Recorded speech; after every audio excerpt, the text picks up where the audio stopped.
Hello! How are you, Emily S? Cross Castle, private action.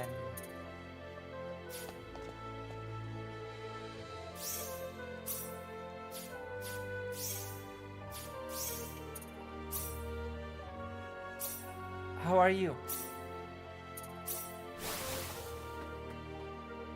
I'm gonna start with this and then we're gonna get into the super serious topics. I am pretty okay.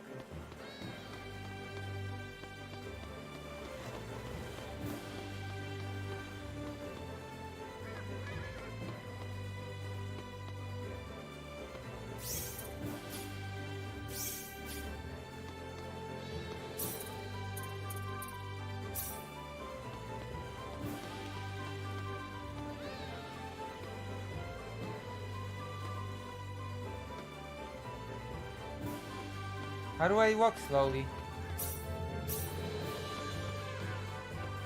Did you get bandit gloves? No. I'm not gonna steal. あ、レナ、エラノールが落ち着いてアシュトン。エラノールが一体どうしたの？エラノールが急に苦しそうに。分かったわ。無駄かもしれないけど、私はできる限りのことはしてみるから。アシュトンは急いでお医者さんを呼んできて。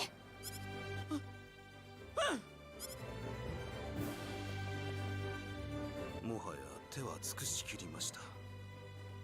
もう長くは持たないでしょ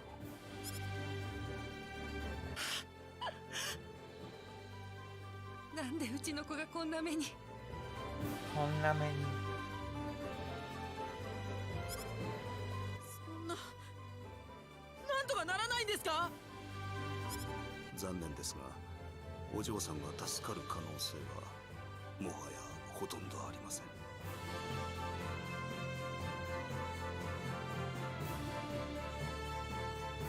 True, Rena is best. ほとんど？はい。ほとんど。ちょっと待ってくれ。ほとんどってことは可能性がないわけじゃないんだな。あ、いえ。ですが、そんなことは 100% ありえないことなので。いいから言ってみろ。どうすればエラノールの命を救うことができるんだよ。このエクスペルの伝承の中にいかなる病にも効くと言われるメトークスと呼ばれる薬草があります。じゃあそのメトークスとかいう薬草があればエラノールは助かるのね。わかりません。何分メトークスの名は伝承の中にしか出てこないもので。もし Or we could そ do の a メトークスを surgery. 手に入れることができなければ。ええ、おそらくは時間の問題。気がついたのかい？アシュトンのお兄ちゃん、どこ？ねえ、大丈夫だよ。僕はここにいるよ。お兄ちゃんの声変よ。なんか泣いてるみたい。なんでもないよ。そっか、私の気のせいかな。ね Wow, gaslighting a dying child. え、アシュトンのお兄ちゃん、またいつか私に会いに来てくれる？もちろんだよ。なんでそんなこと聞くんだい？分かった。私ね、すっごい怖い夢を見たの。お兄ちゃんも大丈夫だよ。そんなことない。そうだよね。安心したらなんだか急に眠く。あ、おやすみなさい。メトークスがどこに生えているのかはわかるんですか？確かなことは、ただ伝承では不死鳥の息吹を受けたる山に生えるとだけ。不死鳥の息吹を受けたる山。行きましょう、アシュトン。レナ、このまま悩んでいてもしょうがないわよ。だったら一か八かそのメトークスとかいう薬草を探しに行ってみましょうよ。そうか、そうだよね。よし行こうレナ。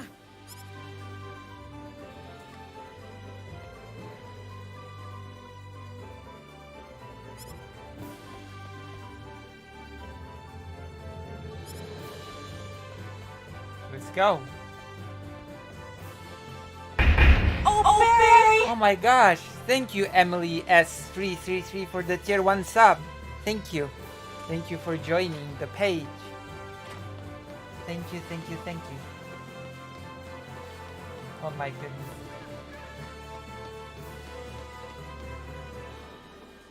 It's the sub to save the girl. ねえ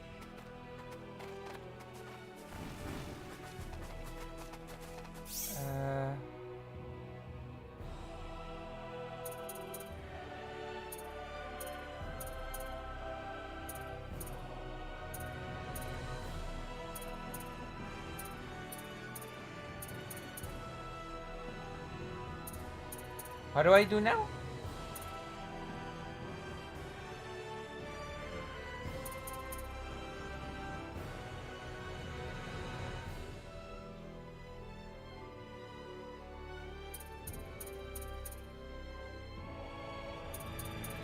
What do I do now? How do I finish that quest?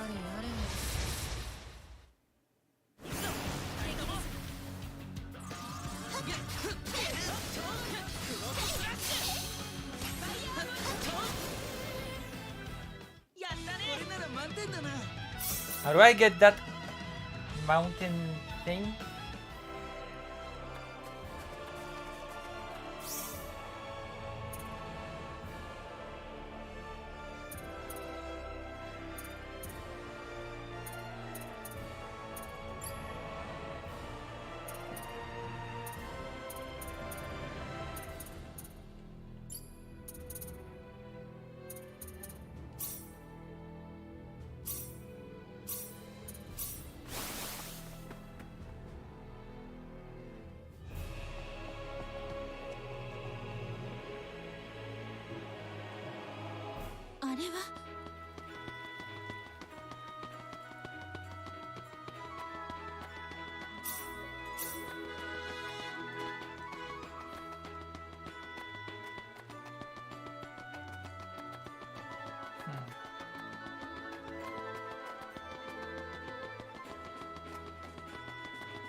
Huh?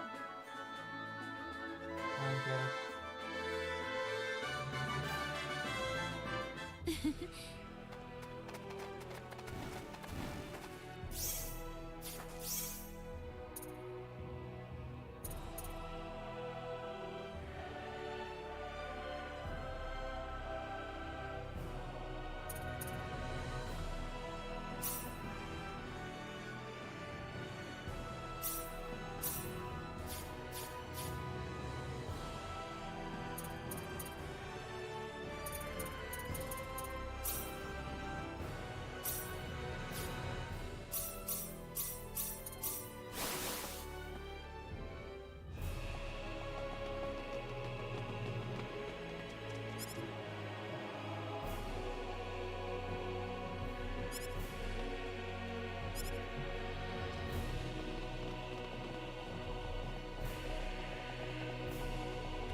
It's a sub-quest. There's a sub-quest here.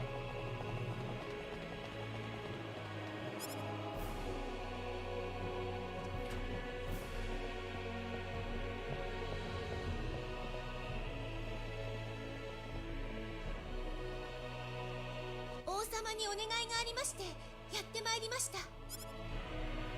なんだね、その。実は山岳宮殿に入ることを許可していただきたいのです。どういうことかね。この背中の竜を払い落とすため山岳宮殿に銀の杯を取りに行かなければならないのです。 Oh my gosh. I forgot about that. そういうことなら仕方あるまい。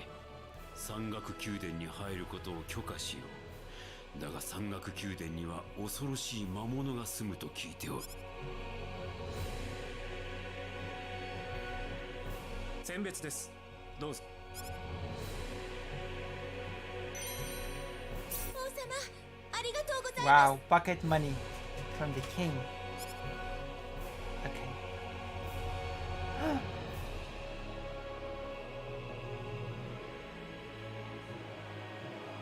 Alright, let's go. How do I... Oh. Forgot the controls.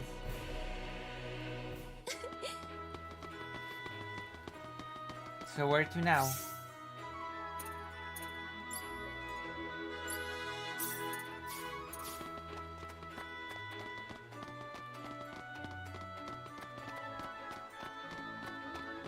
In the Old Star Ocean, the party members would not follow you around.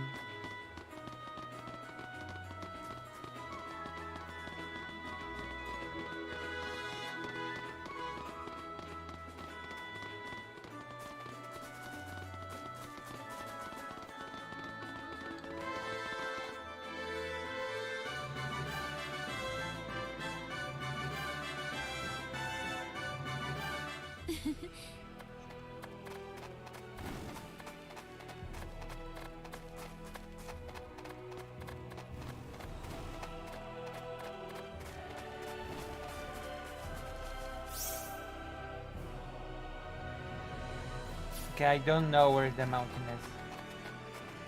Is it here?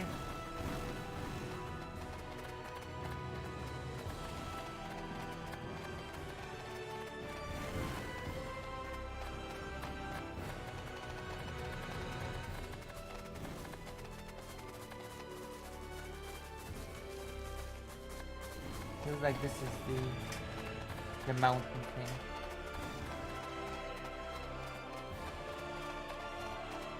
How do I get here?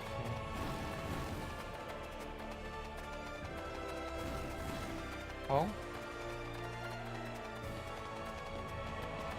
This is the mountain thing. Okay.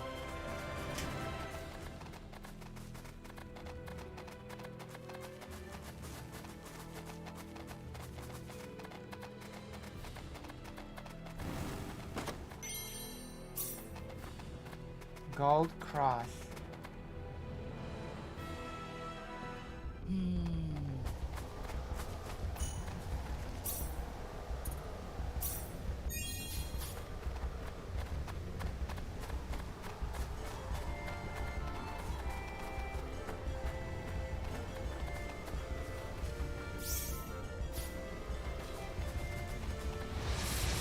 I feel like this is it.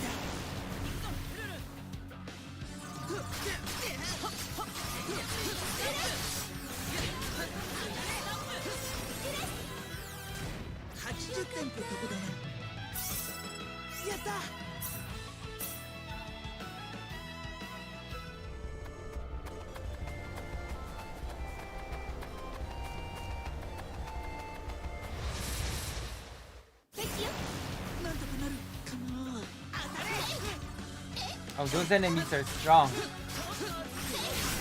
when you go here early.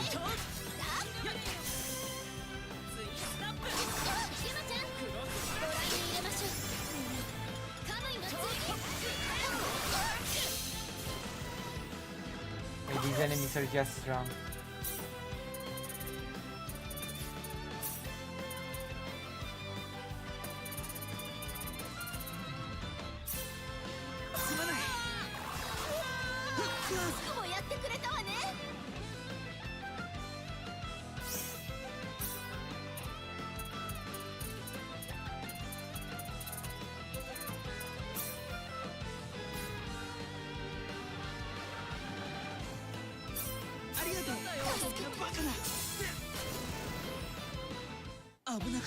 Oh my gosh. Hello, the trusty ape. Wait. Have I seen you here before? Are you new to this stream? Tell me how you found this stream. And if I've forgotten you, then I apologize. So what do you say? Your name does seem familiar, but it also feels like you've not been here for a long time.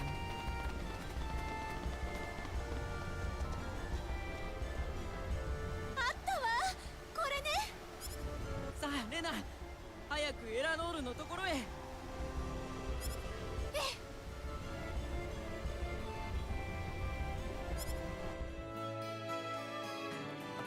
Alright. Yeah. You know what you should do? You should...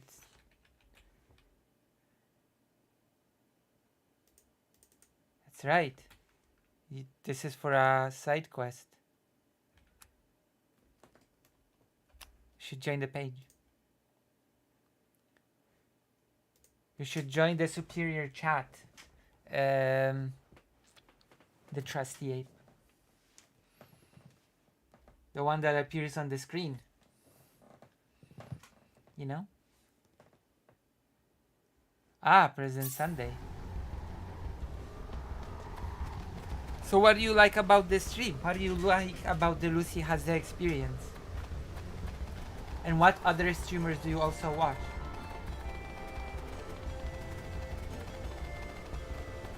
I always ask this to people.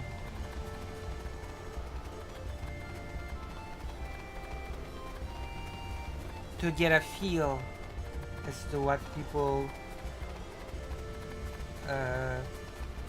you know, like about the stream.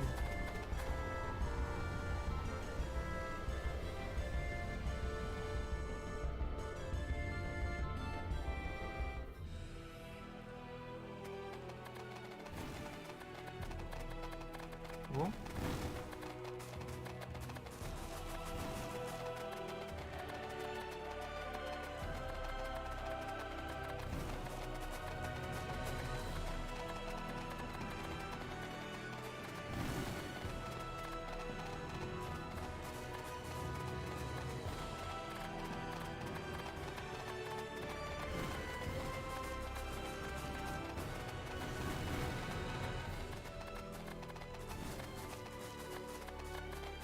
So what do you say?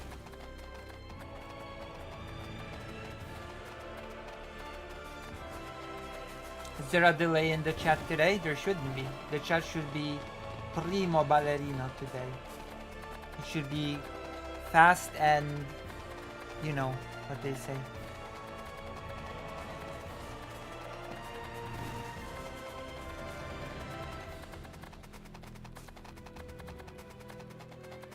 Ah, very nice.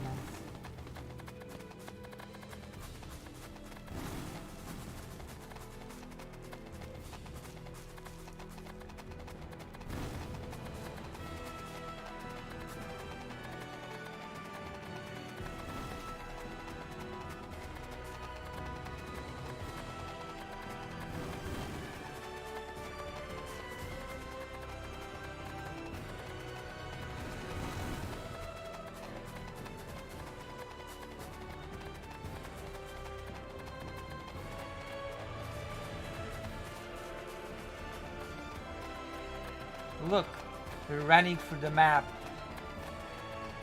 The brave warriors trying to give a medicine, a little girl. Let us go and finish the quest.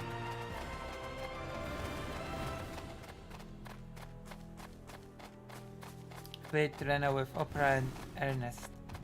Well, you know, I chose Ashton. 出発しよう。 Always choose Ashton.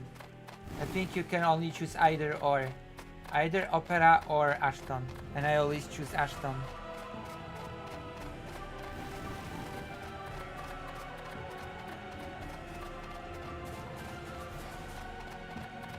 Precis. That's true.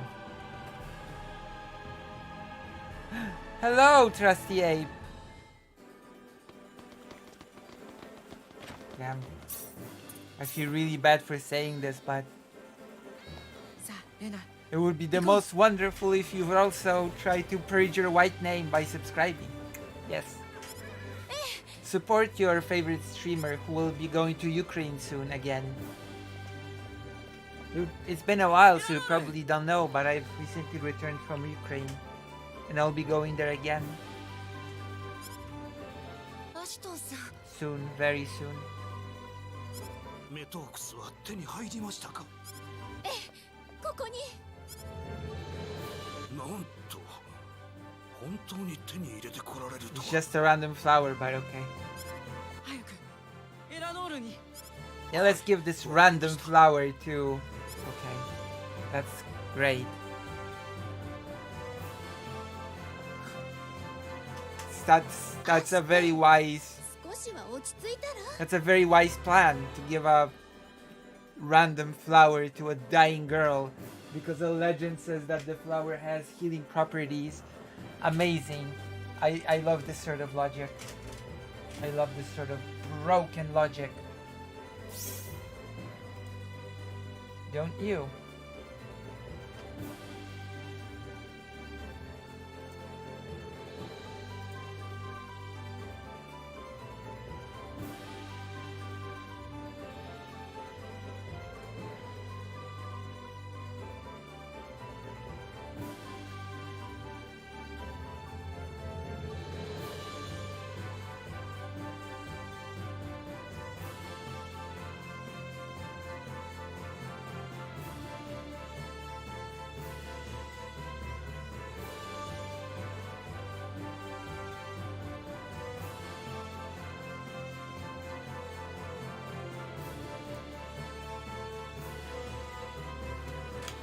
My goodness. I'll be right back.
I am back. Hello.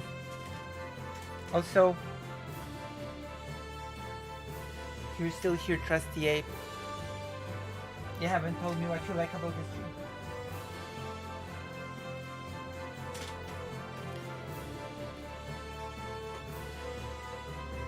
What?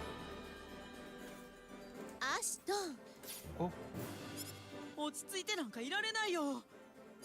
私たちにできることは全部やったじゃない。はい。あとはお医者さんに任せましょう。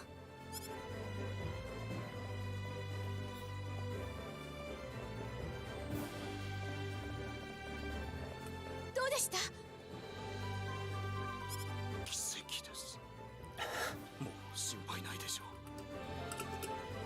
The miracle of a random plant. 本当ですか？アシュトンたら何泣いているのよ。目にゴミが入っただけだよ。ちょっと2階に行ってくる。私ももう少しついていてあげようと思います。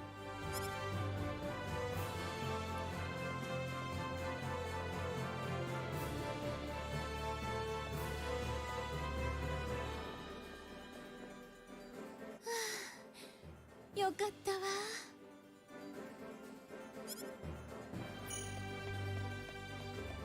Friendship level change. I'm so glad we made it.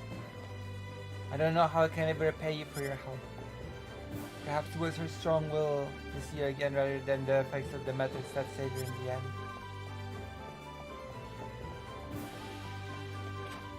Will that work?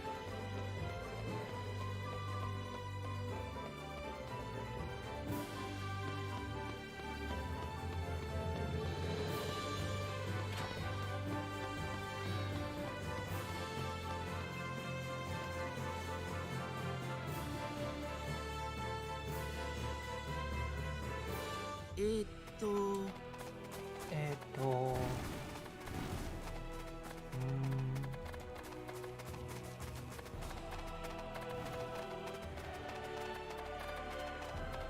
Star Ocean 3.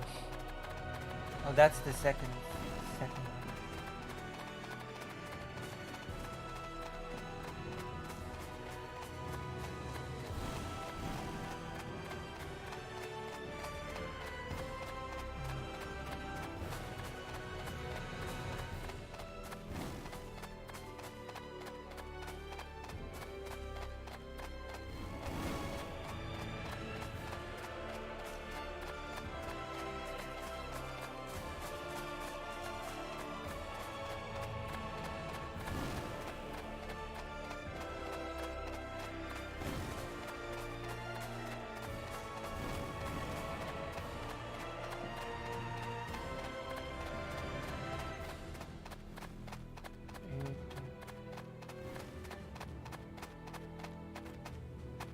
Okay. Ah. I have to go here. I wonder.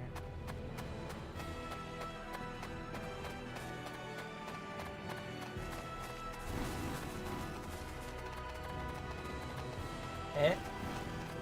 Wait, hold on. I should have a shortcut now.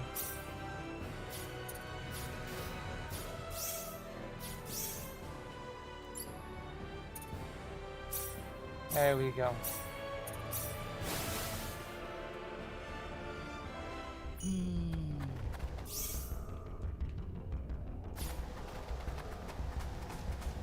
Dungeon.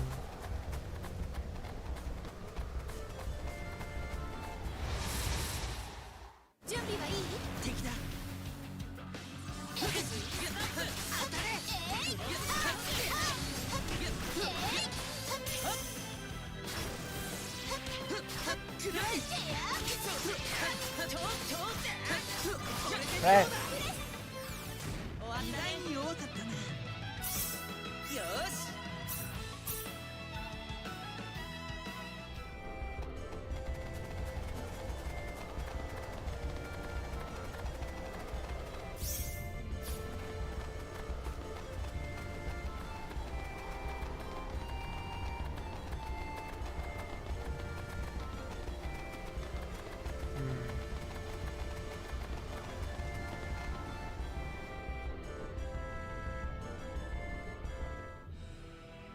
Huh? Wait, where is this?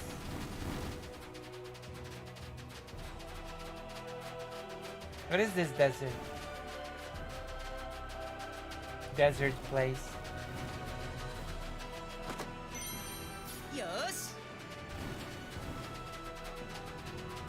Huh.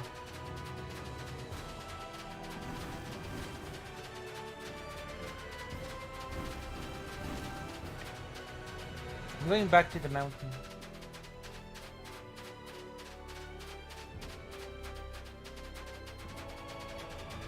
Didn't even remember that there was a thing here. I have a feeling that the chat just went silent. The chat is watching the game intensely, or everybody left.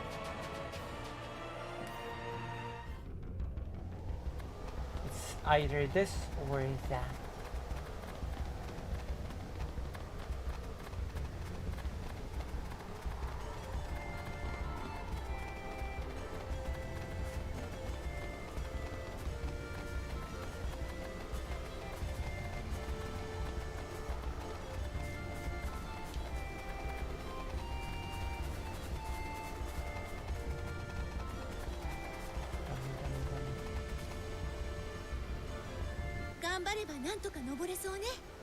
Yes. Okay, let's climb. Gambaraba. Nando demo dekimasu.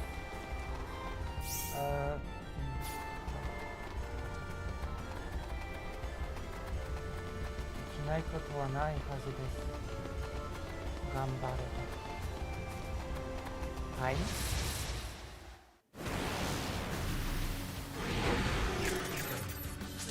Uh-oh.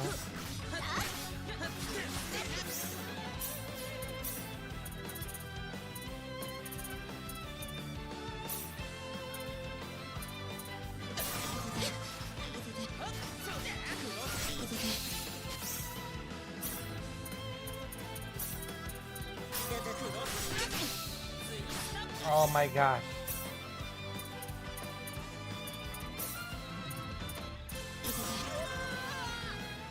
Ah!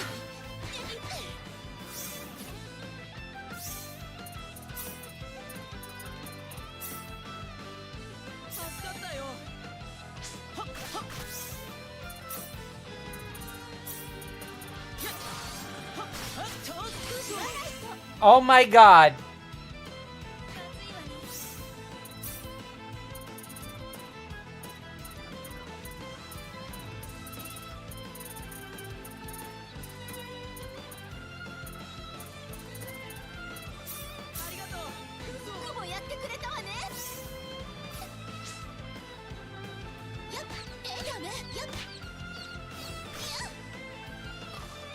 Oh. Okay, the enemies are pretty tough here.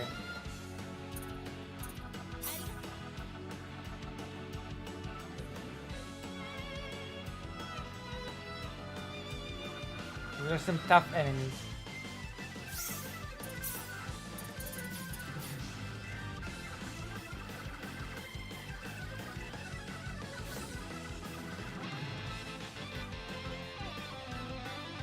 Oh wow. And now I died. That's great. That's great.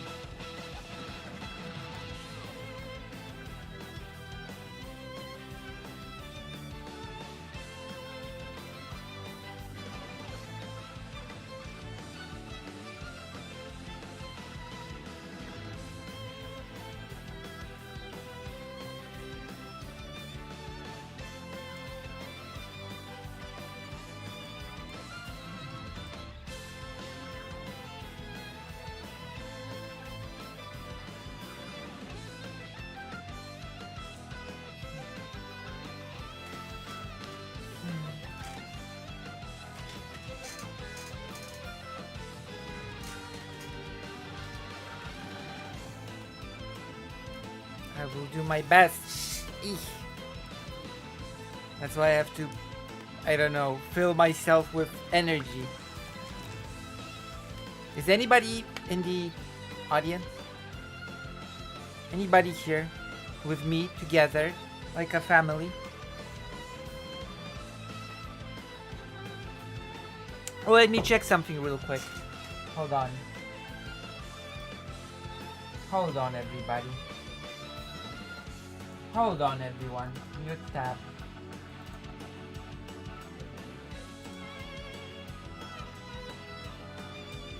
Why are there only... Okay. That's strange.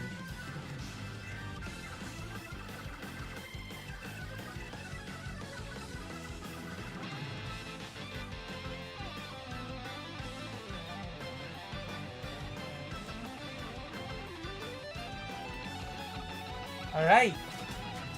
Let us go.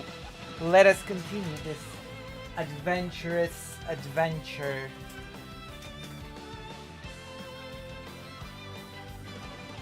Retry. We're gonna retry. Never gonna give up. Oh, I know. Okay. Let's try not this. Hold on. I have to wait. Missions? Challenge missions? Oh wow.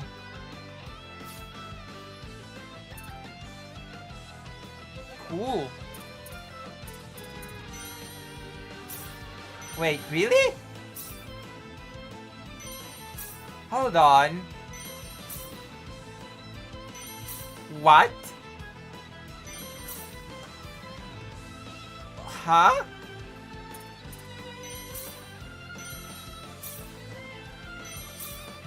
What? Oh, come on. Really? Oh my god.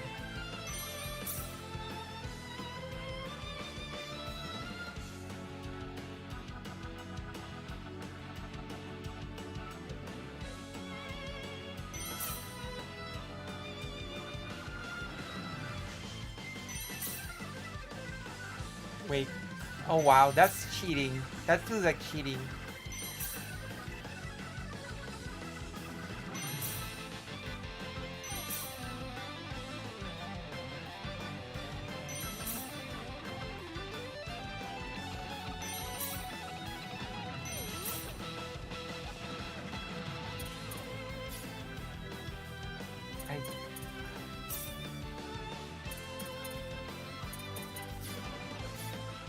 I guess.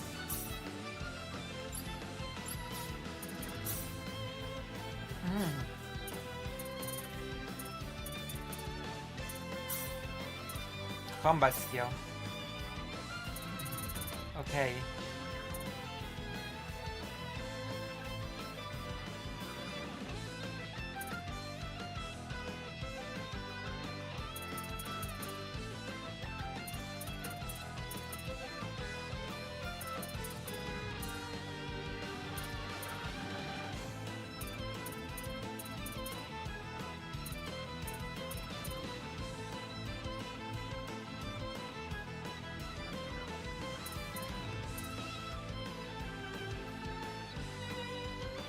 Oh.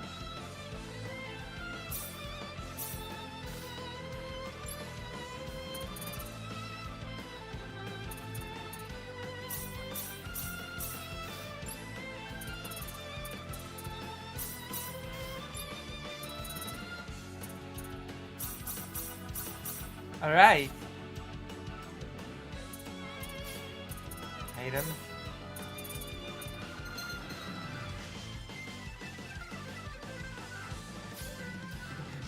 How do I...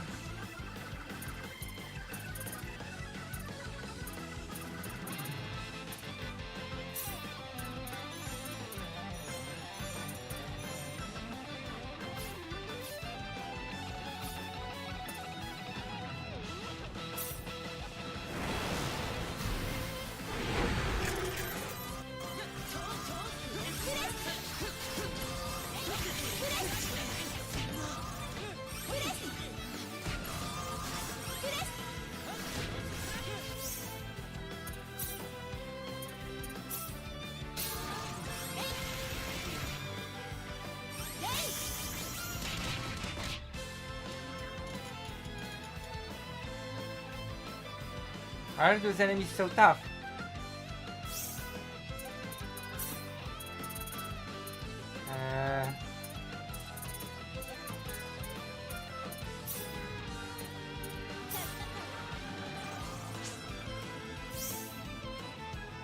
What's with those enemies? Why are they so tough?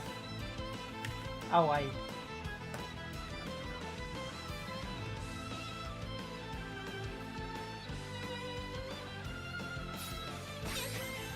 ay, ay, ay, ay. Okay, let's use the resurrection potion.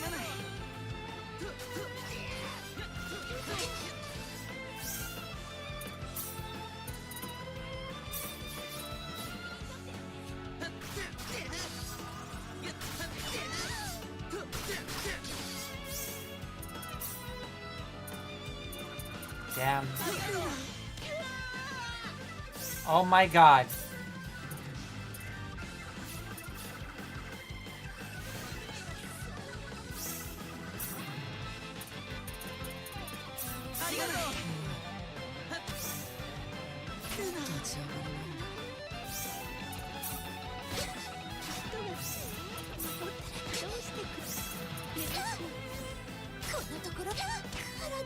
Oh my god. I keep getting into those unwinnable... Okay, there must have been an autosave somewhere along the way. What's in this special? Oh.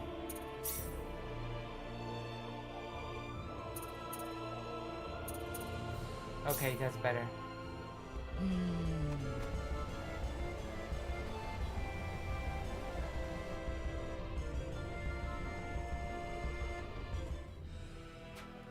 Wow.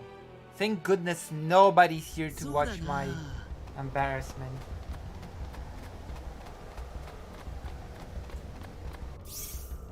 Okay.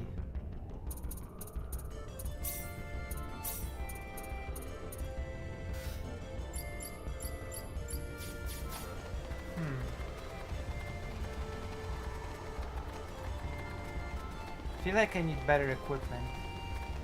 Oh wait.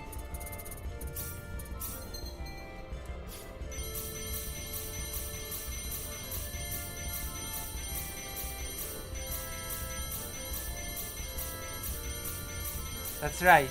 I forgot.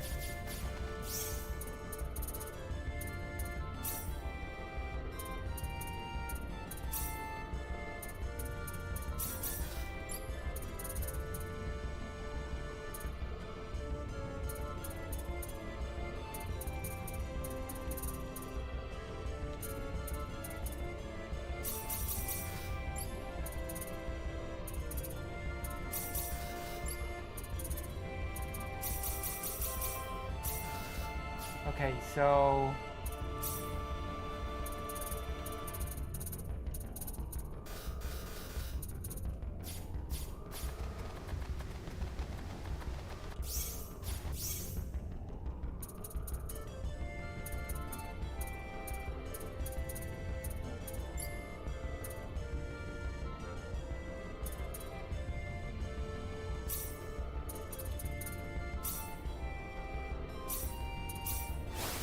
Oh, I have to check something as well.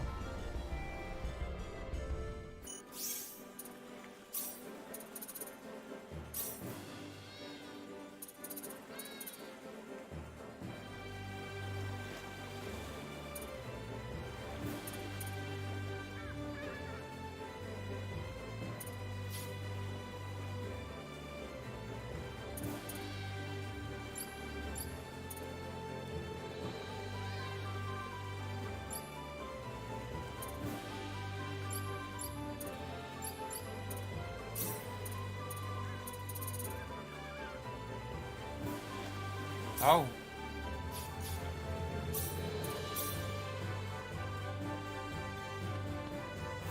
てめえ、俺たちを誰だと思ってるんだ？ Oh wow. 残土の腰巾着だろ。なんだと？残土様をバカにする気か？群れなきゃ何もできないくせにほざくんじゃねえよ。貴様！大変、止めないと。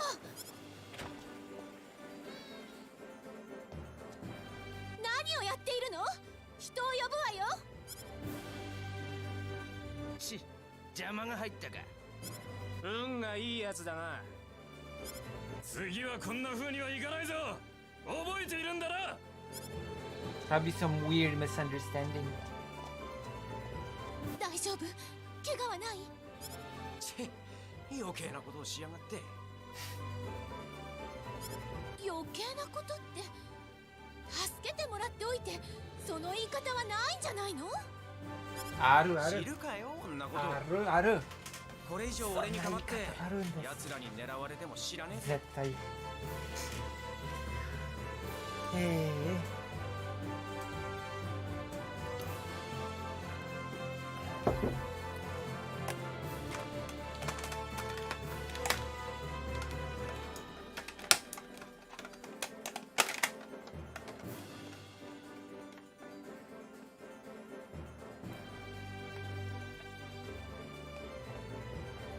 Damn, how emotive.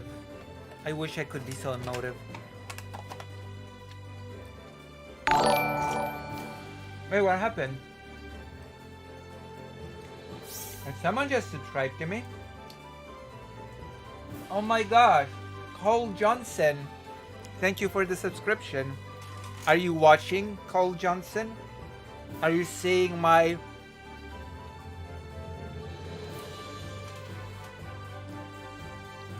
Are you seeing me thanking you for subscribing? Thank you, thank you. If you're here. Unless you watched the video and you subscribe based on that. In which case, I still thank you. Even if you don't, even if you cannot hear me, I still thank you for subscribing. 知るかよ、こんなことを。これ以上俺にかまって。Bye. ちょっとどこ行くのよ。Oh, that's none of your... でもまあ一応礼は言っておくよ。俺の名前はユールって言うんだ。じゃな。 Who? Yule? My name is Yule?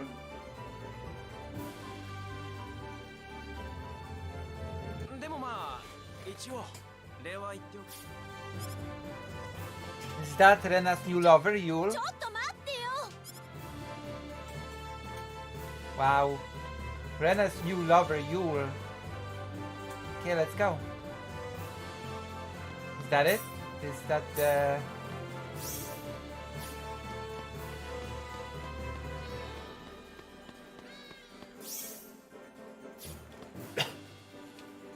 I guess that's it. That's...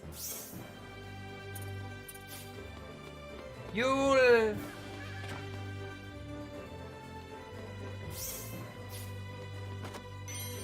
Oh wow. Stealing things from people.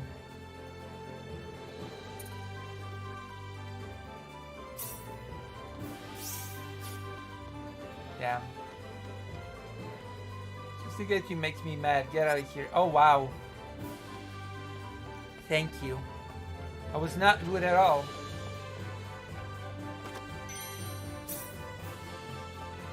Sinclair. That's not good at all. I wonder if I can get better weapons now.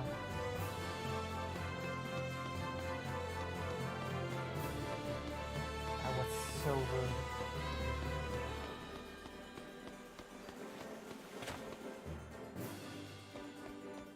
Give me your best weapons.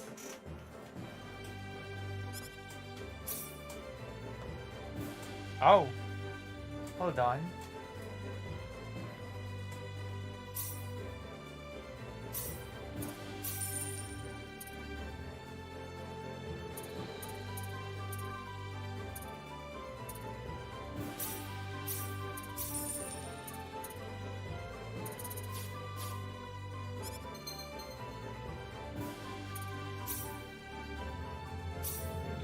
I guess that works. Okay. Let us see.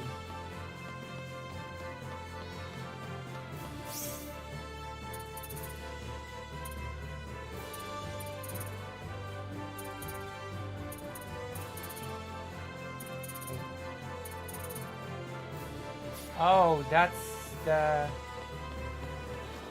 Okay. I understand now. Hold on. Did I buy everything I possibly can?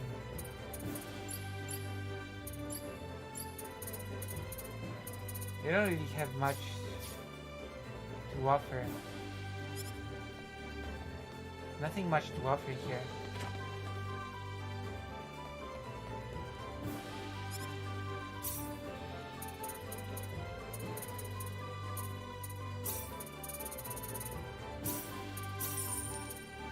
Blueberries. Cool.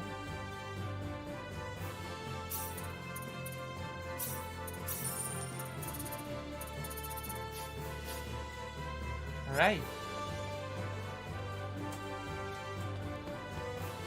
Whew. I feel like I have to prepare some things. Might as well save the game as well.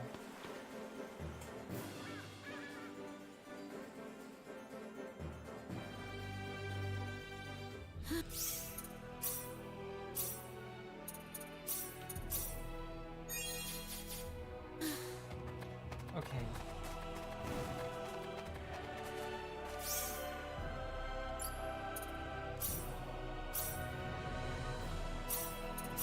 I guess Galaxy is not the lowest difficulty mode, but it's not the highest difficulty mode either.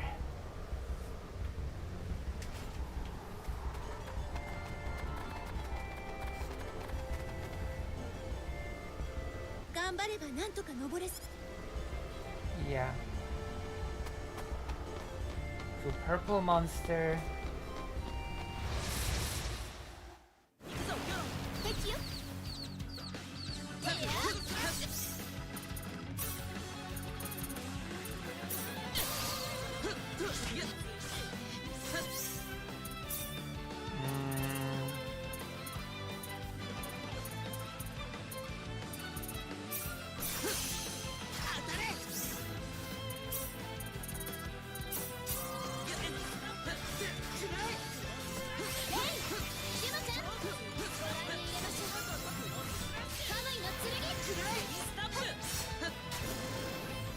Okay, we won.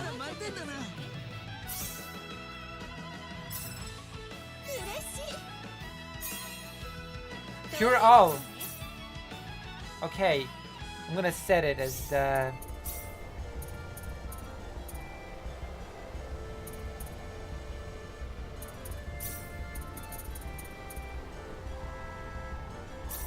Okay, and now...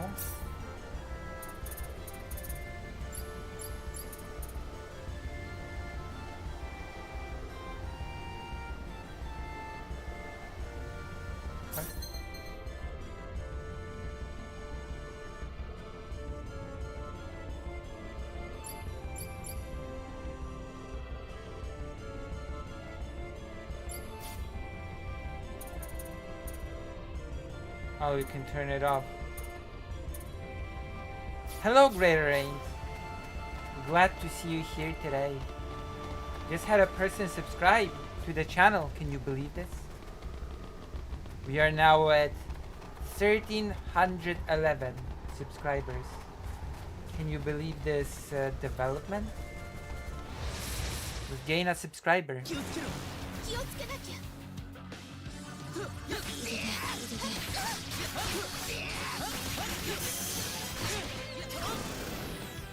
True. I mean, the number of subscribers is growing. The live audience is not growing so big. I'm not sure how to attract more live viewers like yourself. You're the best viewer, Greater Rain. You're the best viewer that I have.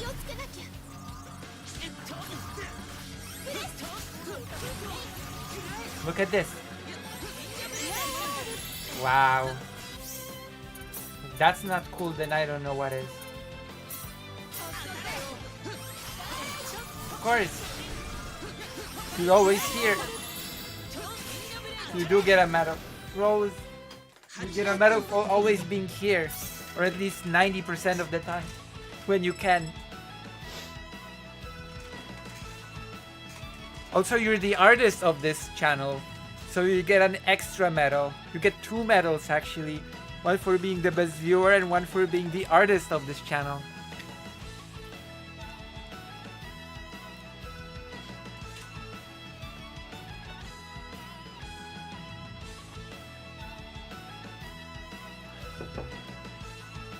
I went to therapy today, or yesterday, depending on how you count it. Double slash.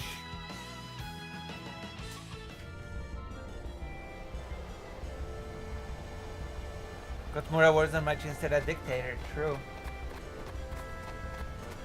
Maybe if more people appear in the chat, I'll be able to talk some politics.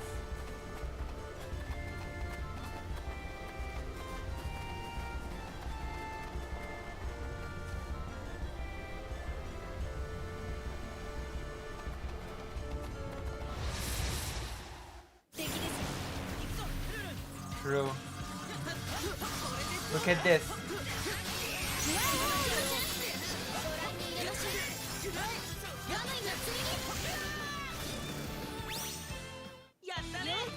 Excellent.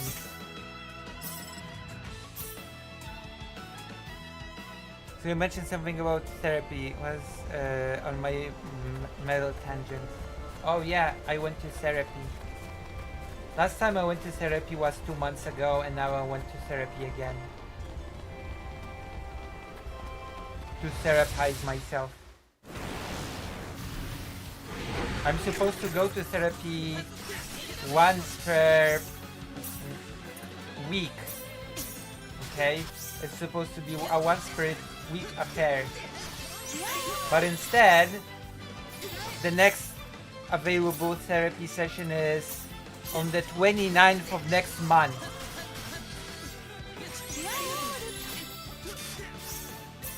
That's great, isn't it?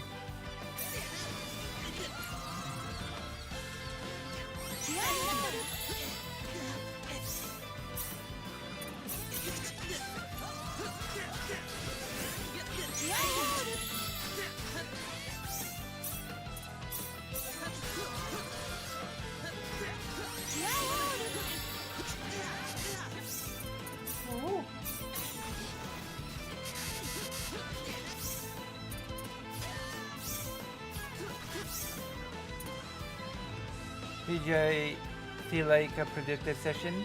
Personally, I stopped seeing my therapist lately. I don't know what to talk about lately, and I feel like on some level I'm always going to have to struggle a little bit with my mental. It was a productive session. It was definitely productive. Then I'm a very messed up individual.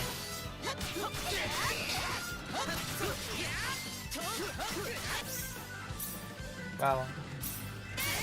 It's one thing to have a secret to happiness. It's another thing not to be miserable.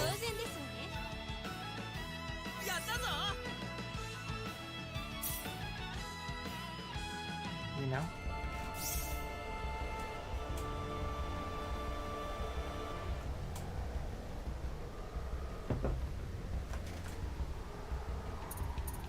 Oh.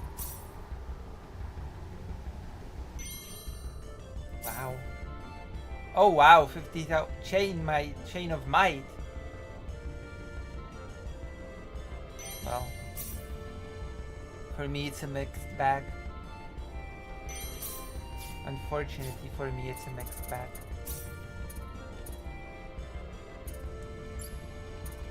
Oh wow. A chain imbued with the powers of the gods of war that raise the wearer's attack power.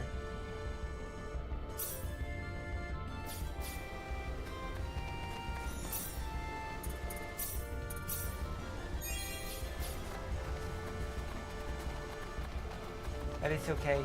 Doing my best. I get paid at the end of this week. Oh wow.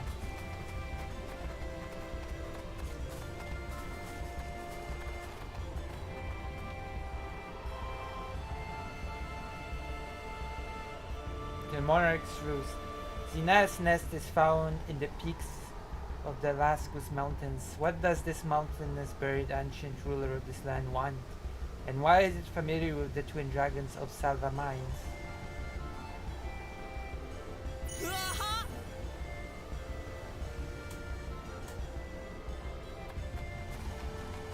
Well, I get paid when people donate, basically. That's my payment scheme.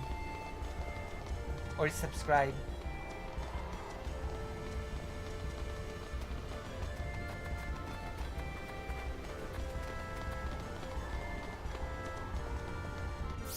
Am I supposed to do something here?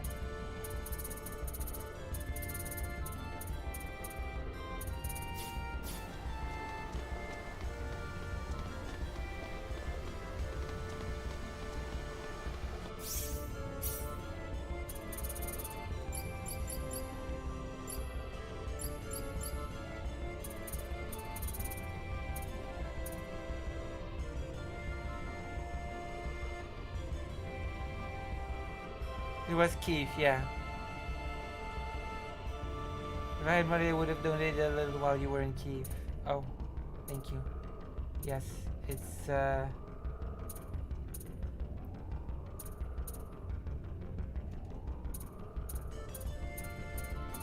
it was Kiev. It's gonna be Kiev again in a few days as well. I have to go back. I need to go back.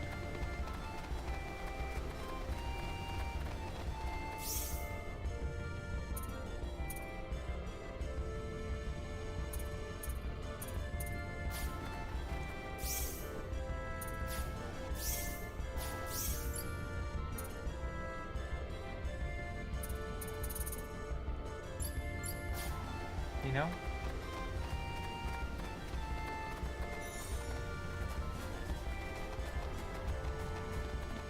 I'm gonna be going back to Kiev to perform an interview and hopefully do more things.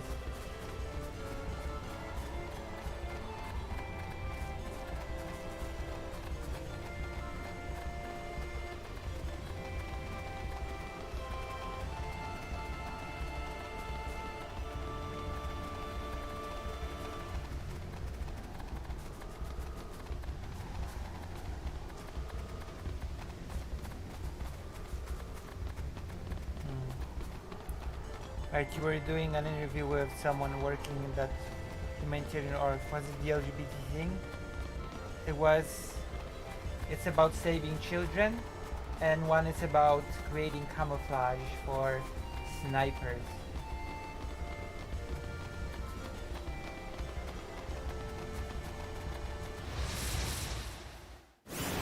So it's like a couple of things.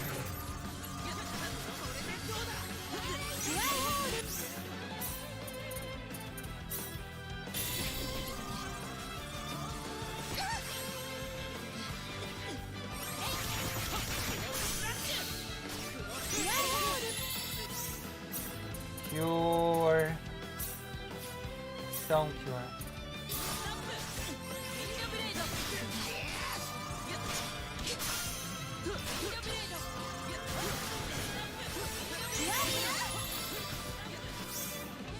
I think we'll get our thing now. Alright! It's much easier than before now, huh? So there's two different reviews? Yes. I want to do more. I feel like I went pretty unprepared first time. You know? I want to be better prepared. Do more. I want to do more. You see, I feel like I don't do enough. Anything.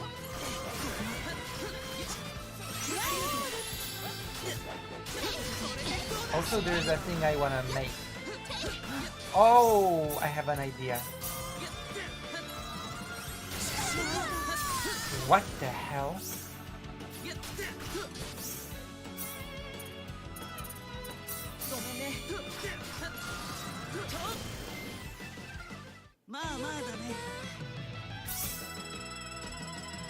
Walloon sword!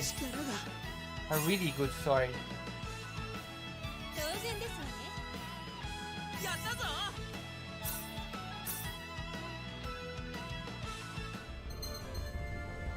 Oh, right.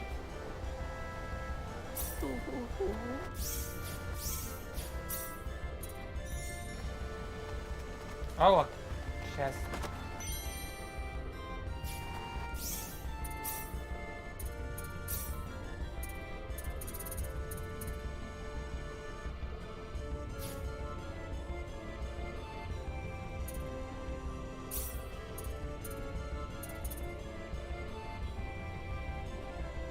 Oh, wow.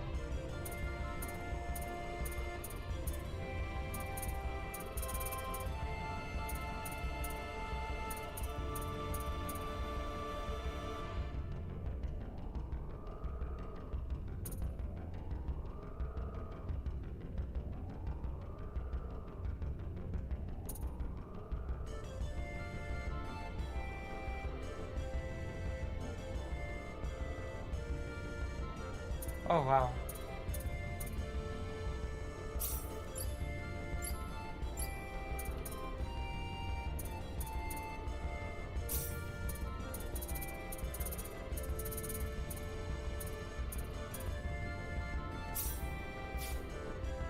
I've gotta get around to reading Alex fanfiction, but I'm lazy. I just wanted to sleep forever lately. I've already dreamed actually. What was the dream? What was your dream? Tell me about your dream.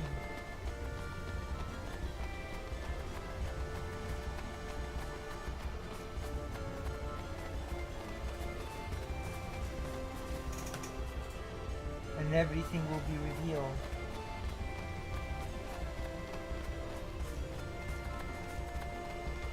Won't it?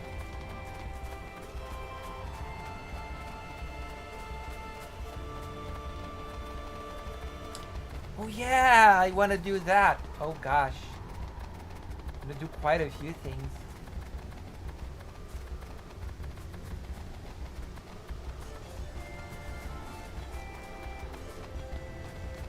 Ozeka was one of those really reality TV dramas where a bunch of mediocre celebrities argue with each other, and I was hanging out in the background of their Hollywood house just watching them argue. Basically like that show Big Brother. Oh. So you were the titular, you were the title Big Brother?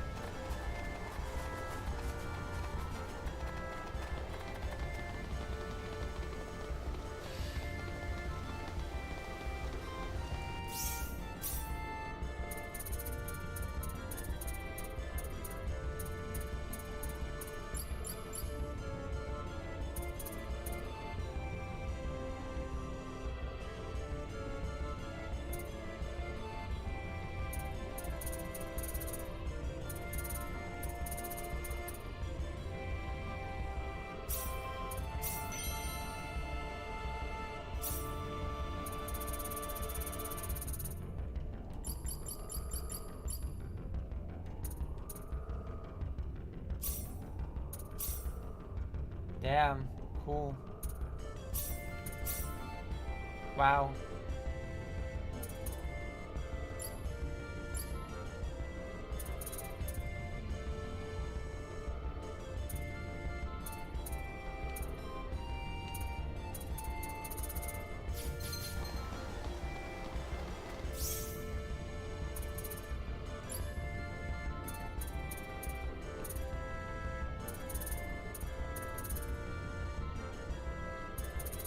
That's strange. There's supposed to be a sub-event here.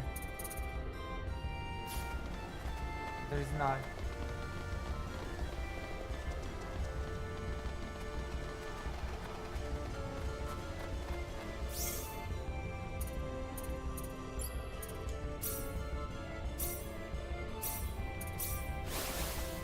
I forgot the premise exactly of that show, but there was some incentive for people to team up against each other and vote people out of the house. Just goofy, petty drama stuff.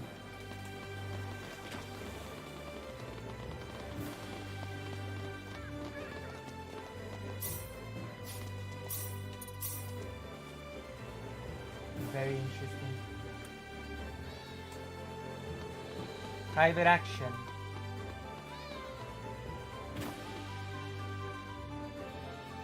Heavy drama stuff.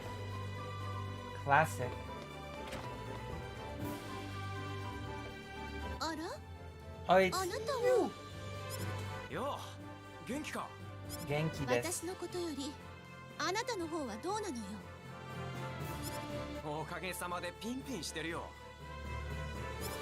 そうそういえばまだ名前を聞いてなかったな。レナよ。レナ・ランフォード。レナかいい名前じゃないか。ありがとう。ねえ、なんであの時喧嘩なんてしていたの？ Boyfriend で acquired. もいいだろう。何よ、可愛くないわね。そんなことだから喧嘩になるのよ。可愛くない。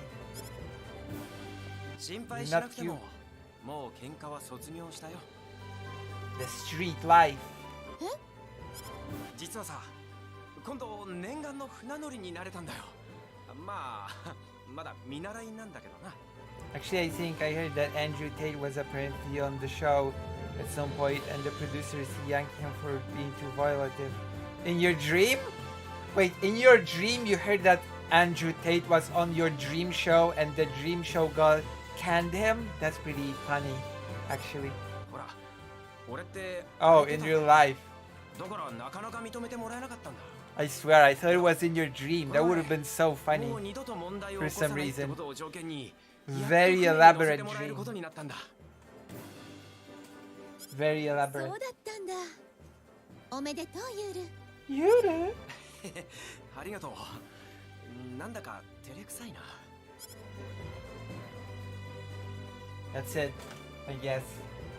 That's the private action. Private action's over.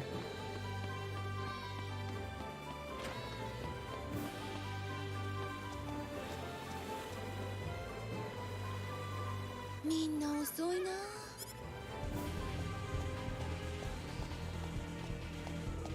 何よ、あなたたち。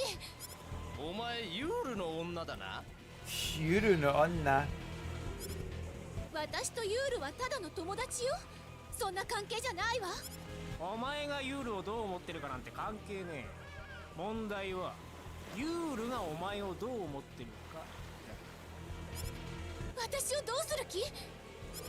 なに、おとなしくしてるんだったら大した危害は加えないさ。まあ命だけは助けてやってもいいぜ。 Why don't she just kick their butt? What the hell? It's a 2-minute. Okay, let's watch it.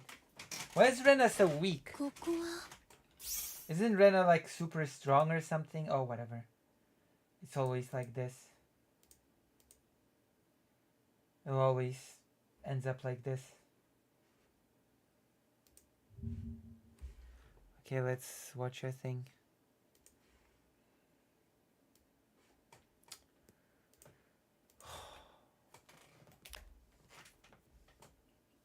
So you on big, you on Andrew Tate talks about why he got kicked off Big Brother. Oh my gosh, the Top G got kicked off of like 3 months ago. I mean, maybe it has something to do with him going to jail for sex trafficking or something. I don't know. He's a very strange character. On so many levels, Andrew Tate is such a bizarre character. But at least, apparently, he is, I don't know, trans positive. Kinda, sorta, I don't know. In a very bizarre sort of way. If you know what I mean. I guess we're gonna watch.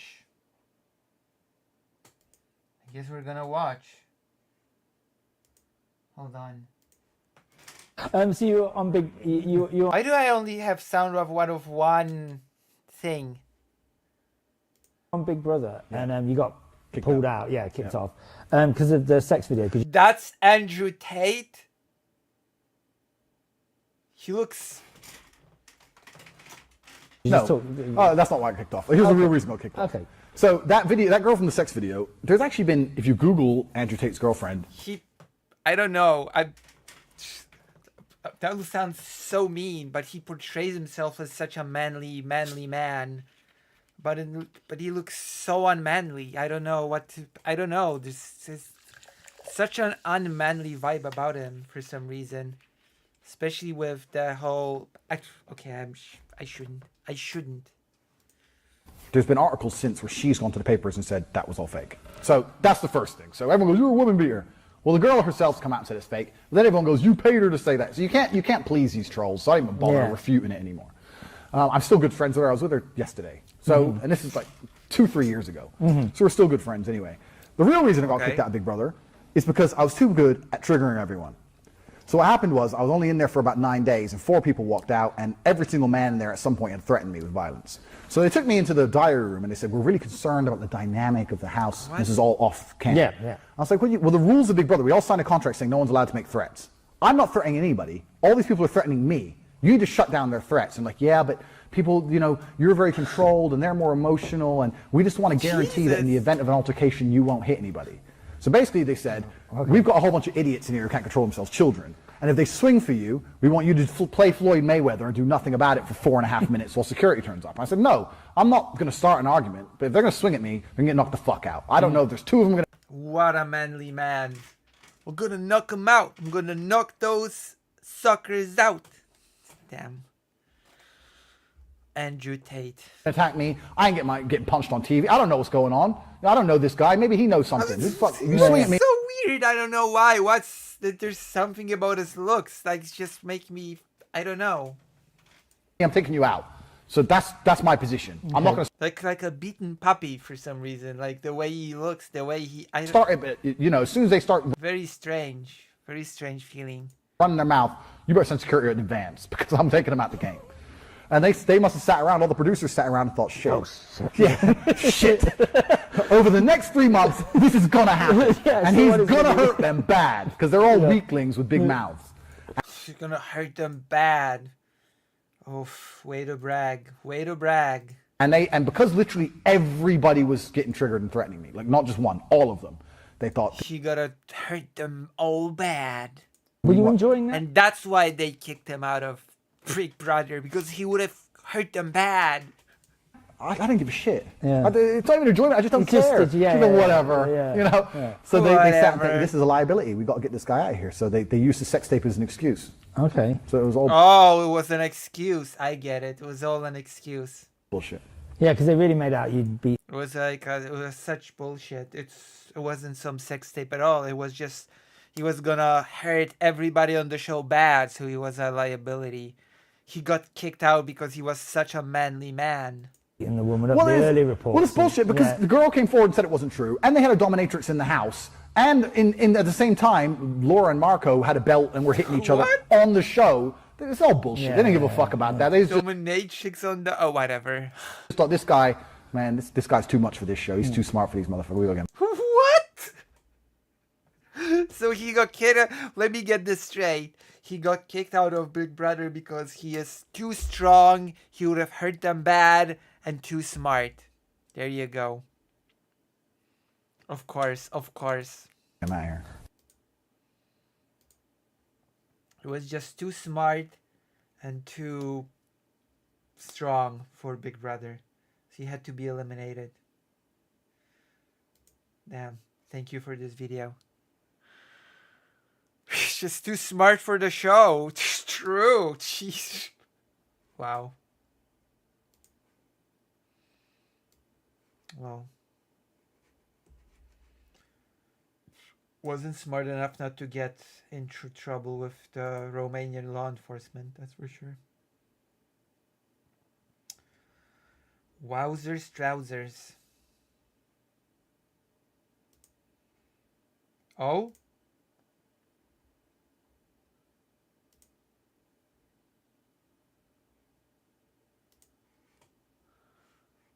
So how is everybody right now who happens to be here at this moment?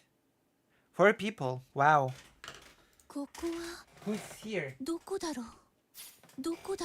Make yourself known, whoever's watching. 確か殴られて私をおとりにしてユールを呼び出す気なんだわ。ユールが危ないわ。きっとこの近くにいるはず。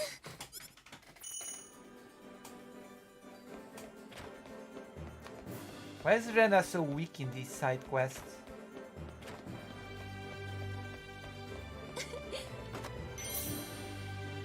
Wait, what did I find? What did I just find?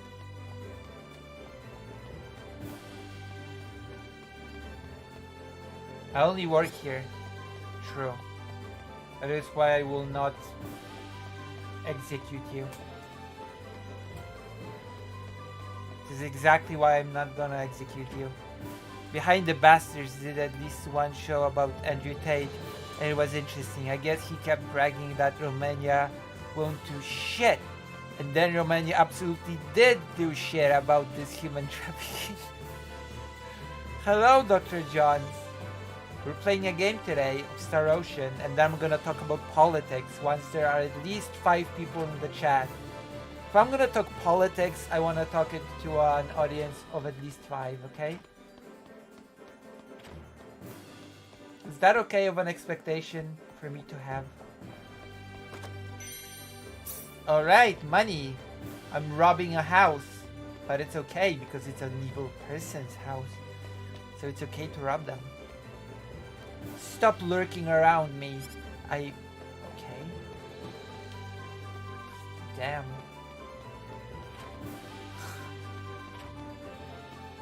Rena enters.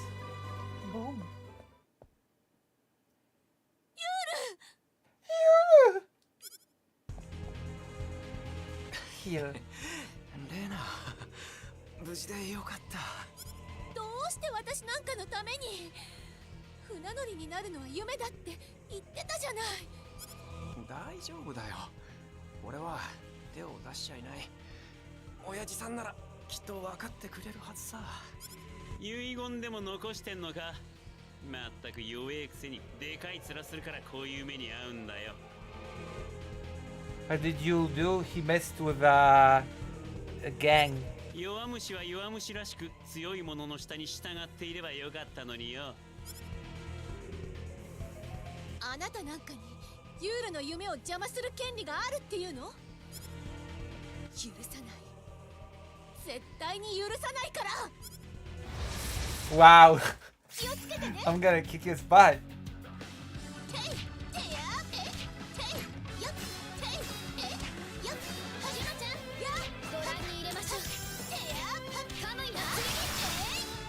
Oh my gosh.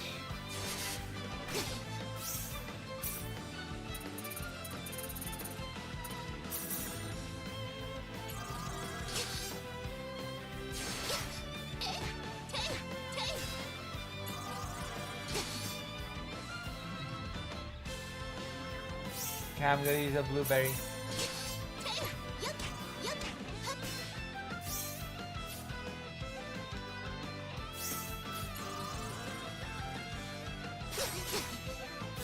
Oh, he interrupted me in the last second.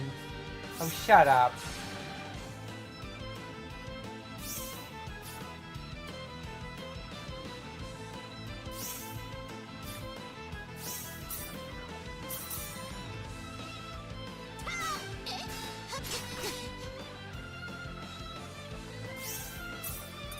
Wait, where's the...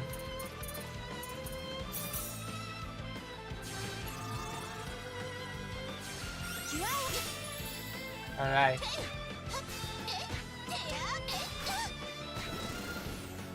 Melted! We melted this. Mother quacker. Alright. Delay. なんだよ。レナったらすっげえ強いんだな。これなら助けに来なくてもよかったじゃねえか。まったく。それだけの減らず口が叩ければきっともう大丈夫ね。ちょっと待って。今傷を治すわね。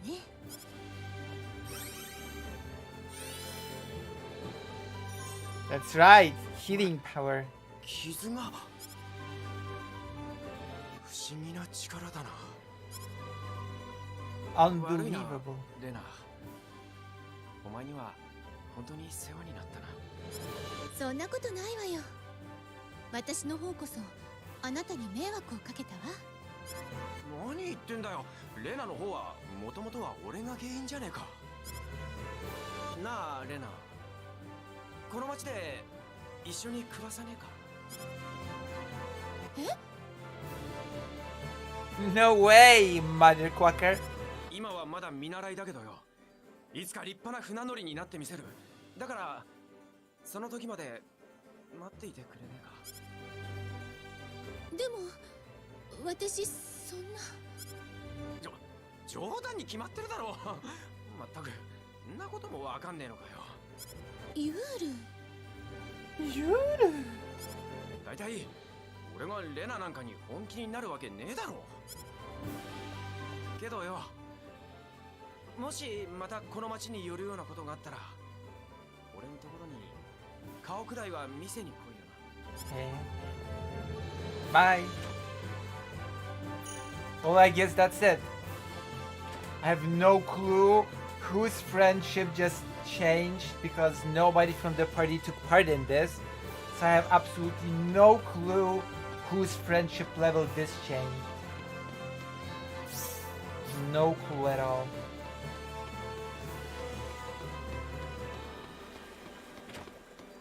I have no clue what this was supposed to accomplish, friendship level wise.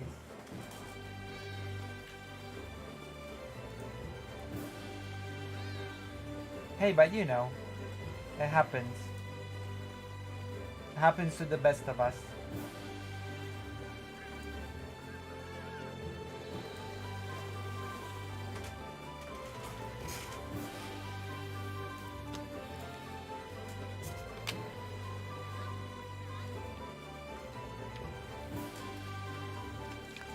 Isn't that right, Greater Ring? Isn't that right? Hold on, let me check something. 4. Okay, 4 is not 5. If there only was one more person in the audience, then I'd be doing politics now. And you know what? You don't want politics. You don't deserve politics. Maybe if President Sunday raids me or something, we'll do politics then.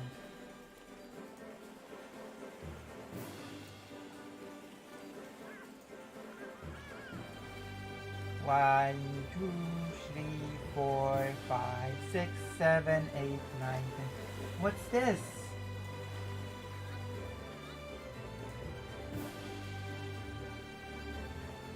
Politics.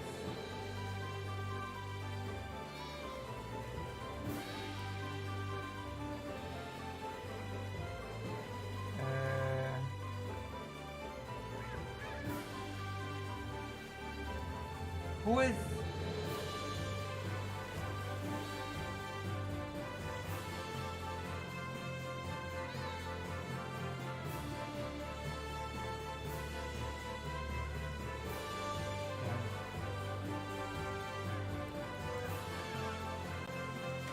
Alright then.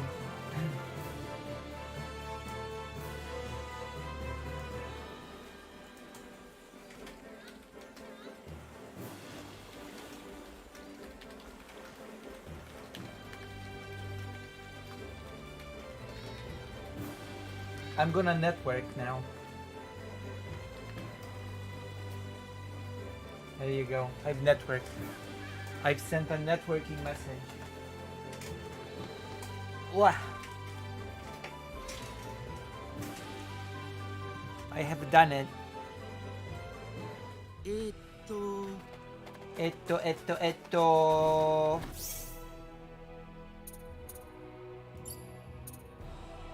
Ah, that's strange.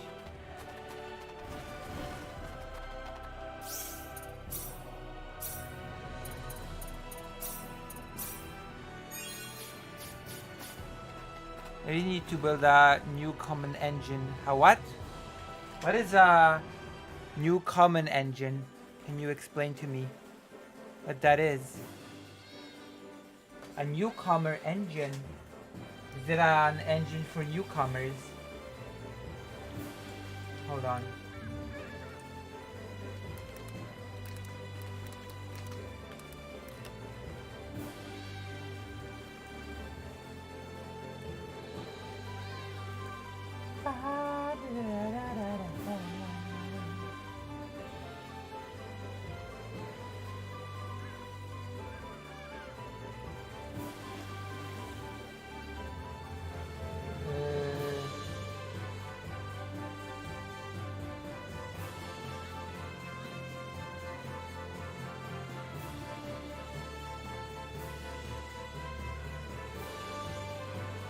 Where's Mountain Palace?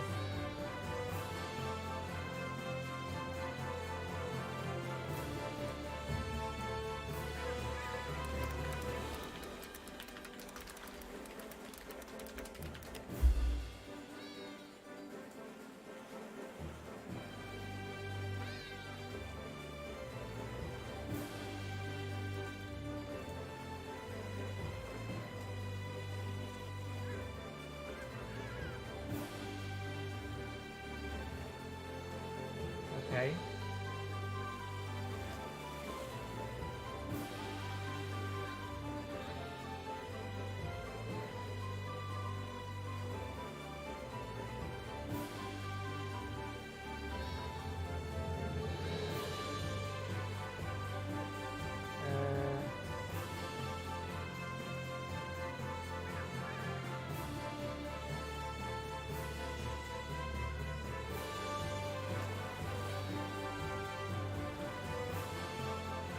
Oh.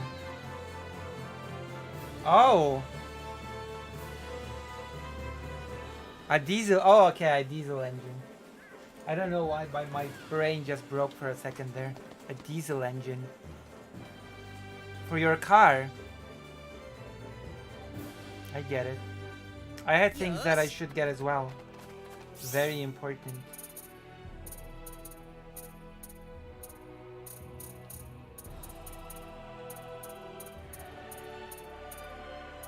There are at least a few items that are on my radar right now.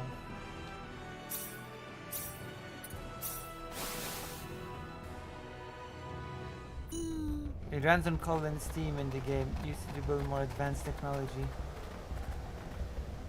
Oh, 2 hours, 1 life. Okay, I understand. Of what in real life? I have in real life items that I must get.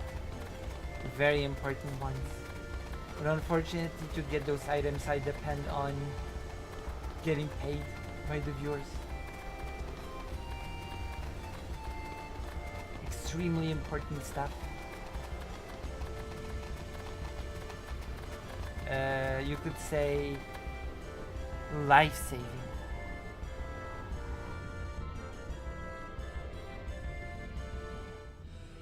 We see that there's more watchers. Oh, thank you, Emily. Yes. Thank you for still being here. I thought you were gone, but you're still here. She makes me happy.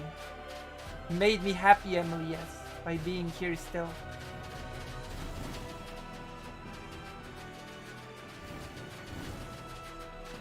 I thought you were gone because you were silent. But it seems like that is not the case. It seems that you are very much still here.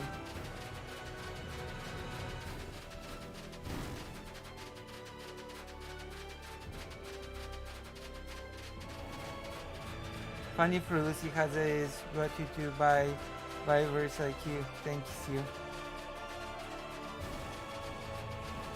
True, thank you. Oh my god, what is this? Extremely powerful foes that appear only on the world map. Unlike the other enemies, they cannot be so easily defeated. Victory will offer special rewards. It is not possible to flee from these battles. Okay, I guess let's try. Gee, wow.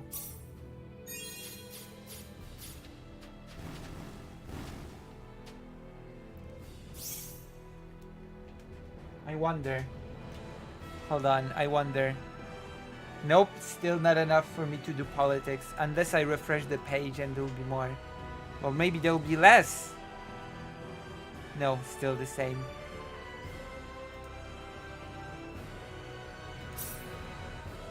Oh, you know. But thank you. Okay, let's go. Let's try.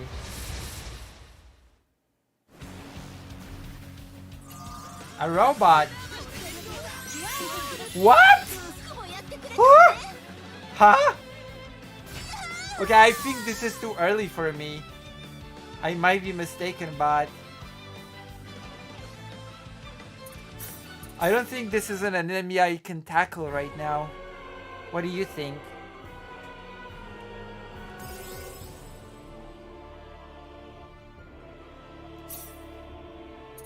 Jesus.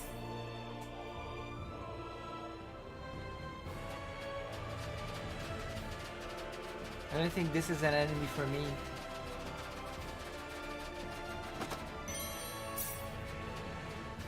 I guess if I get the 3 emblem from that secret dungeon.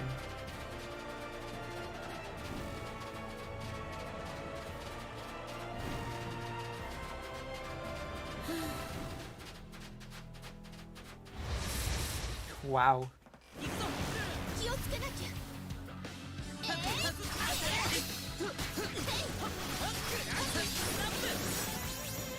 怪我はないかい？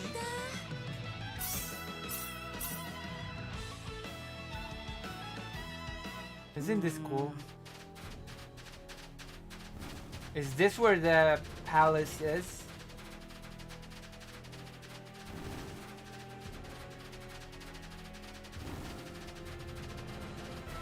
Oh? No.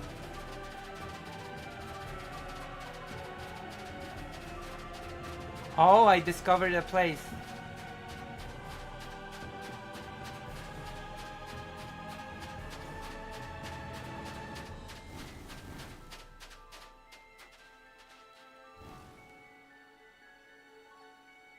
Ruins in the desert, the remains of a city lost to time, where scholars work diligently to unravel the history sleeping within. It is said a master of fighting with twin blades honed his skills here. Oh, I got a weapon. A good one as well. MP Drain! Wow. He added some really cool things in the remake for you to find. I don't think this was a thing in the original Star Ocean 2. They really encourage exploration.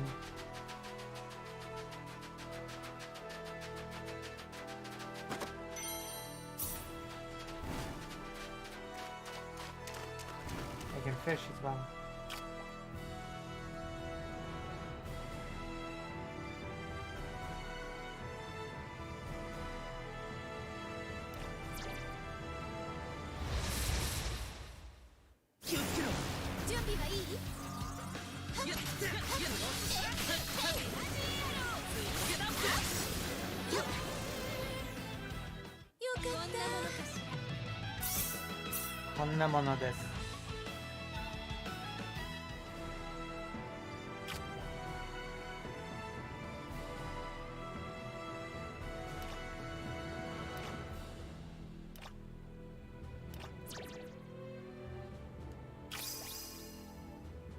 It's gotten dark.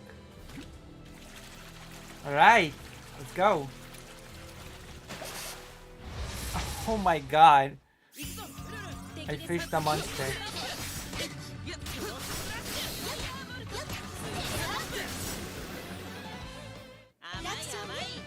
Amai.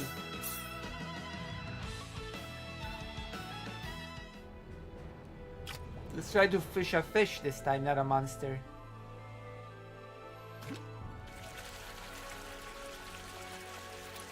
Boom. I want a fish! Not a monster, not a box. I want a fish.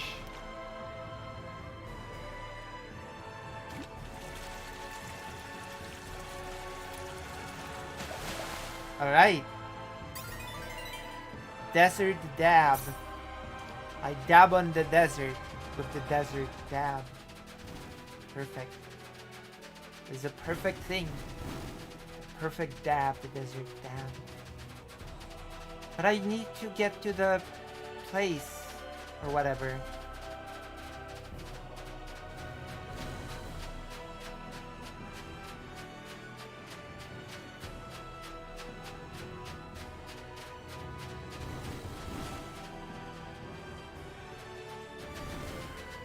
I feel like I'm not in the correct place.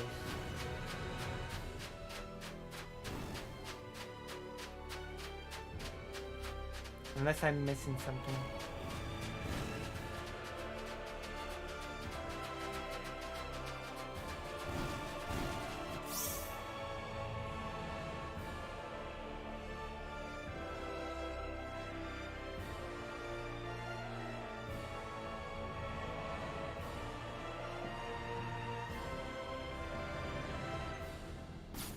hold on. I think I went to the wrong place.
Let me see again.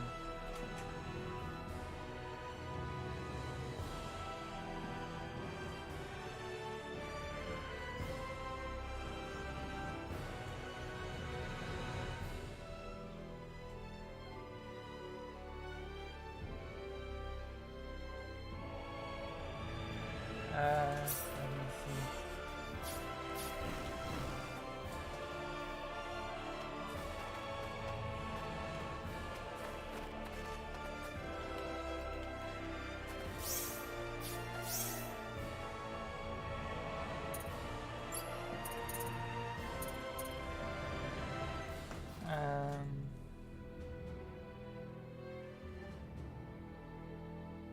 Oh. Totally different place. Okay.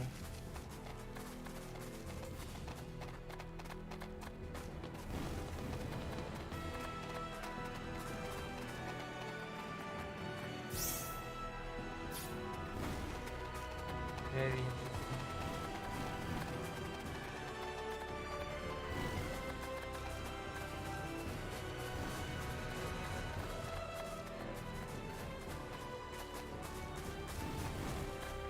All right.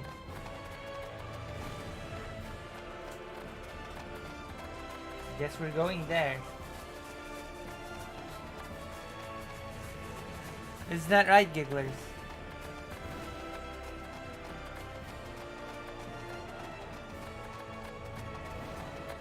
Doom, doom, doom.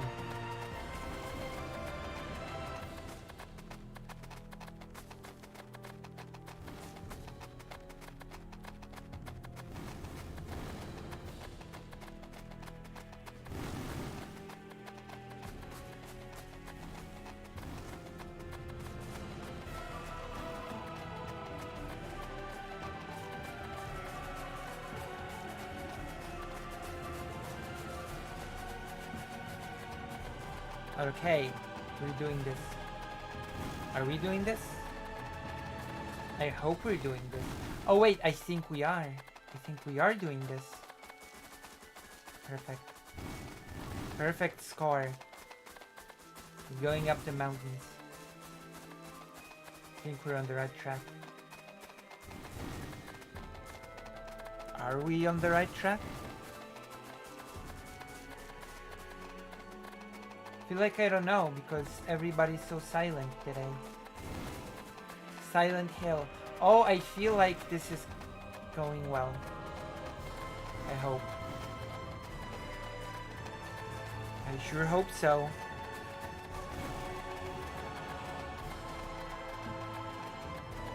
Hold on.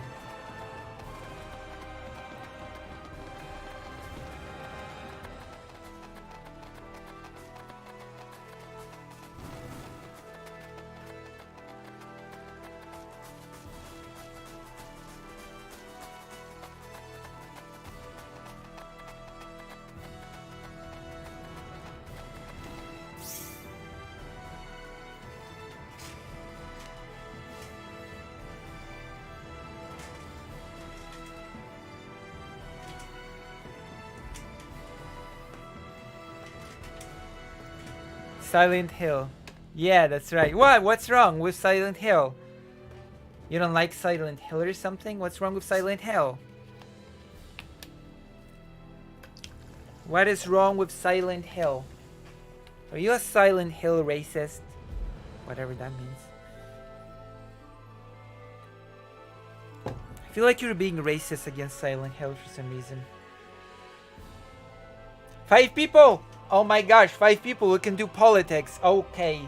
I'm gonna play some more Star Ocean and we're gonna hit politics because it feels like the audience numbers have hit like critical mass. 5 people. Depends on the era. Well, I basically mostly know Silent Hill 1 and Silent Hill 2. Silent Hill 1 on the PlayStation and Silent Hill 2 on the PlayStation 2. Those are the ones that I know. Okay, let's go. I'm gonna be able to do politics soon. Are you excited for the politics? You excited to know my takes, to know my opinions? This is why you're here, isn't it? For the politics, not for the video games, right? Write in the chat what you're here for. Are you here for the games or are you here for the politics? I'm very excited to know what you're here for.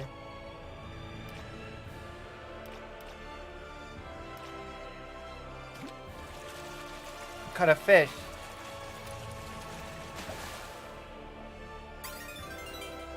Castlegate Carp.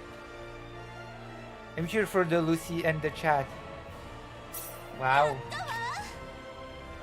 So you'll watch me whatever I do, huh? That is nice.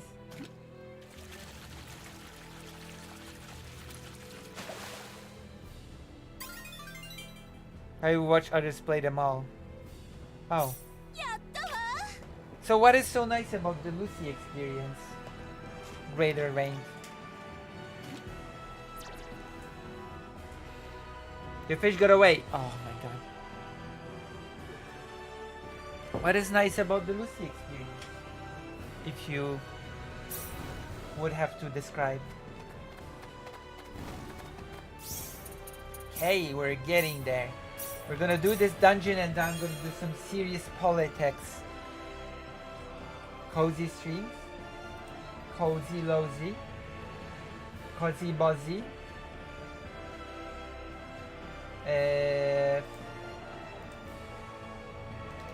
Yeah.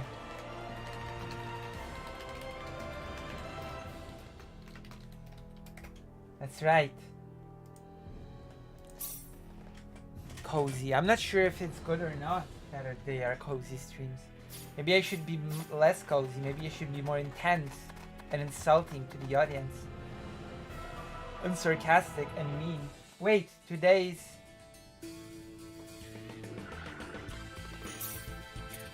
We're gonna do this dungeon and then we're gonna finish.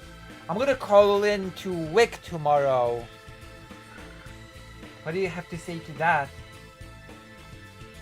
I'm gonna call in to Wick tomorrow.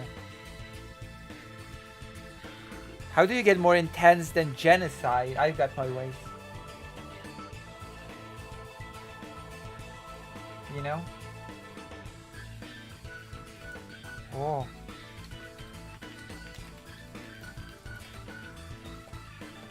You know?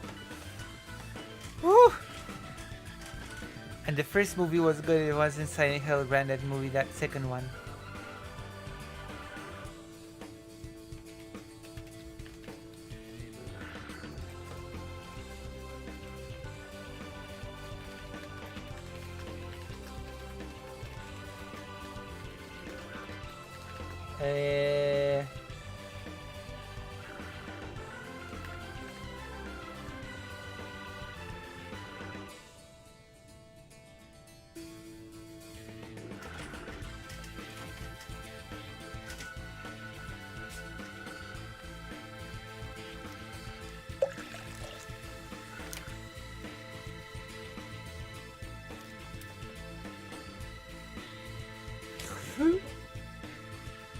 It's a nice balance, I think, between really issues that other people would rather ignore because it's uncomfortable to.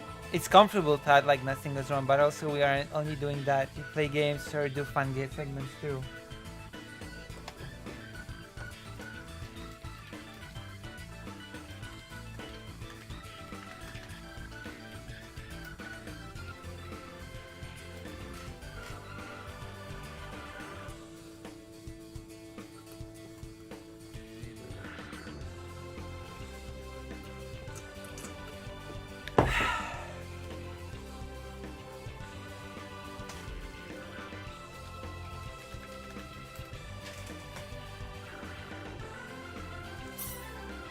Overwrite save data. Overwrite save data. Okay, I do nice balance. I'm gonna do politics soon.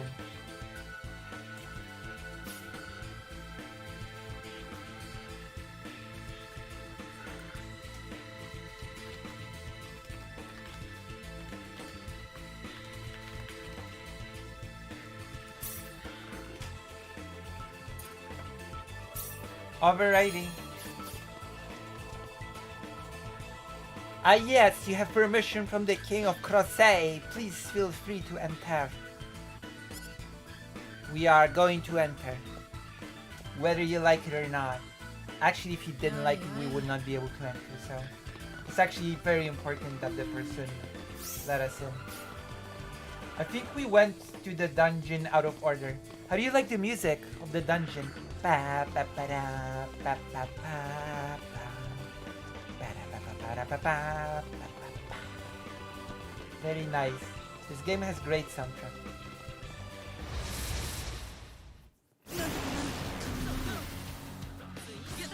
Did you know that my YouTube is demonetized right now? Have I mentioned that my YouTube is demonetized?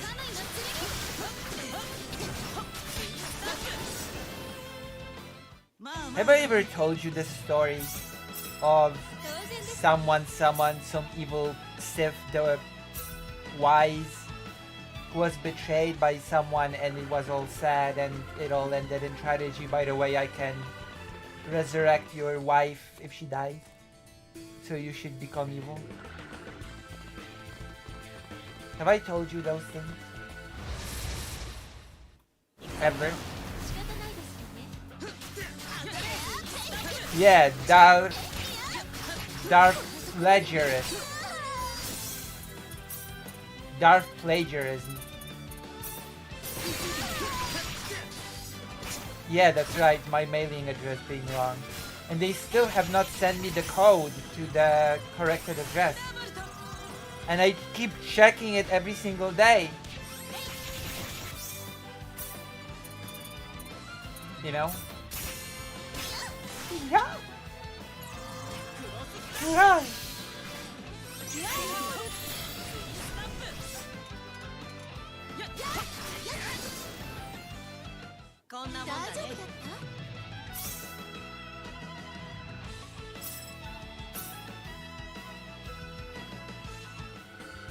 But it's okay, it's all good. Even if I will be monetized, I'll still have problems with actually using the money, so it's okay. It's all good. What's this? Ring of Healing. Oh, what's this?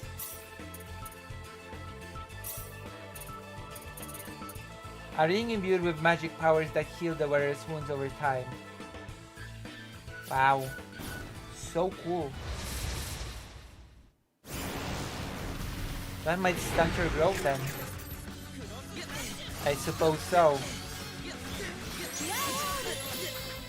Even if I will be monetized, I don't have a workable bank account to attach my channel to.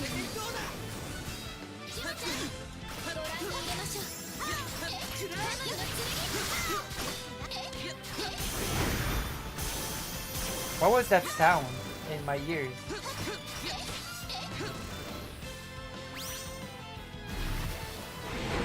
It's okay, I'm waiting to be monetized.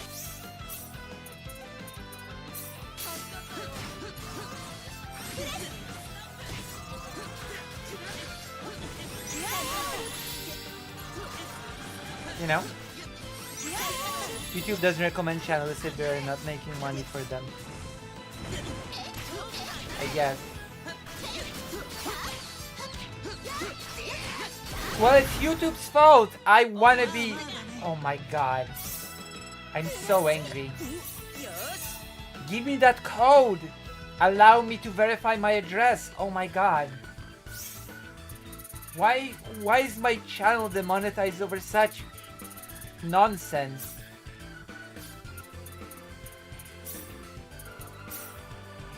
Why? Can someone tell me? Please. Can please tell me, please, yes.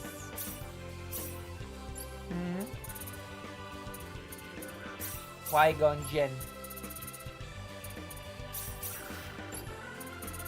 Qui-Gon. Am I the only one hearing an echo? What echo? Wait, what echo? That's impossible. That's impossible. There cannot be an echo. Is there an echo? Hold on.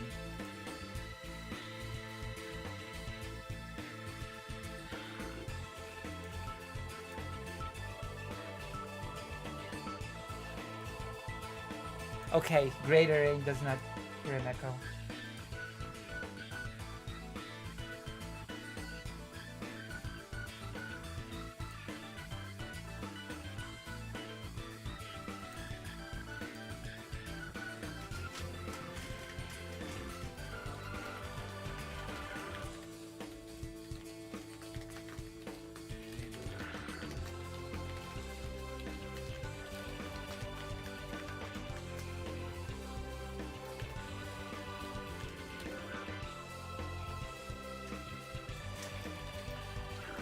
Uh...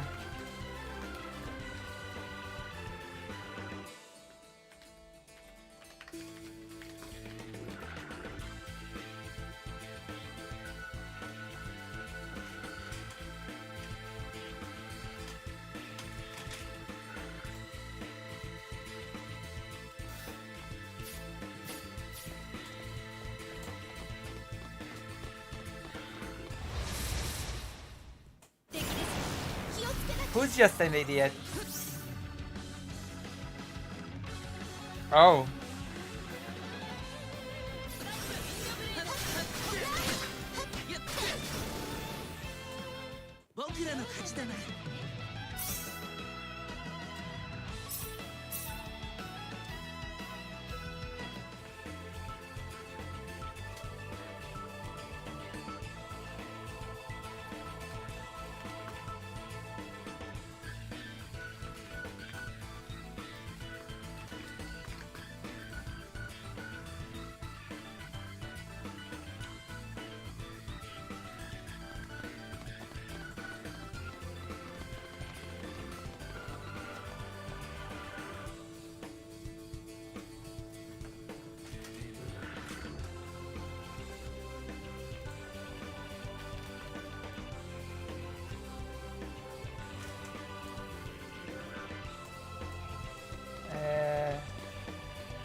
Whoa.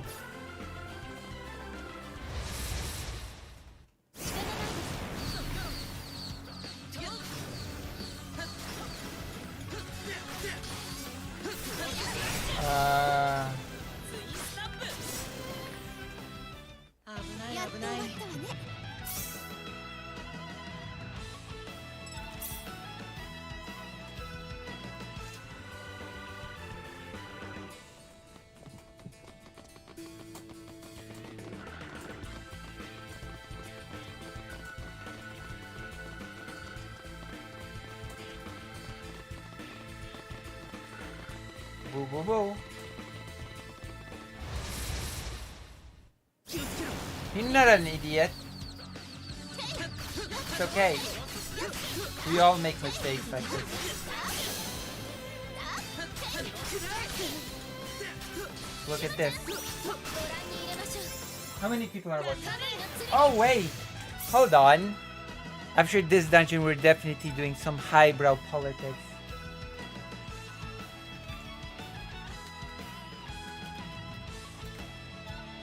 We're gonna be doing some so much serious politics that is gonna be great.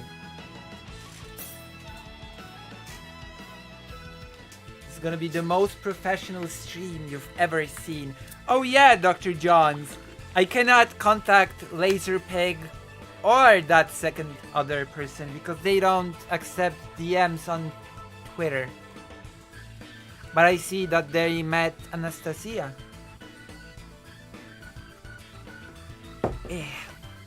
Maybe I should have Anastasia on again. How's that for?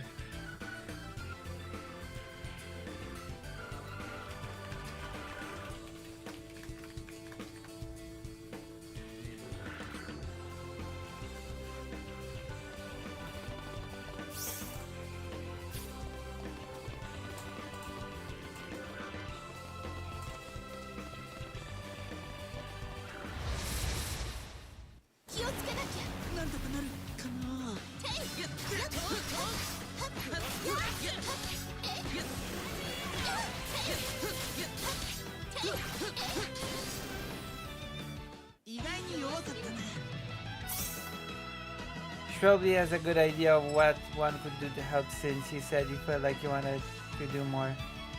That's true. Actually, she gave me the contact to the organization that I'm gonna interview to begin with. Just so you know. Well, how do I contact them then, Dr. Johns?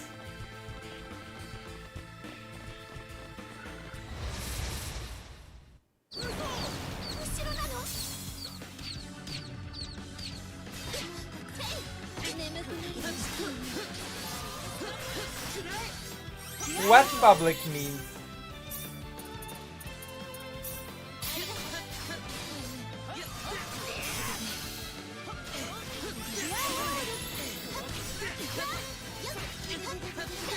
I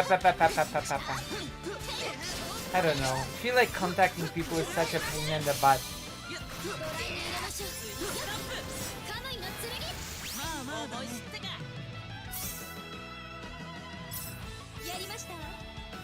Celine, mental drain.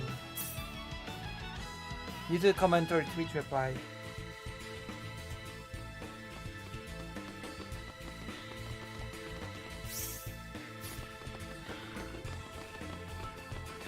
Maybe tweet reply would be good. But what do I even say? Hey, handsome, DM me. Wink, wink. I'll make it worth your while.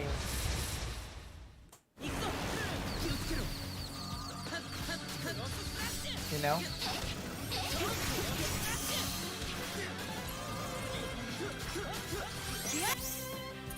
Spells. Delay.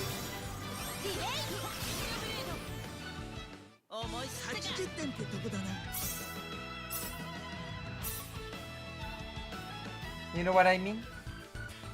It's like a maze of trickling things because I cannot, you know, it's like bleh.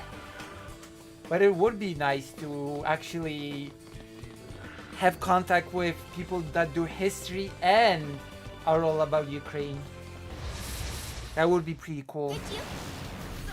I mean, I do history and I'm all about Ukraine.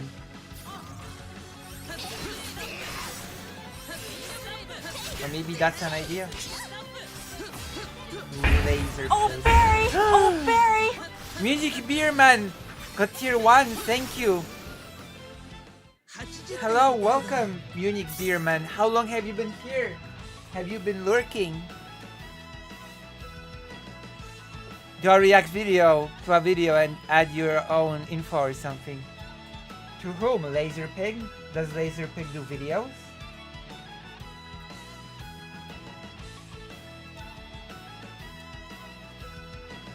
But thank you for the tier 1, Munich Beerman. Wait, Laserpig does videos? Link me a video to react and we'll react. Link me a video. Link me a video. I will add my Polish perspective.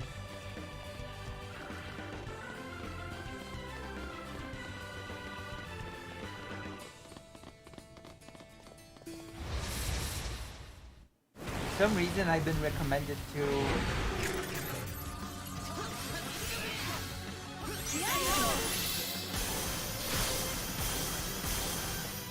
what was that? Okay, let's check it out.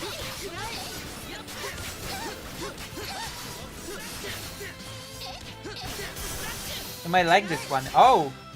Is it Laserpig? Or is it that history person's?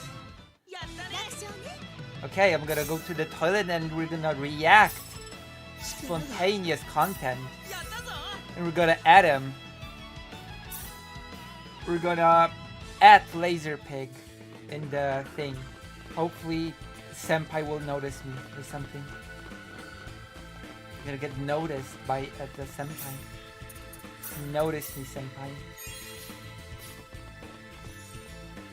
Notice the East European representation. Okay, I'm gonna be right back. I'm gonna go to the toilet. Laserpig debated with Couch Red on Ukraine. I saw. That one I saw. Together with Destiny. And Destiny quit. Destiny just quit. And Laserpig act if Coach Redfield can act like an adult. Spoiler alert, he couldn't. Laserpig is a military focused person. Oh. Interesting. Maybe I should become more military focused. Maybe that's a road for me. Become a little bit more political. Usually in my history I'm not so military focused. I'm more well, I don't know. Not military focused. I'm more political scene focused, I guess, in history. Although there is a new branch of history, growing new field of history that focuses not on the big figures, but humanitarian focused, yes. But focuses on everyday people that live during certain events. It's like a new growing branch of history of that focuses not like on the big events and the big people, but on, you know, how people lived and how people sort of during those times, which is sort of, you know, interesting as well. Wouldn't you agree? So there are more and more books coming out about just everyday people's lives rather than the big movers and shit. Be right back.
Sponsored by World of Warships. Stop me if this guy...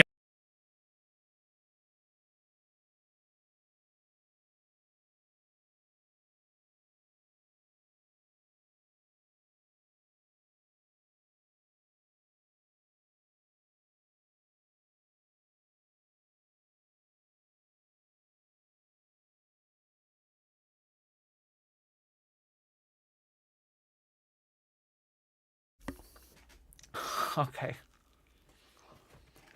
I say that the Peace Party lost 45 seats in the EU election. Was the EU election in Poland more progressive? Is there a trend? Thank you. So basically, it was like a 40%. Apparently, a lot of people from the countryside did not vote because they felt betrayed by Law and Justice, which I'm happy with. But yes, Law and Justice barely lost to the Civic Coalition.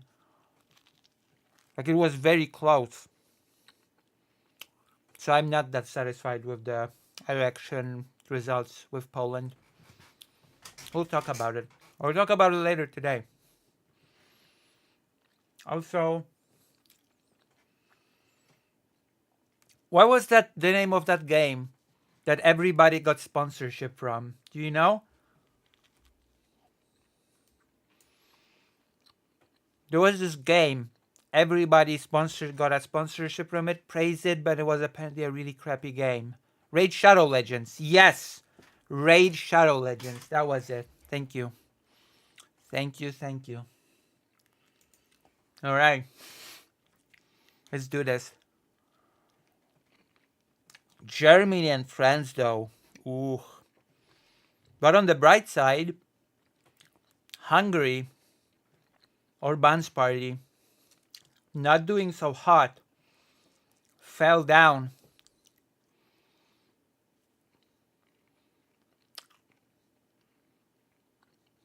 Oh, you want to see? You want to see exactly how those things break down? Okay, I'll show you. I'll show you exactly what the breakdown is.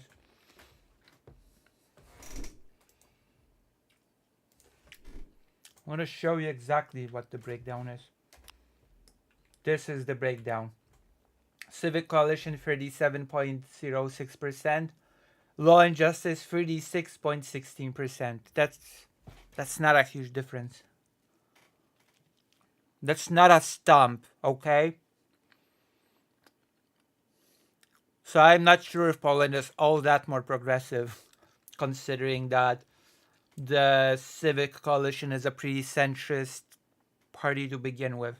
This is the left wing. There you go. The left wing got 6.3%.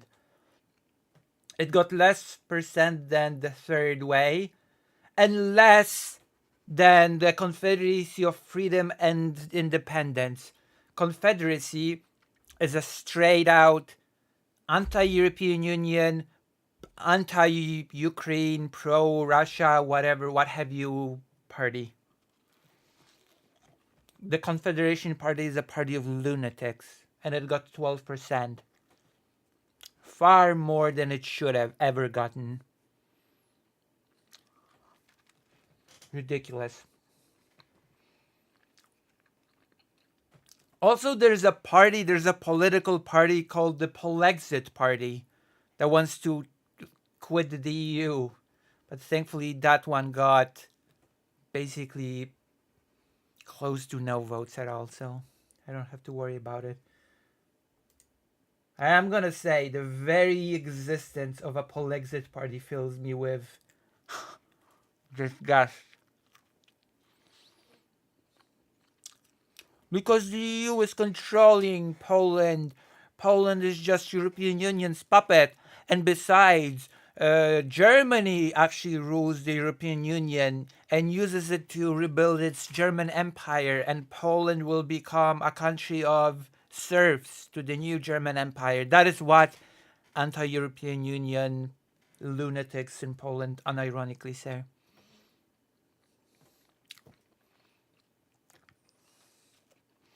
I do need to translate some of those speeches from the anti-European Union far-right meeting that I went to. I do need to do that. God.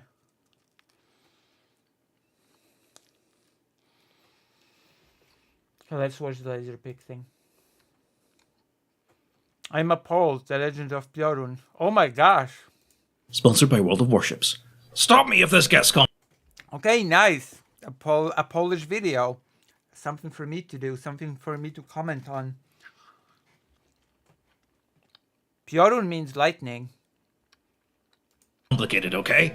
In Scandinavian folklore, there exists the great legend of the Hall of Warriors, located in the ancient realm of Asgard, where great warriors, the chosen dead taken by the Valkyries, will one day fight side by side with Odin during the time of Ragnarok. Listen, Valkyrie Profile is one of the best games that you could play. Known as Valhalla. Perhaps you, being a keyboard warrior yourself, may one day grace these hallowed halls of the slain, and as your eyes wander over the various warriors assembled by the fire, each one reciting their tales of great battles. Why is Obelix here? Also, I should be playing Valkyrie Profile while doing this video. Heroic last stands, your eyes may turn to a shadowy figure in the background. Asterix Pig. And it may take you some time to realize that this hulking mass that you're looking at is not a man, but an 1,800-ton British destroyer, an N-class to be exact. But this destroyer is not British. This one flies the flag of Poland. Its Poland! crew gaze down at you with a 1,000-yard stare. They raise their drinks in honored salute, and in unison recount the tale, the legend of the Prion, the Thunderbolt. The what? I'm sorry, what, the what? Okay, I know I'm gonna be an asshole about this, but what did he just say? But the legend raise their drinks in honored salute, and in unison recount the tale, the legend of the Prion. The what? It's Piorun. Piorun, not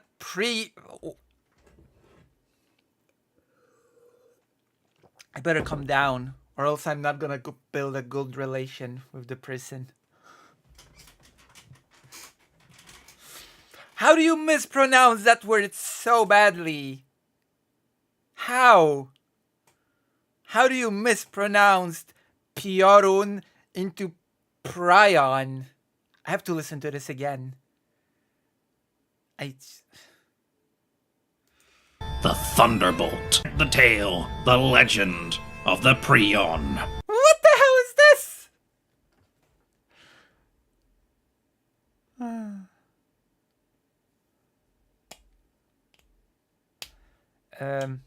I'm gonna cut this out, but to be fair, with Hungary, Fidesz won as usually quite much, 41% around. What is new is that there is a party that the only 1.5 months old had 30% plus of votes, which means people see alternative against Orban. Oh, I actually listed Hungary as a positive in this whole European election thing because Orban's party went down, which is a new development.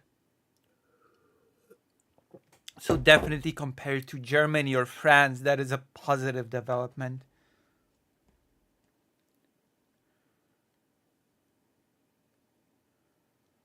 In fact, some Hungarian political analysts argued that similar chance can happen with Tusk or Tusk allying with more left-leaning parties to beat peace. I mean, that is what's basically happening. That is how the coalition won with Law and Justice in the parliamentary elections to begin with, by doing a coalition with the left wing and with center right. They had to do a coalition, and the left wing party is part of that coalition. Without it, the Law and Justice Party would have won. So the Hungarian political analysts were just correct.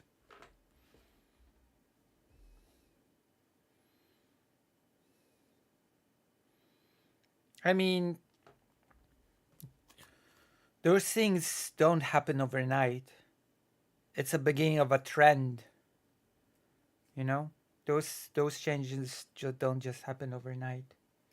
Like snap, it's important that there's a, you know, there's a trending downward for the FIDES. In particular, physics prions are hypothetical point particles conceived as the subcomponents of quarks and leptons. Thank you, Munich Spearman. Thank you. How do you mispronounce the word so badly? How? The Unison recount the tale, the legend of the Prion, I cannot get over this. the Thunderbolt. But first, ad time. Deep in the Norwegian forest of Umlaut lived little Timmy. Timmy loved Little Timmy should learn how to pronounce Piorun, okay? boats, and one day he dreamed of becoming a boatsperson, going on adventures upon the high seas, fighting in large, spectacularly detailed And this is World of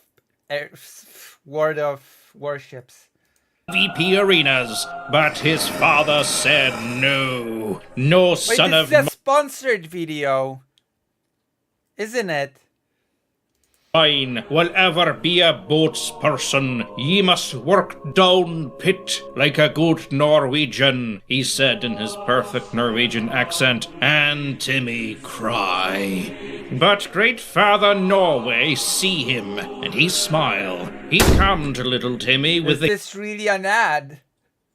a gift. Open it, Timmy, he said, and as Timmy gazed upon the wonder that was inside, his eyes were met with the USS Texas, a Tier 5 premium.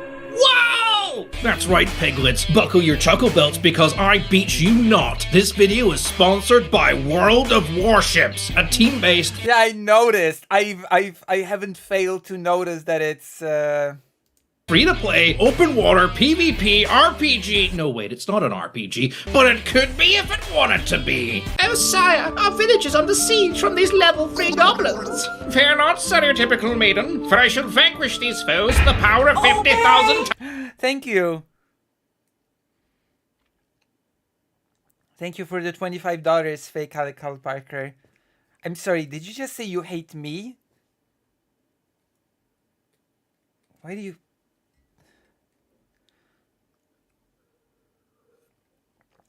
This is not even the video, this is just the sponsor ad. Well, thank you, fake Cal Park. I don't thank you for hating me, but I thank you for the $25. What? Okay. Tons of raw of sharpened button! World of Warships, it has over 44 million players, one of which is me. Come say hi. I'm terrible at this game. I need help. All you need is a PC and some money. Wait, what was that? Was that a duck? I'm terrible at this game. I need help. All you need players, one of which is me. Come say hi. I'm terrible at this game. I need help. All you need is a PC and some money. No, wait, you don't need money. It's free. Download it. Maybe I should download it. Now, link in the description. Come battle your enemies with 5 different warship classes to play as. Choose from destroyers, aircraft carriers, cruisers, battle Damn, I should play this game together with Laser Pig. ships, and submarines, I guess, if you want to be that guy that sneaks around being all stealthy. There is over 400 ships and they just keep adding more, with new content released every single month. I'll never go to school again! World of Warships fight in huge, stunning, open 12v12 arenas, each one alive with detail. One of these islands has this tiny little truck driving around in it, and it's so cute. Play with friends, play alone, fight players, fight bots, fight your friends, shoot at each other with... Imagine having friends. Gigantic Titanic-sized warships firing shells the size of small cars at each other. What more do you want? You want some free shit? I got you, fam. Download it now. Link in the description and use code FIRE. And you get 200 doubloons, 20 How rest. old is this video? 2 years ago. I don't think code FIRE is gonna work now. I mean, I can try.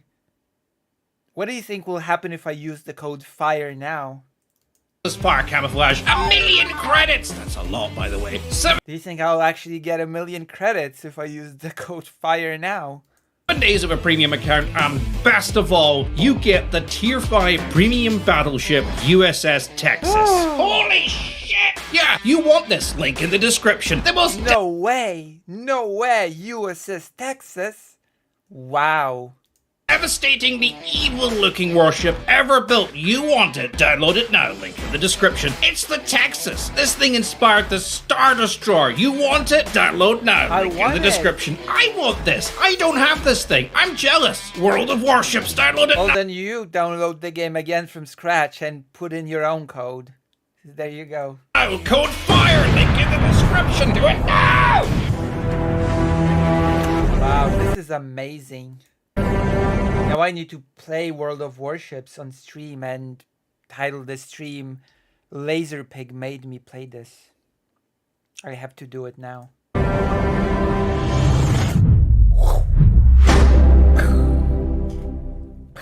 Add Finn. Our story begins not with the Prion, but with another ship entirely. The Oh, come on! Prion! Piorun! Piorun! Piorun! Not Pri... Okay, I'll stop. I'll just stop. Although I will say, this is not a difficult word to pronounce, okay? Or read.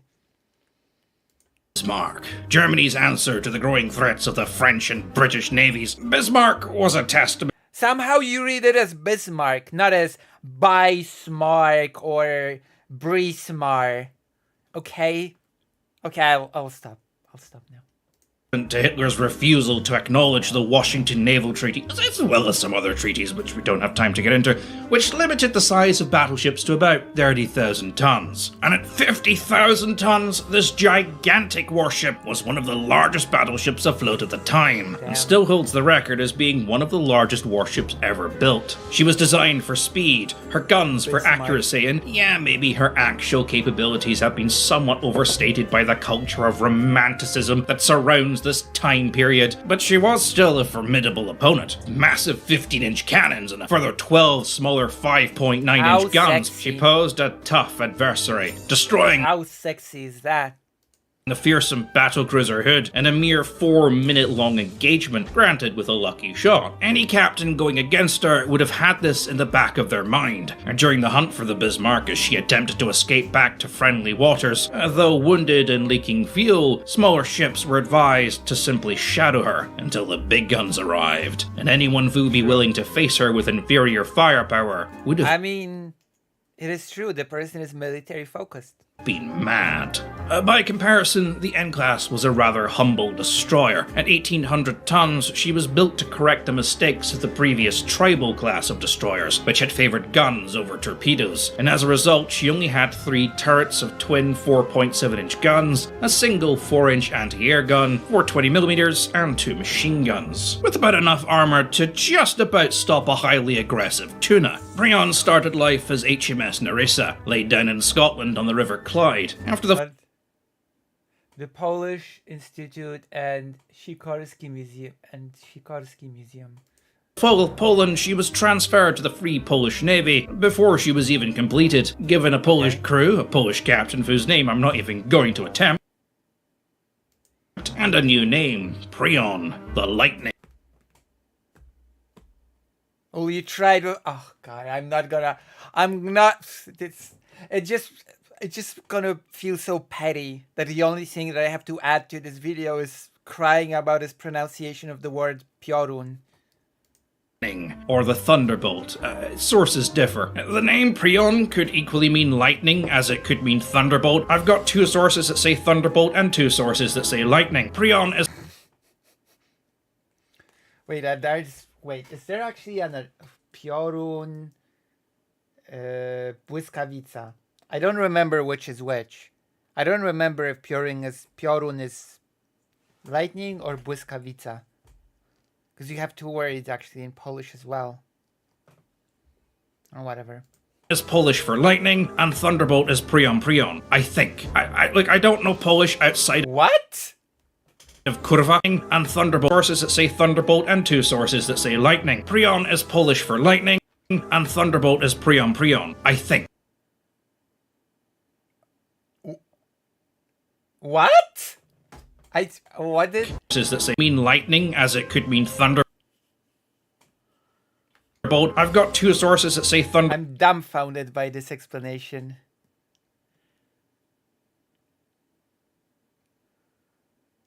And two sources. Polish person gets angry at pronunciation, and I am a Pole. Okay, I will. Maybe that is the angle that I should go with, because I don't really have anything to add with the ship specifications. That say lightning. Prion is Polish for lightning, and thunderbolt is prion. What the hell is prion? What the hell is a prion to begin with? What? Think. I don't know Polish outside Clearly you don't. of kurwa, so your guess is as good as mine. At least that word you somehow managed to pronounce more or less correctly. You're actually Polish, and you know the language fairly well. Also, the Polish language has the word błyskawica, apart from piorun. Being Polish. If you do, let me know. Sure. Unless you're actually Polish and you know the language outside of for lightning, and thunderbolt is prion. I think. I don't know Polish outside of kurwa, so your guess is as good as mine. Unless you're actually Polish and you know the language fairly well, being Polish. If you do, let me know how stupid I'm being, and I'll. Oh, well, you've asked for it, so you've asked for it. You gave me permission. There you go. Now I can be as petty as I want. Because you just gave me permission. Thank you. Thank you. I'll apologize in the comments. And I will probably be buried under all the people screaming, "We want an F111 video! You promised an F111 advert video! Where is it?" You know what? If this video gets a bajillion likes, I'll do it. Wait, how many likes did this video get? I mean, it's not a bajillion. 50,000 in 2 years. Okay. Anyway, now normally in British naval tradition it is considered quite unlucky to rename a ship after she has been laid down. But for the Prion, luck would never be in. I just cannot get over this. It hurts my ears when I hear this pronunciation of the word. It's like I'm hearing some foreign word and it's supposed to be a Polish word.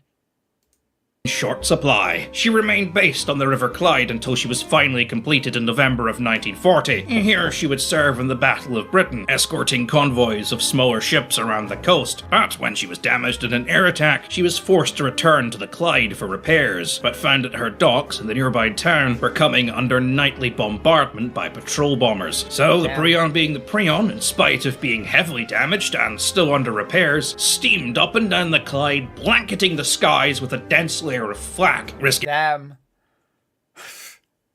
So basically, the Piorun did much better than current Black Sea fleet ships of Russia. Nice to know. Hits from bombers. Yeah, that's right. I had to place this little jab in here. Second she broke cover. Her heroics earned her the admiration of the locals, and a memorial to her stands to this day in the town of Clydebank. Dedicated on March 2005. The crew of the Polish ship RP Piorun, defenders of Clydebank Blitz in 13th of March 1941. Where I've never been, because it's a hole. And you think that would be it? The brave little destroyer facing off against the might of the Luftwaffe, defending a Scottish town against. Well, the what? Come on. Luftwaffe? I'm no German, but aren't you supposed to pronounce this Luftwaffe? Waves of facing off against the might of the Luftwaffe, defending. Luftwaffe? Oh, come on, guy. I'm gonna look it up. I'm gonna look it up.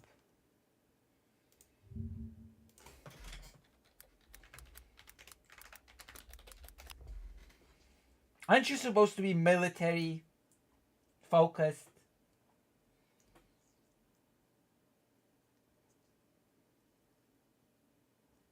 Maybe I'm wrong about the pronunciation. Maybe he is correct here.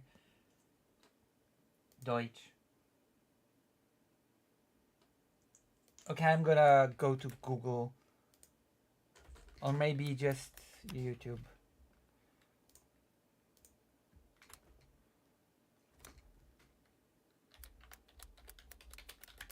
Because I just cannot get over this. There we go. How to pronounce Luftwaffe correctly. We're gonna get this like out of the way once and for all.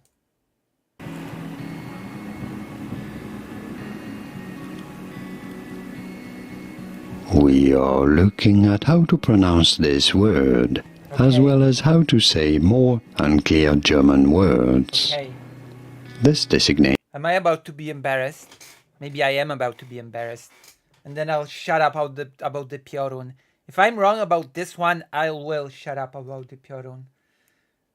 Or Pyron. It's the aerial warfare Or Pryon.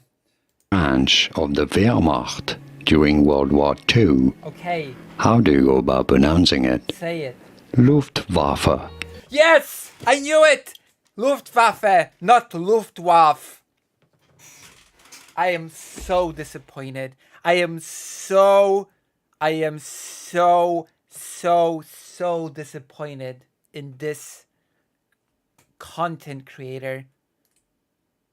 I am... There you go. I knew it. I knew it. There you go. This is going to be the extent of my commentary, of my added transformative commentary to this video. Me nitpicking on pronunciation of Polish as well as German words. Defending a the brave little destroyer facing off against the might of the Luftwaffe, defending a Scottish town against waves of bombers. But no, sir, Prion wasn't done. She was hungry for revenge. She wanted blood. She wanted to make her mark against the Germans and remind them that Poland was down, but not out. And in May of 1941... It was only out after the war when it was taken over basically by the Soviet Union, but that's a far sadder story. She would get that chance. In the aftermath of the Battle of the Denmark Strait, with the Hood having been sunk by the Bismarck... It's a great moment for the German Navy. Yes, Lindemann. Listen, he left it there, okay? He left the Luftwaffe, okay? So I'm gonna nitpick on it. It's my job. It's my job as a professional streamer to nitpick on important things like this. Like, I go into the heart of the matter. I go into what's important.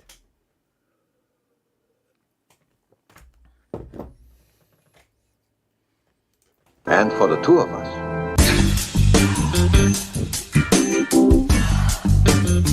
And the Prince of Wales heavily damaged, Britain was devastated. Its national pride had been hurt, and it demanded vengeance. British Prime Minister Winston Churchill would send out an order down the chain of command to every battleship, destroyer, cruiser, submarine, and fishing boat with a rifle duct taped to the front that would countermand all other orders. Find that bloody ship and sink it! At the time, Priam was on... That is how he sounded. Escort duty with 4 other destroyers heading for the Indian Ocean. 3 days in and the order came through, and they were detached from the convoy to join the hunt. Now the Bismarck might have been a very, very large ship, but in comparison to the entirety of the North Sea, it was, well, let me put it like this. Finding the Bismarck in something the size of the ocean was like trying to find a single drop of coffee in an entire swimming pool filled with fish. They're just flapping all over the place, and you need... That is pretty interesting. That is a thing that I've heard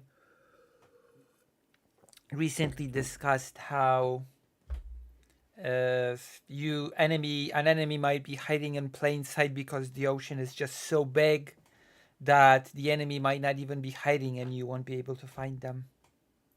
Your caffeine fix, but where the hell has your boyfriend hidden that cup, and what kind of prank even is this? Anyway, Bismarck. By now she had 4 battleships, 2 battlecruisers, 2 aircraft carriers, 13 cruisers, and 21 destroyers, Jesus. along with a mix of numerous aircraft and a cruise ship. This one looks very old.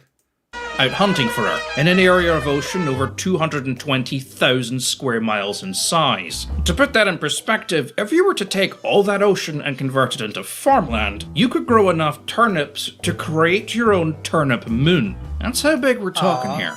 However, because this battle is largely told from the British perspective, much emphasis is placed on the actions of Force H. Force H was flagged by the battlecruiser Renown, Hood's sister ship. The crew were anxious to avenge her sunken sister, but she was ordered not to engage. Only the carrier Ark Royale, which did not even have its full complement of aircraft on board, could safely strike at the Bismarck, famously jamming her rudder and preventing her from maneuvering during a series of low-altitude torpedo runs. This would be the death knell of the Bismarck, and in the morning, the home fleet would arrive, and the final battle of the Bismarck would begin. However, before this engagement, another lesser documented battle took place. Destroyers of the 4th Fleet were ordered to shadow and harass the ship with torpedo runs throughout the night. Prion paired with the destroyer HMS Maori and spotted the Oh, you mean the Piorun? Ship just before sunset, making her the first ship to actively spot the Bismarck during the final battle. After reporting her position and confirming that the Bismarck was indeed unmaneuverable, the Maori moved off to begin her torpedo run. But as the Maori looked behind her to see if the Prion was in position, they saw a horrifying sight and realized that something was deeply, tragically wrong. What was wrong? Tell us, please. I'm on the edge of my seat. The Prion was charging directly towards the Bismarck at full speed. Worried her steering was jammed, Maori broke radio silence and attempted to hail the Prion, but received no response. On board the Bismarck, the crew, now at battle stations, turned their attention to the small flotilla of British destroyers, and were surprised to see one apparently charging them. In disbelief, they watched as the tiny destroyer turned, showing its full broadside to the Bismarck, and with both its signal lights and its wireless, transmitted the message, "I am a Pole," before it opened fire. Oh my gosh. For over an hour, Jesteśmy Polakami. the two ships fought mano a mano, pride of the German fleet versus one single Polish. Or maybe the single person was like, jestem Polak. Jestem Polakiem. Destroyer. The Bismarck completely unable to hit the Prion as it dodged and weaved through The Polish Institute and Sikorski Museum. fire, ignoring the numerous orders to fall back, all while continuing to broadcast, "I am a Pole, 3 salvos for the honor of Poland," directly at the Bismarck. Na honor Polski. Her confused crew trying desperately to keep the tiny ship in view as it fired salvo after salvo. And when I mean the Prion was firing salvos, Oh man. Why do I have to be so hung up on the pronunciation thing? This is a pretty good video. I mean it was firing all of its guns. The 4.7 inchers, the anti-aircraft guns, even the machine guns were firing. Wow. There's even tales of all the crew out on deck, screaming insults and shooting pistols, throwing I wonder what the insults were. I genuinely wonder. trash at the Bismarck as they strafed her, at one point even bringing musical instruments. Spierdalajcie. Maybe I shouldn't swear. Maybe YouTube will, I don't know, detect my Polish swearing and demonetize me. Onto the deck and singing the national anthem of Poland. Eventually, with the Bismarck's gun throwing great plumes of water over the tiny Prion. I'm sorry. I just sang it incorrectly. It's Kiedy my żyjemy, I believe. At a distance of less than 20 meters away, the ship was finally forced to break off its engagement. It would remain in the area, defying orders to return to port until its fuel reserves forced it to finally return home. After the smoke had cleared, post-analytics of the Bismarck's final battle with the home fleet showed that the Bismarck had hit absolutely nothing, in spite of firing almost every shell she... That's what you get for messing with Poland. Oh yeah. Oh yeah. Hello, No Shadaka. It's okay. It's a bit of a tipsy stream. So it's okay. It's okay to be tipsy. We've come to the right place if you're tipsy. Tipsy noodle. Also Luftwaffe. Not Luftwaffe. Okay? had, the only damage reported was HMS Rodney, who had... Who would win? Germany, largest battleship, or One angry Polish boy. One angry Polish boy every single time. Of course. Shattered part of her own mainframe from firing her guns at point-blank range. A major contributor to the Bismarck's sluggish performance had been down to crew morale. What's Polish epicness? Of course. What do you think? What do you think it was? Morale and exhaustion. The entire crew had been on battle. That's what we call an excuse. Oh, what are you celebrating? Niel Shadaka. Also, join the page if you're celebrating. And possibly donate. Damn, I've never seen Lucy this nationalistic. It's true. If there ever been time to be a nationalist, now is the time. Now's the time to be nationalistic. Okay? Now's the time.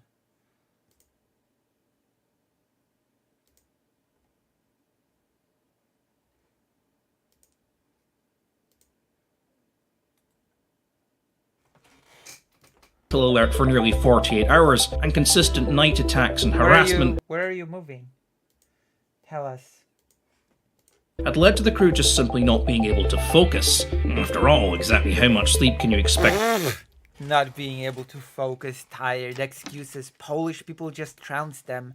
Oh yeah, we were trounced, but we're tired, we could not focus good, no, yeah, naturally, sure. Use all the excuses you have in your belt, your arsenal. But it won't change the facts. To get when you have an angry Polish warship screaming at you, flashing its lights, throwing trash and singing all night. Prion would remain in come on! At least have the decency to use disco polo for such music, okay? For Polish music. Service operating in the Mediterranean, guarding convoys, and even took part in Operation Halbert, the largest convoy attempt to resupply Malta, the invasion of Sicily, and even the Normandy invasion, engaging remnants of the German surface fleet off the coast of Brittany. After the war, she assisted in the decommissioning of German U-boats before she was returned to the British, where she became HMS Noble and was finally decommissioned in 1955. While in the British retellings of the sinking of the Bismarck, the story of the brave Polish destroyer who took it on single-handed at a time where ships far more powerful than her were afraid to even approach has been assigned to the footnotes of history, its presence and courage overshadowed by the more interesting British exploits. In Poland, it has lived on in legacy. The name Prion would be reused, with the new ship's naming ceremony inviting survivors of the original ship and even commemorating it on a special coin, proving that the legacy of the ship is still alive. Niszczyciel piorun! Yes. Maybe deserves a little bit more recognition. I, for one, feel that the Prion has earned its place in Stovacor. What? Earned its place in Stovacor.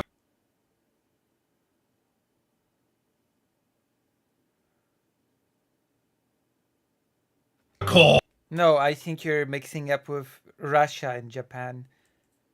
Actually, Poland and Japan was even a weirder story because Poland declared war on Japan during World War II. Yes, Poland declared war on Japan during World War II. And Japan's reaction was like, yeah, we know, we understand, Poland. We understand, you're just brainwashed by the West. We understand you're being used. And we have to kindly decline your declaration of war. Yes. Japan did not accept Poland's declaration of war. So technically speaking, Japan and Poland were never at war because Japan never accepted. There you go.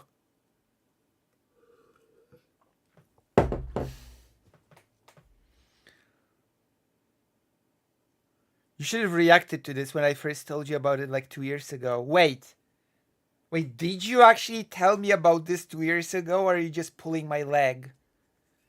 Did you actually tell me about this 2 years ago? Or are you just joking? 2 years ago, I was still a VTuber 2 years ago, with a falsetto voice, I believe. Japan was scared, true. I mean Valhalla. What did I say? Anyway, something.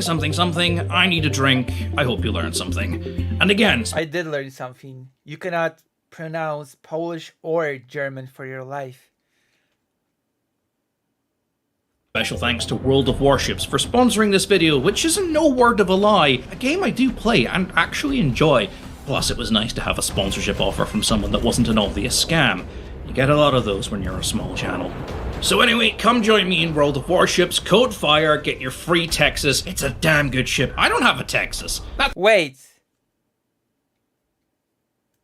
I was in a live stream during the YouTube days. So did you actually recommend this video 2 years ago? Why didn't I watch it? Why didn't I agree to react to it then? Do you remember?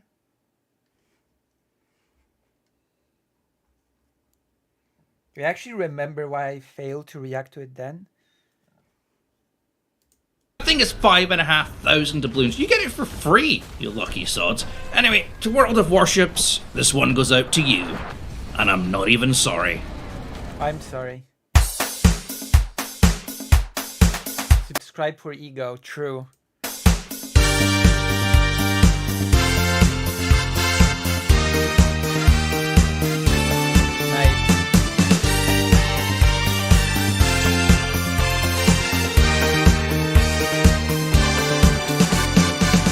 Can you find pleasure? Search the wealth of treasure, then science, technology.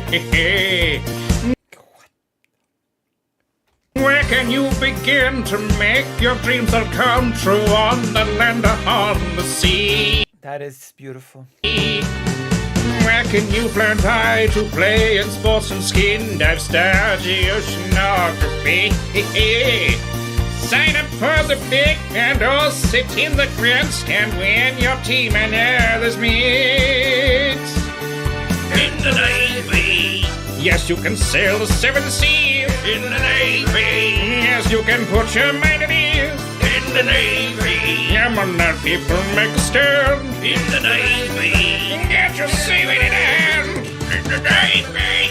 Come on, protect the motherland. In the Navy. Come on and join your fellow man in the Navy. Come on, people, make a stand in the Navy. Okay. In the Navy. Wow, that happened. So I did my reaction. I did my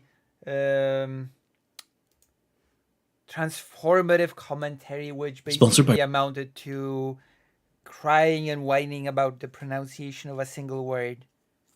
So if you think this is worthy of me making a whole segment about it, then, you know, I don't know. I mean, I don't know anything about ships. I didn't have anything else to add apart from the Luftwaffe and Piorun. This is, it's okay. Those are legitimate concerns. It's fine to upload this as a segment, right?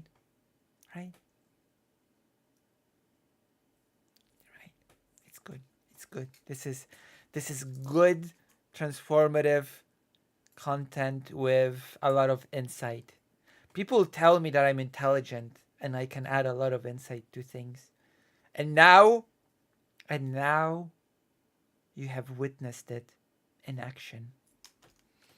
You have experienced just how much insight I am willing and able to give.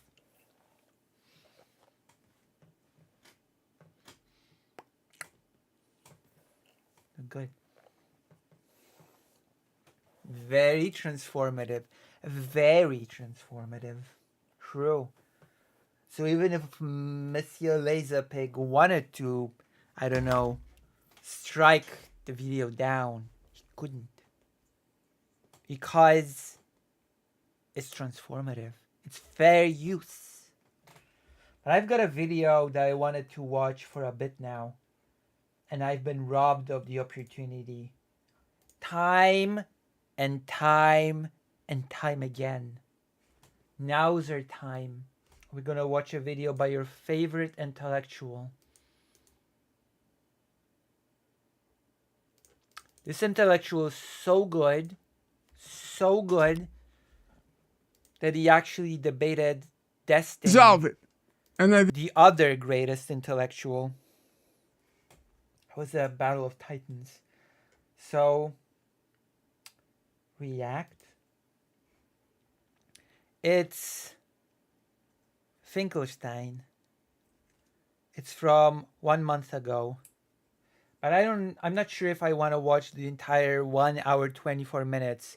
So I'm gonna give you, it's timestamped. The sections are timestamped. So I'm gonna read out the sections and you tell me if you want me to watch them.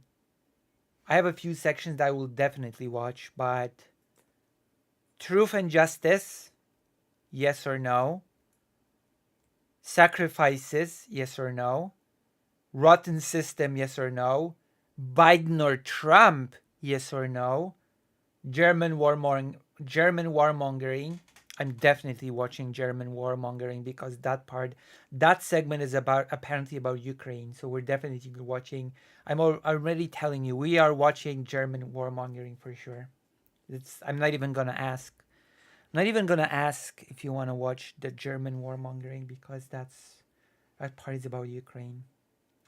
Real value, wealth, genocide in Gaza. We might watch this one. Constraints of political office, legacy. So now I will give you a brief pause. I'll give you a few moments to collect yourselves and to tell me in either YouTube or the side chat. Oh yeah, I am bigger than Daedalus. But also Daedalus streams way less and puts out content way less. So I guess that makes sense that I am a bit bigger.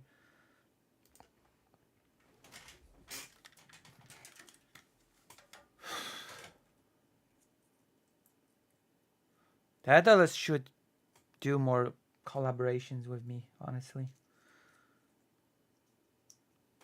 Keep wanting to do something with Daedalus. If Daedalus would be on Lucy, he would be a cloud chaser. Well, I certainly welcome him to cloud chase with me. It would be a pretty cool thing. You know?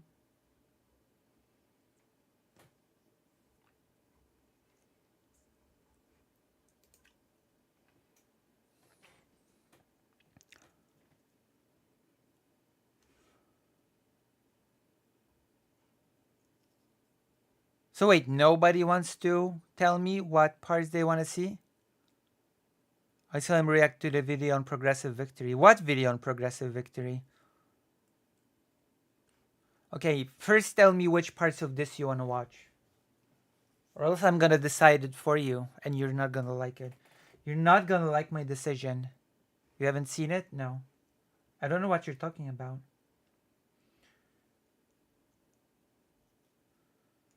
What are the criticisms of Progressive Victory? I forgot the options. Okay, the options are Truth and Justice, Sacrifices, Rotten System, Biden or Trump, German warmongering we're doing no matter what, Real Value, Wealth, Genocide in Gaza, Constraints of Political Office, Legacy, Rotten System. Okay, let's watch the Rotten System.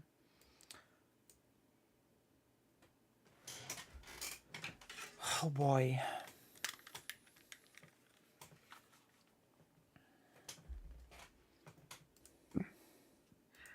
I don't know. This person's supposed to be like a respectable scholar, but I find it hard to muster any respect for this person. I did ask a question. I asked which parts of this video do you want to watch? I did very clearly ask a question.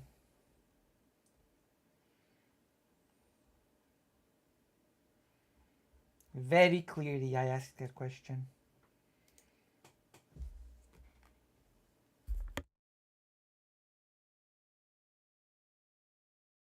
Yes, Miss Lucia, I'm sorry. Listen.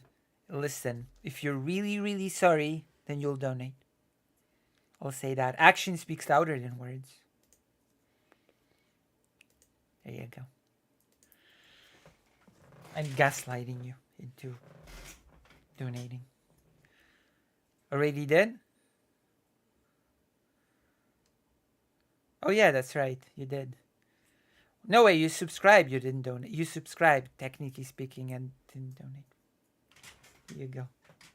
Oh wow, this is like one of those, I think, vacuum cleaners. Or is it? I don't know. I think this round thing is one of those automated vacuum cleaners that just ride around and clean. Books get damaged, by the way, by being like this. Just saying. By being on the side like this, books get damaged like this. But why? My question is, what are you fighting for and against whom? Each day for the past couple of weeks, as I'm going to the beach, I go every day, I told you. There is a homeless person. And I got to talk to him. He finished. Damn, how noble you got to talk to the homeless person. I don't know, I should come into this with more of a neutral mindset. I shouldn't be, I don't know, biased.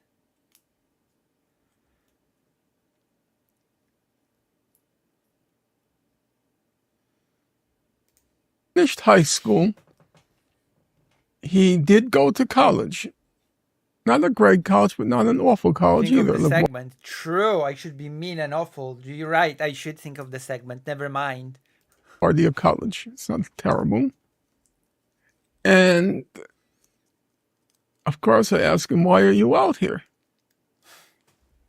I almost expected him to ask, "Of that, why are you homeless?" Just is in rags on the bench. And I said, "Don't you have family?" And he said, This is a very bizarre thing to ask of a homeless person. Just come up to a homeless person and you're like, "Why are you here? Don't you have family?" Like, I'm gonna be honest, very bizarre.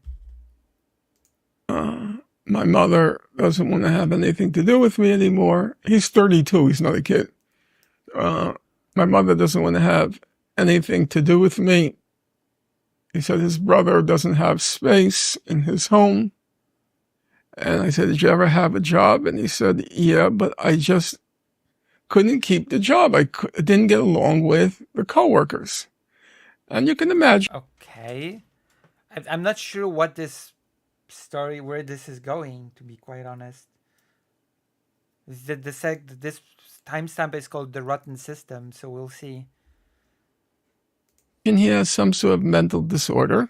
I'm not going to pretend that doesn't exist. It probably is the case. Otherwise, why would his mother give up on him?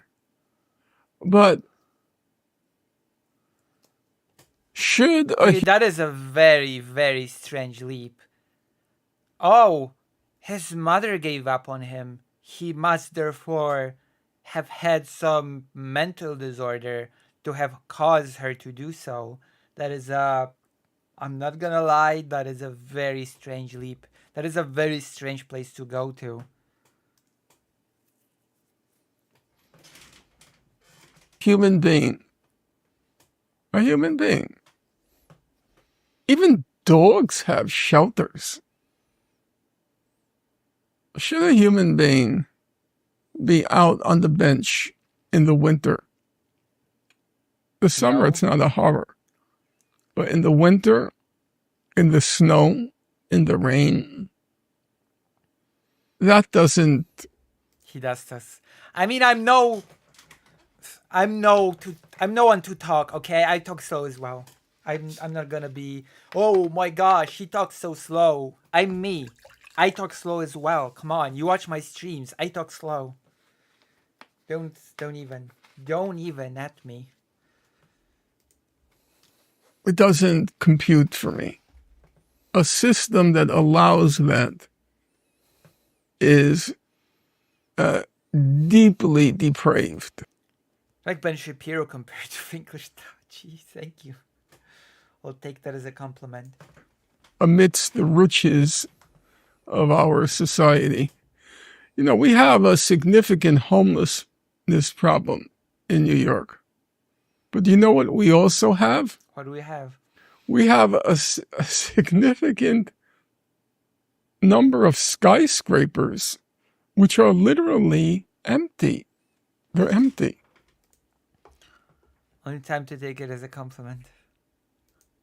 There are all these new buildings that went up.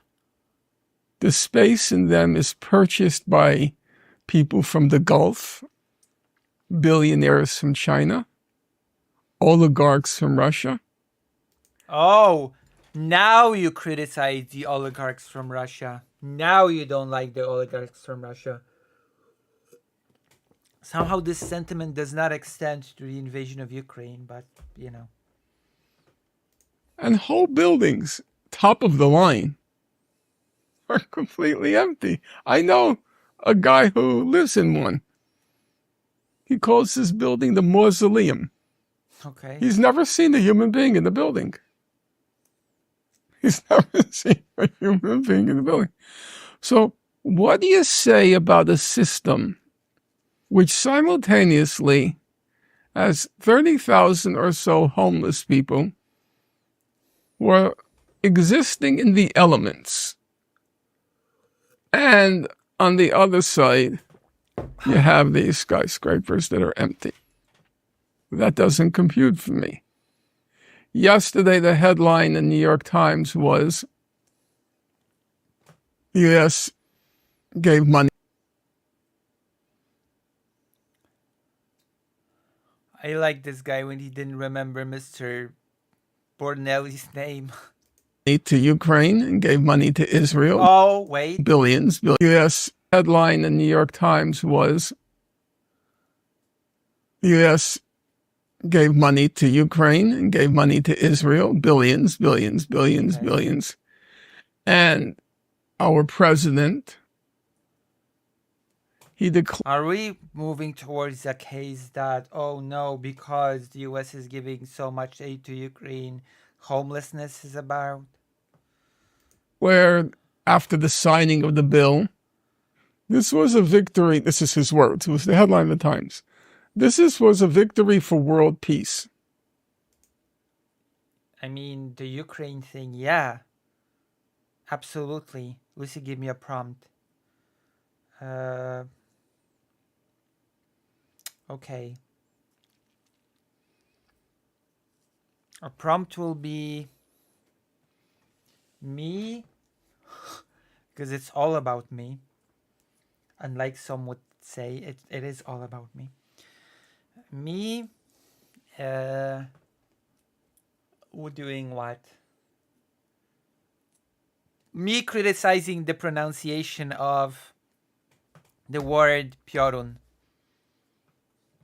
Yes, I'll use it in the thumbnail of the video. Of the segment about the laser pig segment. I'll use your art as the thumbnail.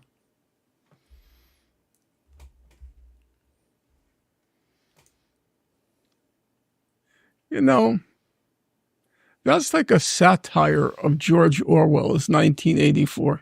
Yes. It's what a satire to think that aiding a country that is being invaded by an imperialistic, aggressive country, that giving them aid that they ask for, that's for peace. a satire of Orwell's 1984. Like, FinkleStein is so completely, I don't know what word to even say about Ukraine, that whatever. For him to declare a victory for world peace. Is he a maniac? Is he a lunatic? Is he a Like, things like that make me want to call FinkleStein an idiot outright. freak of nature? No. Freak of nature? What do you say about a statement like that?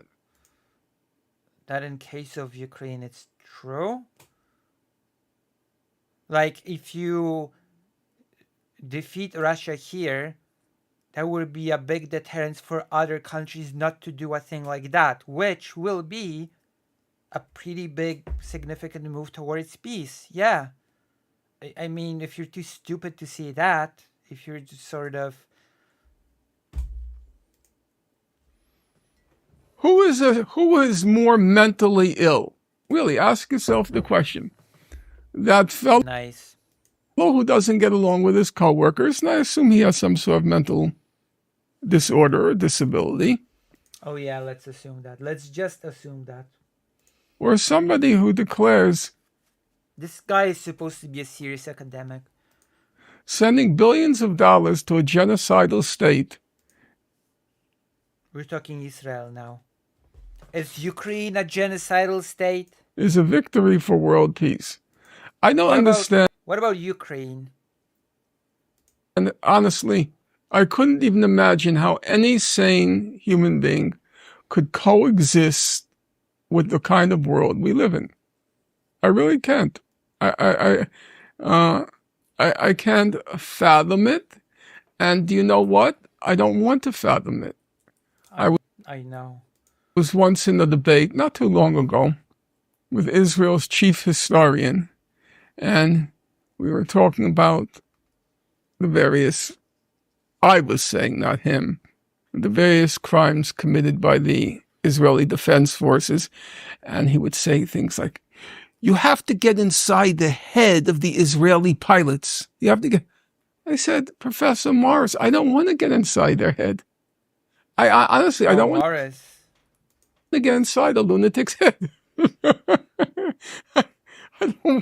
I don't want to go there.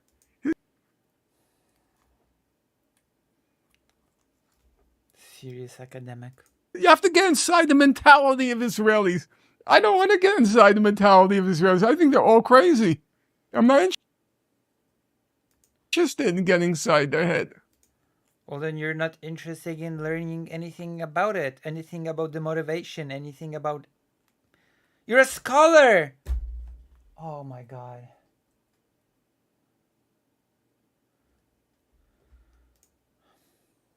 But if you talk about the... You're supposed to be a scholar. How can you discuss a crime without analyzing or understanding the perpetrator of the crime? By just dismissing and saying, oh, the perpetrator is just crazy. I don't want to understand the perpetrator. It's just crazy. That's for an academic to say that. That's just... Okay.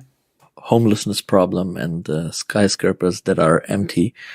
Do you think that the man who is homeless, is this a side effect or is it part of the system somehow?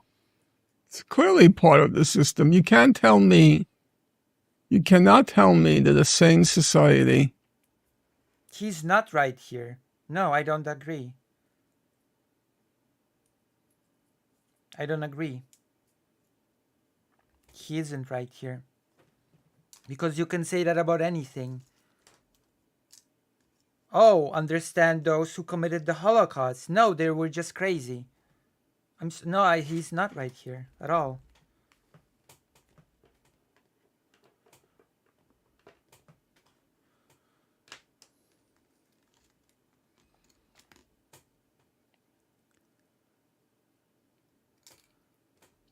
Yeah, but just because in the argument Morris was using that to justify Israeli action, it doesn't mean that it's carte blanche to just say the perpetrators of an atrocity are just crazy, and I don't want to understand their mindset at all. That's just stupid. I'm sorry.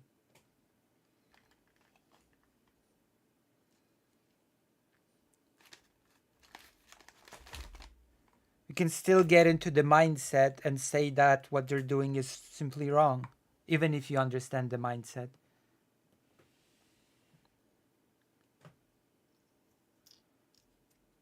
Yeah, but you do need to understand the German soldier to know what led, to know what drove them to do it. Once you say the German soldier was just crazy, you're just throwing all that away.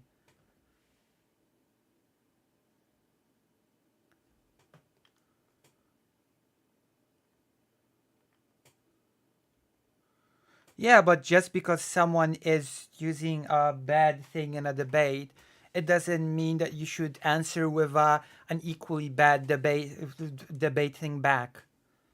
You know?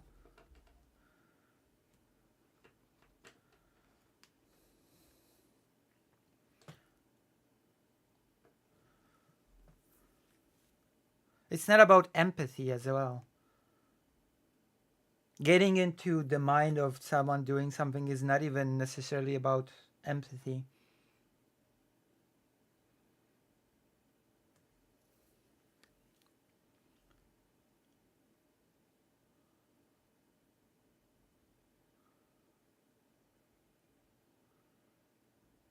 Yeah, but we do need to understand them. Still.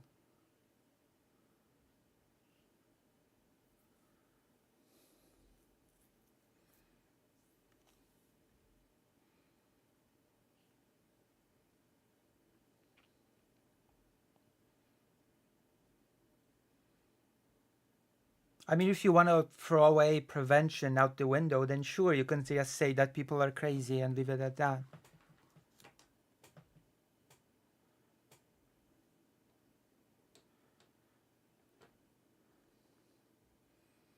Yeah, and she's doing that by saying something that I completely disagree with.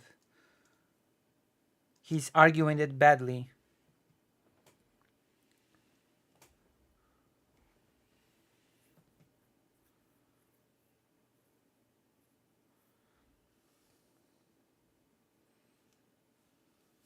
Oh, thank you. Oh, Barry! For the tier 2.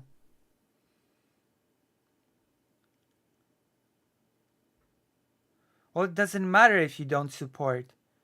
If you don't know what leads to a thing, then you won't be able to prevent it. Because you won't be able to recognize it. Because you'll just assume that people that do it are just crazy. They don't really have any ways of operating. There aren't really any early signs. They're just crazy.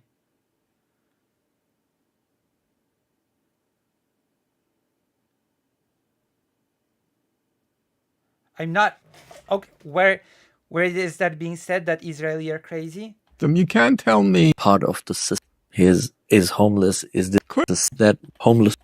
Because I think they're all crazy. He's saying it here, literally word for word. I think they're all crazy. Of Israelis, I don't want to go there. You have to get inside the mentality of Israelis. You have to get into the mind of the Israelis. I don't want to get inside the mentality of Israelis. I think they're all crazy. I think they're all crazy. This is where he said that Israelis are crazy. Crazy. Word for word. I'm not interested in getting inside their head. But if you talk about the homeless problem and the skyscrapers that are empty, do you think that the man who... Yeah, but understanding genocide is not just about the immediate current genocide. It's about understanding the wider context and the wider concept. So no, throwing away understanding it all and just declaring the people doing it crazy is stupid.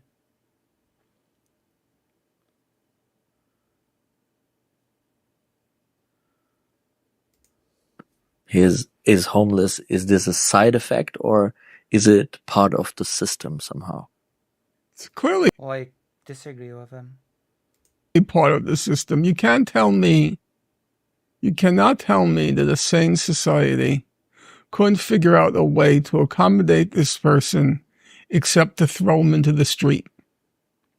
I cannot believe that. There has to be a way to do. You know how I know?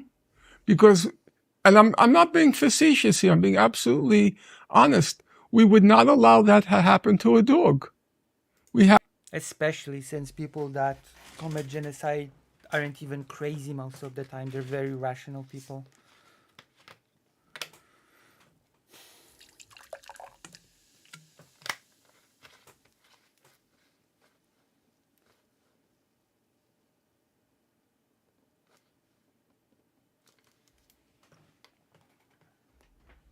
Yeah, and I can definitely agree that there is selective empathy, but the way to answer that selective empathy is not to say that we don't have to understand perpetrators at all and they're just all crazy. You don't answer a bad statement or bad argument with your own bad argument or statement.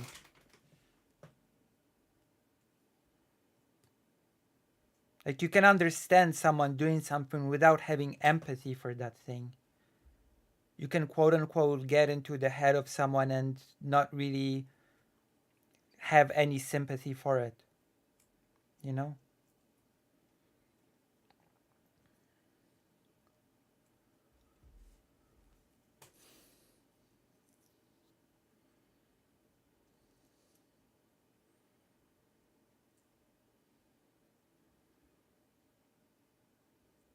an American society for the.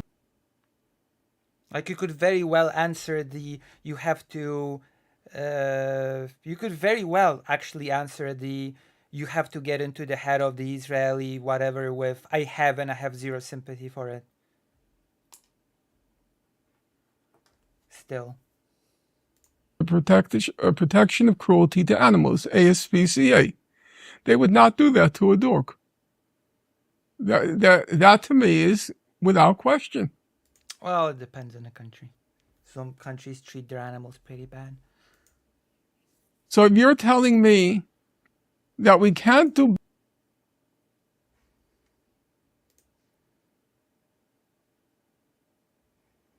better as a society than to treat a human being worse than a dog, I'm all for protecting dogs from cruelty. Like, I understand the concept of throwing away selective empathy, but I completely don't agree with throwing away understanding. That's fine. I'm a vegetarian. I believe in the equality of all sentient life. But surely that has to include a young man who did finish high school, who did finish college, but he seems... I would argue that this sort of thing should include even the people that didn't finish high school or college. I don't think not finishing high school should, to have I didn't say he finished college. He attended college. I'm not sure how far he went. Who seems to have some sort of mental disability that he's unable to get along with his coworkers. In a sane society, they would just have trained him on a computer and he can work at home. Okay, now tell me who is responsible. I think it's He just said it's a system. There's no one person responsible.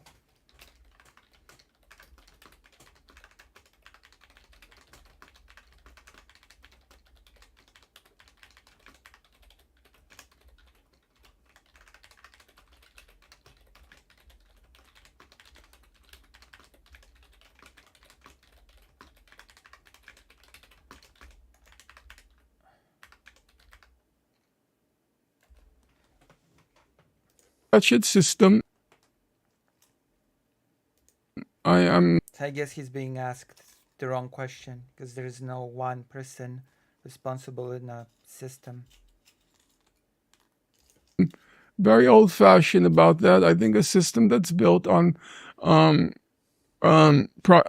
profit on accumulation of wealth is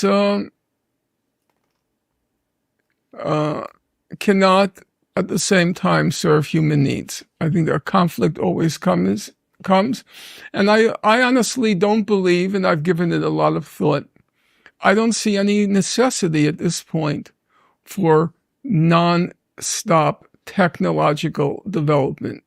I don't think having one more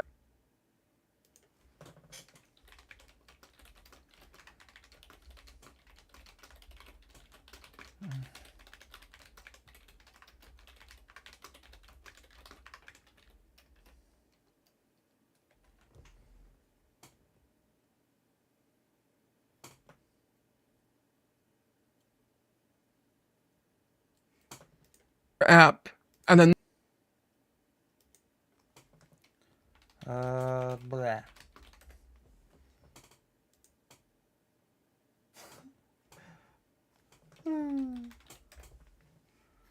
another app and another app and another app and another app, I don't think that makes people happier. I don't. I think app? Like application? And another one more app, technological development for non-stop technological development. I do like non-stop technological I don't think having one more app and another app and another app and another app and another app, I don't think that makes people happier. I don't. I think you can live a perfectly satisfying life on a very modest income. All you have to do is set yourself meaningful goals in your life, and you would have a fully satisfactory existence. If you were to ask me, I think even though the classic version of a progressive or leftist vision sees this upward curve of progress, I don't believe in the upward curve of progress. I don't. Maybe that makes me out of sync with the tradition to which I identify,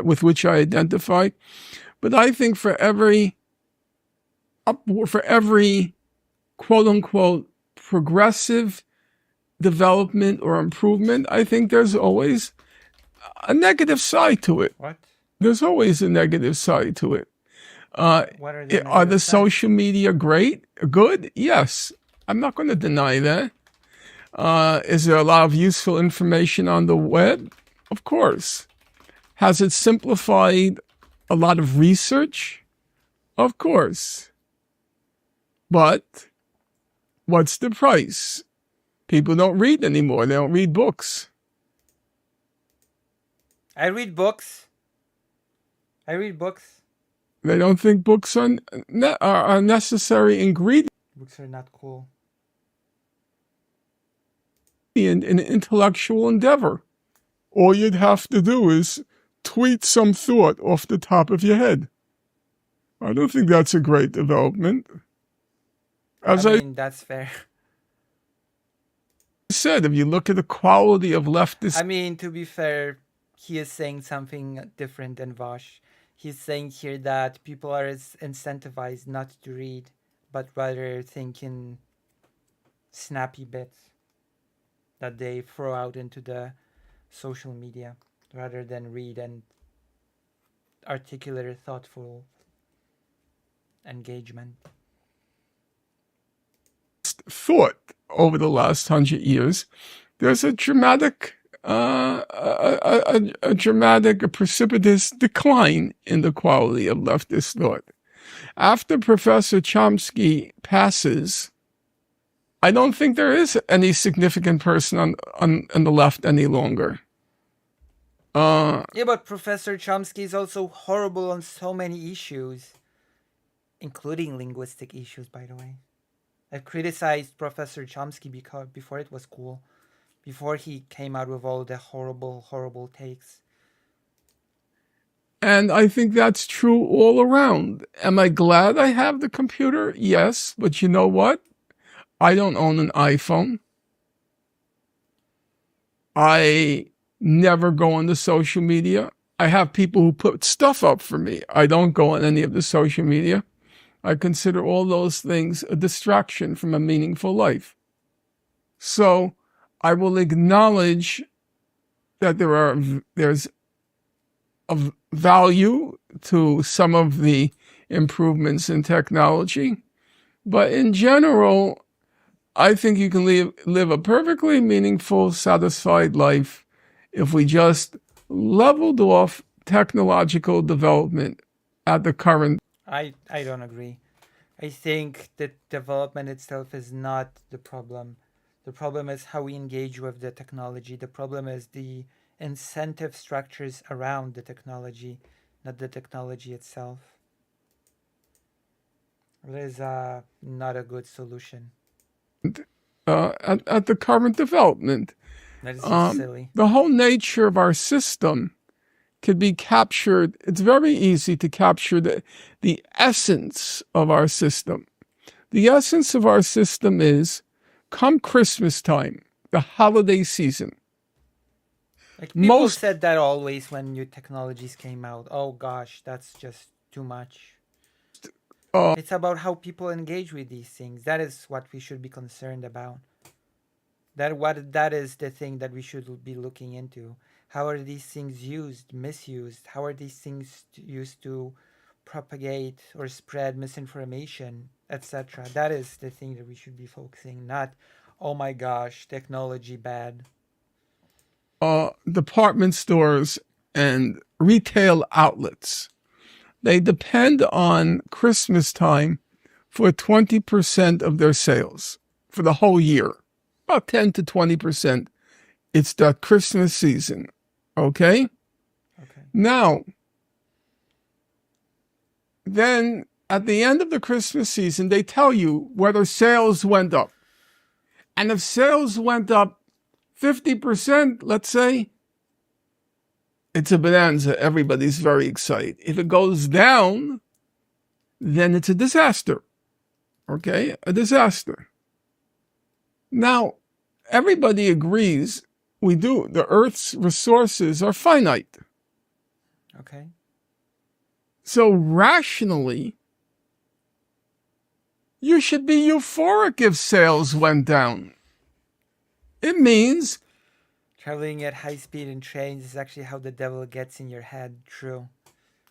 That is why I'm going to travel to Lviv in a low speed train. Thank you. Thank you very much.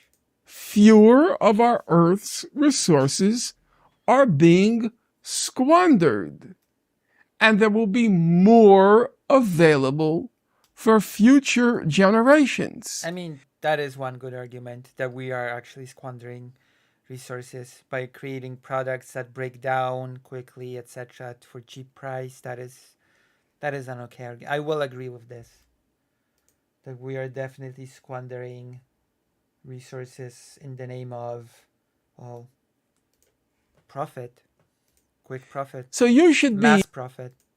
Very happy that this is why products are designed not to last, because you have to replace them. Like first light bulbs were really lasted for a long time, but then the manufacturers of light bulbs realized that if they last for too long, people will not replace their light bulbs, so they will not have anything to sell. Sales have precipitously dropped, and all that means is people came to the realization we didn't need to purchase that piece of junk or that piece of junk, that we will be perfectly happy without it. Why should that be a source of despair, despondency, a tragedy? But it's built into the nature of our system that unless sales soar, that's not exactly the technology's fault, but okay. It's a tragedy. I would think it's a wonderful, I'm not trying to be facetious. I think it's a wonderful development. It means people have found non-material ways to happiness, pleasure, enjoyment they decide, you know what? I don't need another iPhone. I'll just go and walk in the park. No, that's true. Yeah. And I think we would have fewer exploitation, fewer wars for resources. We would have... Okay, that's just silly. I'm sorry. We had wars before the iPhone. A lot less war, a lot less death. What? I'm not even gonna comment on that. A lot less destruction. Oh, for sure. I mean, the very fact... No, we would not have less war. This is just naive thinking. Fact that our country, which is supposedly the leading democracy and capitalist country in the world. Oh, we're entering the Biden versus Trump. The very fact that for the second time, the very best that our political... That is, by the way, something that a person that I interviewed in Ukraine said, that she finds it pretty interesting that the US, with its size and population, only has Trump and Biden to offer.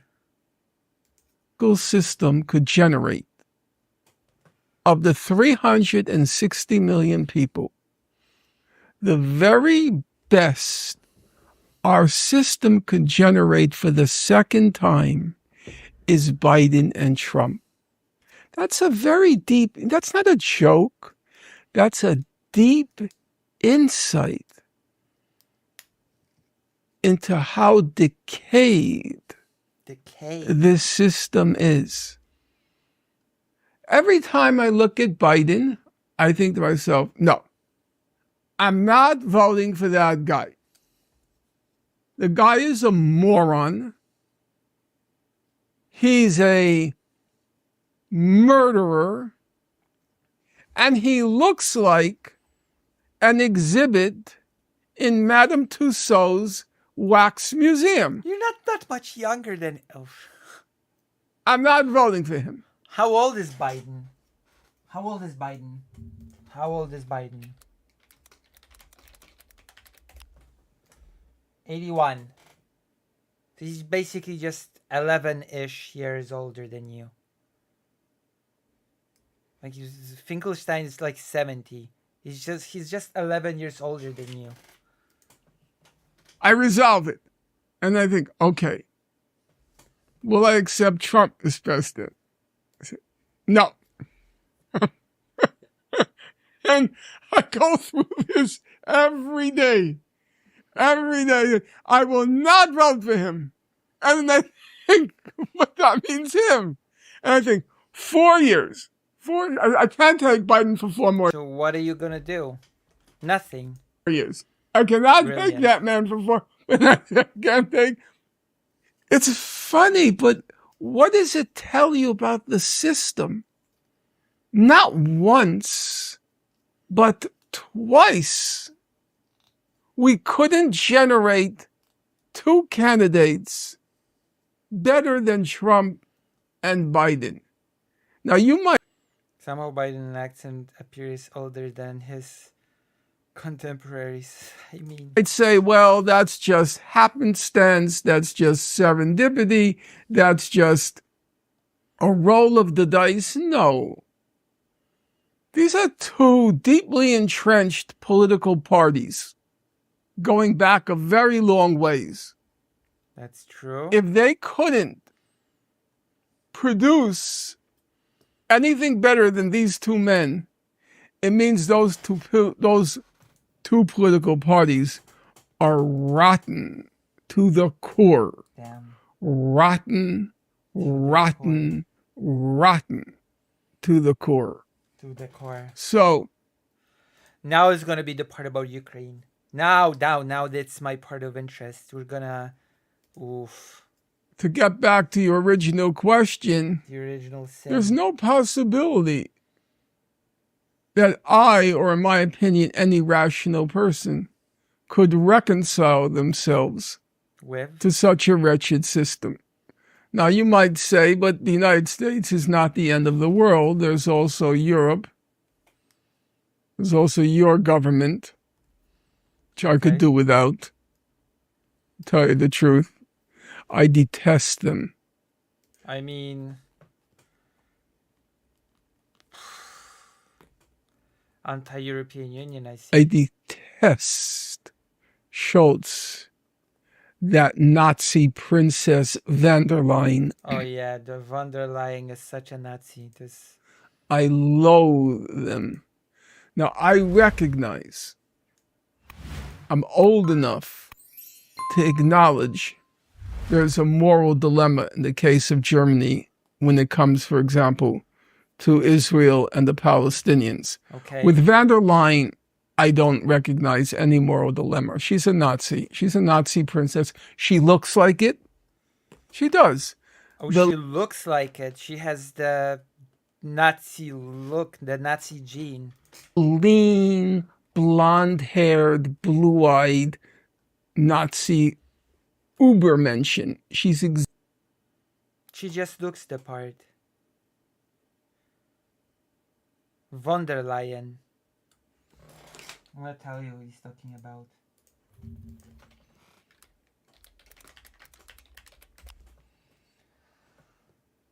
Ursula von der Leyen. We're gonna learn. This is who he's talking about. Ursula von der Leyen. The person that announced that the center parties have won in the parliament elections. This is the Nazi that he's talking about. Ursula von der Leyen is a German physician and center-right politician serving as the 13th president of the European Commission since 2019. She served in the German federal government between blah blah blah blah. She's the Nazi. She just looks the part. Look. It's just the Nazi look, the classic Nazi look. Exactly the type. You could see her in the crisp Nazi uniform. She looks it. She looks the part. But, there are other Germans who I recognize the dilemma. However, having recognized the dilemma, just saying, there are other ways you could have handled it. Number one, when it comes to Russia. Oh, there we go. The Ukraine war. You, and I don't mean you personally, the Germans killed 30 million Russian people. Again, with this bullshit. Again, with this. I hate it when illiterate people, I'm sorry if he's illiterate on this topic, say things like Germany killed 30 million Russian people. Did you just say Russian people? The Germans killed 30 million Russian people. How many of these Russian people, quote unquote, were Ukrainian? How many of those Russian people were Belarusian? Like, this is why he can be totally dismissed when it comes to the topic of Ukraine. Just this one sentence. Germany killed 30 million Russian people. Not all Soviets were Russian. In fact, it was Ukraine that was the most damaged by the German invasion, by the German occupation.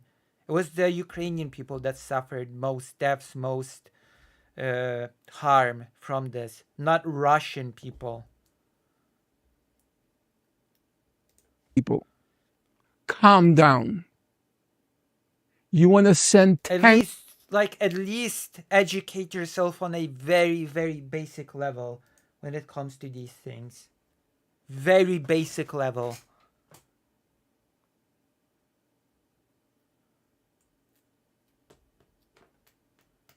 Thanks to Ukraine? Yes, Ukrainian people suffered much more from the Nazis than Russian people. You illiterate ingrate. On the Russian border, I hope you put yourselves... Have you ever heard of the Soviet Ukraine. Have you ever heard of that? No? In those tanks, and I hope the Russians burn them to a crisp. Don't be sending your German tanks on the Russian border. You're an idiot. I'm sorry. You killed 30 million people. Oh, now it's just people. Know your place. This is just rambling. When it comes to Israel and Palestine, I recognize the dilemma. But they could simply have said, we will defer. What about the dilemma here? Oh, wait, you don't know enough about the history of this region to know the dilemma. In all our judgments to what UN officials are saying. The UN officials have established a reputation, a track record for objectivity, and we will accept their determinations as our own. Oh, what about in the case of Ukraine then? That to me would have been a perfectly legitimate position. Defer to what Gutierrez says, defer to what the head of UNRWA, Philippe Lazzarini. Yeah, I'm not even gonna comment on the Israel-Palestine bits. Like, I'm gonna focus on the Ukraine stuff. Defer to even what Joseph Borrell, your European foreign policy chief. Okay. That to me was a reasonable position. But what they're doing, abetting a genocide, no. No. I don't accept that. I'm sorry, you just said that you want all aid for Ukraine to be burned to a crisp by Russians. You know, the genocidal army that is invading Ukraine and wants to erase the Ukrainian identity. Read a book. And I recognize the morally difficult, the fancy English word is fraught. That means heavy with burdens. I recognize. Wow, you're so well read. The morally fraught position, but the way they're handling it, totally, completely unacceptable. Can you explain something to our German viewership? Okay. We are a major arms supplier to Israel. Our government restricts... I think the second main one. What a ridiculous thing to say about Ukraine. After the U.S. Yes. Our government restricts freedom of expression with regard to Palestine. Every major political party in Germany is pro-Israel. I wonder if he's going to invoke Ukraine at all. Israel. Was that just it? Not really pro-Israel. They're cowards. Part of them, look, there are two sides to it. Part of them is, it's that a lot of Germans are very protective of their genocide monopoly. Oh. They're not willing to share it with Israel. So you have... What does that mean? What does that actually mean? Many Germans are protective of their genocide monopoly? What does that mean? You have that type. And then there are Germans, hey, countries don't change overnight. You take our own country. We had a civil war. Okay. We had a civil rights movement. If you were to ask me, is racism still deeply entrenched in our country? I would say, of course. The Civil War was not a small affair. 700,000 Americans died in the Civil War. It was by far the bloodiest of all American wars. Only about 300,000 Americans died during World War II. The Civil War was very bloody. Okay. And the Civil War really shook the roots of our country. The civil rights movement. But still, the racism is entrenched. And I think now aspects of German character and society which are deeply entrenched are coming out again. The authoritarianism, the repression of dissent, that has deep roots in German society. Can you give me an example? That is a very stupid thing to say. And it's coming out because the ease with which it's suppressing dissent now, it tells you that the democratic culture was not deeply rooted in Germany because it's been too easy the way they're suppressing all of the dissent. I think you're right, but the public opinion in Germany I is... actually don't think it's right. I don't think this is right at all. I think this just paints a whole society, a very diverse society, with a pretty broad brush. does not correspond with the published opinion. I'm sure that's true. Actually, I'll tell you something. I know it's not a nice... You said that you're sure it's true, but you just said something to the contrary. So are you sure that it's true or not? Thing to say. I think a lot of Germans are privately thinking, we told you that about the Jews. Citation needed. It's unfortunate, but I think a lot of Germans now feel vindicated by the way Israel is carrying on, or the Jews are carrying on. What can we as Germans do? Wow. Okay. If the media follows the interests of the elites and the political class does not reflect the will of the people, is there a chance? I think, as I said, there's not an... And then again, this dude just said that he wishes for Russia to burn all German aid to a crisp because Germans killed, quote unquote, 30 million Russians. So this guy's clearly an expert. Answer to this question because of Germany's historical record. But there are ways, I suggested one a moment ago, to say, yes, as Germans, it's not easy for us to condemn Israel. On the other hand, as human beings, we can't condone an ongoing genocide. And so you have to carve out a path. And I think one of the paths that you can follow is to simply defer to expert humanitarian opinion on the subject. So what is the expert humanitarian opinion on the war in Ukraine? Or are you not interested in that topic? I wonder. Be it Human Rights Watch, be it Amnesty International, be it UN officials, be it the EU foreign policy chief, and simply say, we're in a morally complicated position. We have therefore decided not to take an independent position, but to solicit the opinion of those who seem to have a track record for objectivity and moral concern.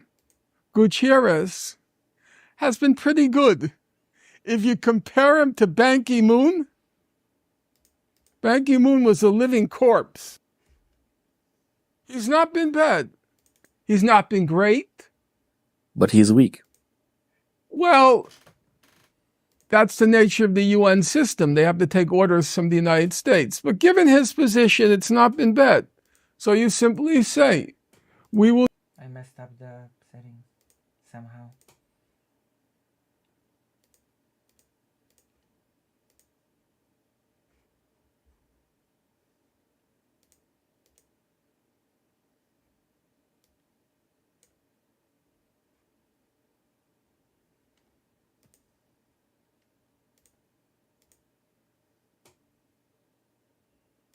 What did I do? Oh my gosh.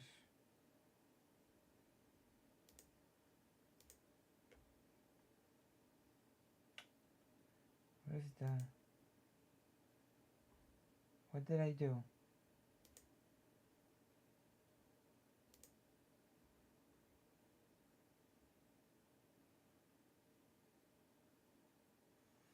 Oh my god.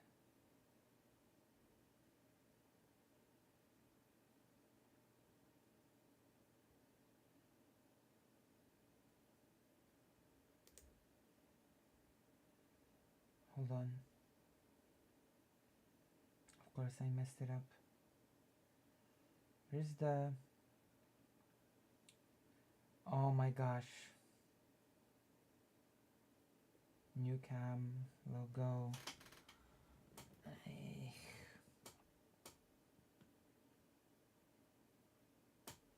Oh wait, I think I know. Do I know?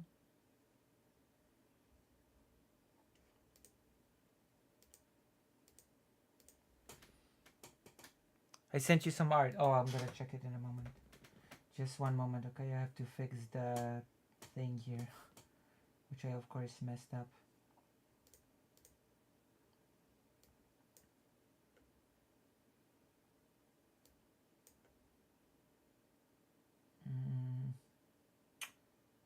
Where is it?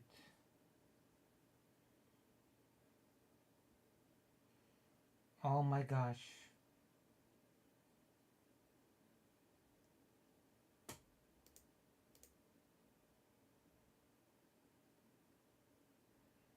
Oh, might as well.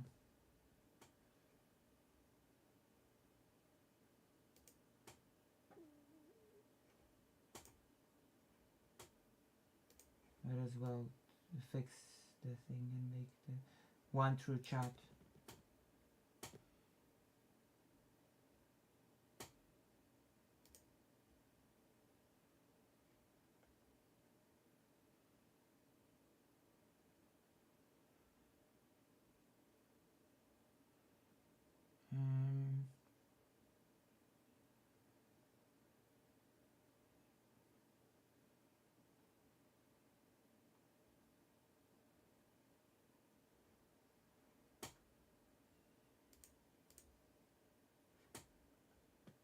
I have no clue how I messed it up.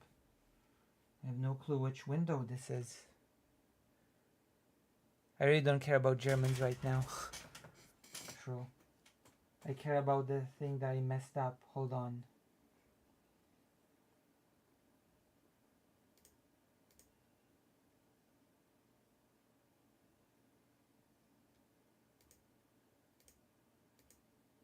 This is it.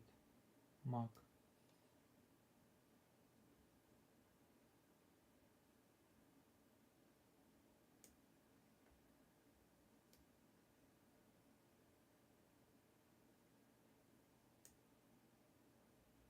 There you go. I fixed it. Jeez. Jeez Louise.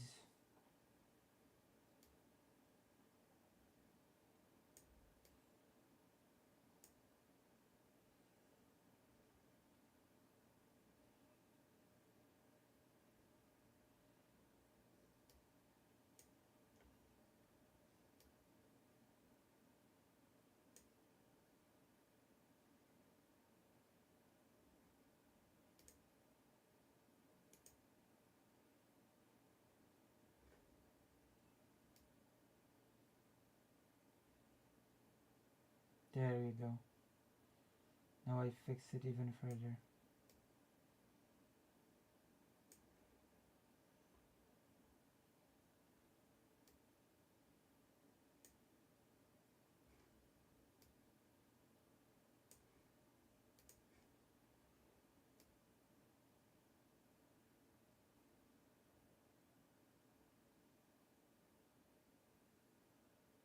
And now it's super fixed. Oh my gosh. And now it's super duper fixed.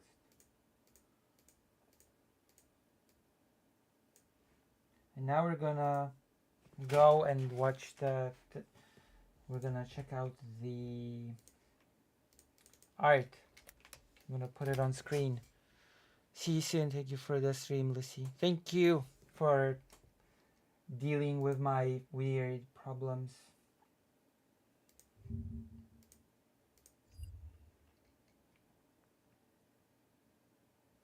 Oh, there it is.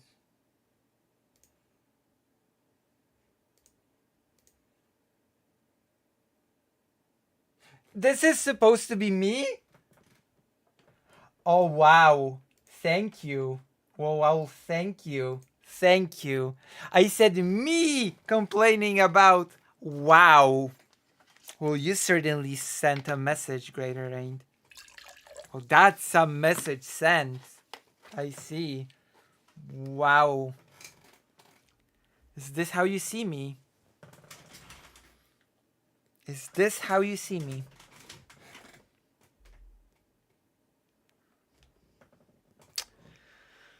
Wow.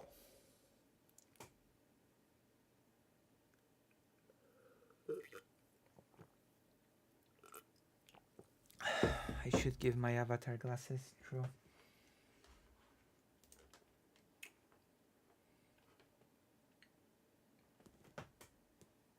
You should donate. Okay. Let's continue with the haul. We'll defer to Gutierrez or we'll defer. I think that's a reasonable position. I don't want to pretend. I'm old enough to recognize that you can be in morally and politically difficult situations. That's cool. I think Germany You're is old enough. That's cool that you're old enough. one. In one, though not with Ukraine. Ukraine is despicable. Oh, Ukraine is despicable. Oh, are you gonna give us any sort of, I don't know, any sort of justification? Any sort of anything? Oh, that despicable Ukraine. How dare it be invaded? I'm gonna show the art. Although I'm not pleased with you depicting me as like this.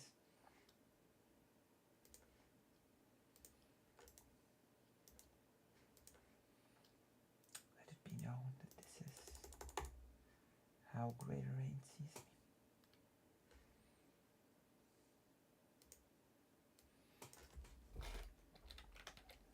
Old Lucy.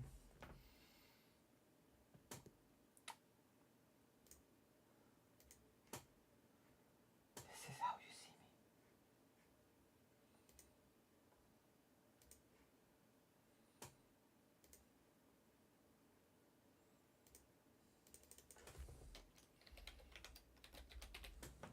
me. Ukraine is despicable. Oh God.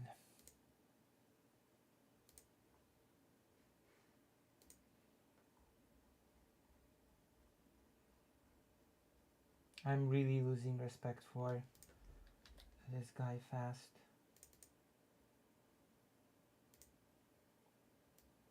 See, this is how I'm being viewed.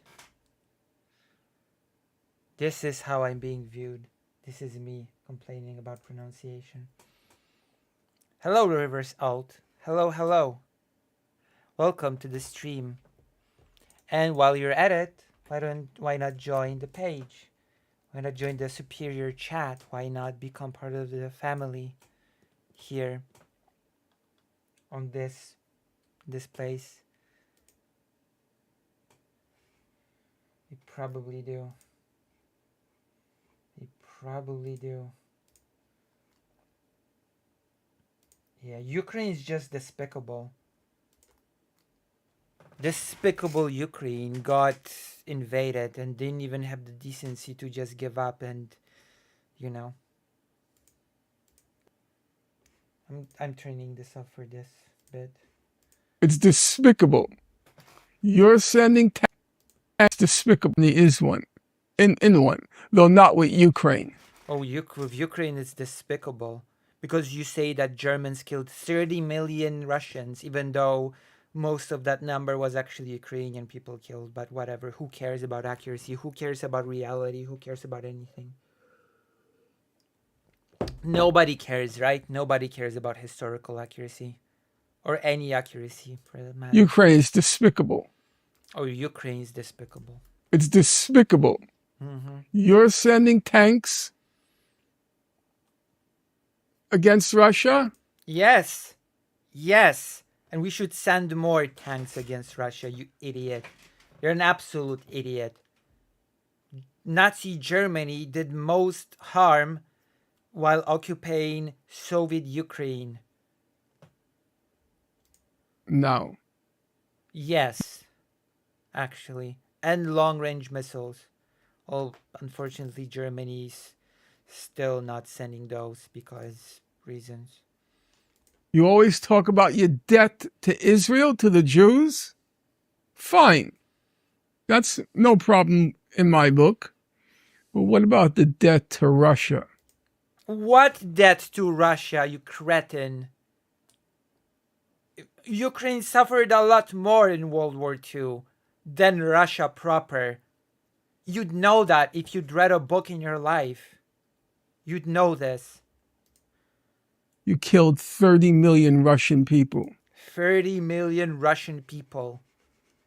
This person's supposedly a respected academic, throwing this number, 30 million Russian people.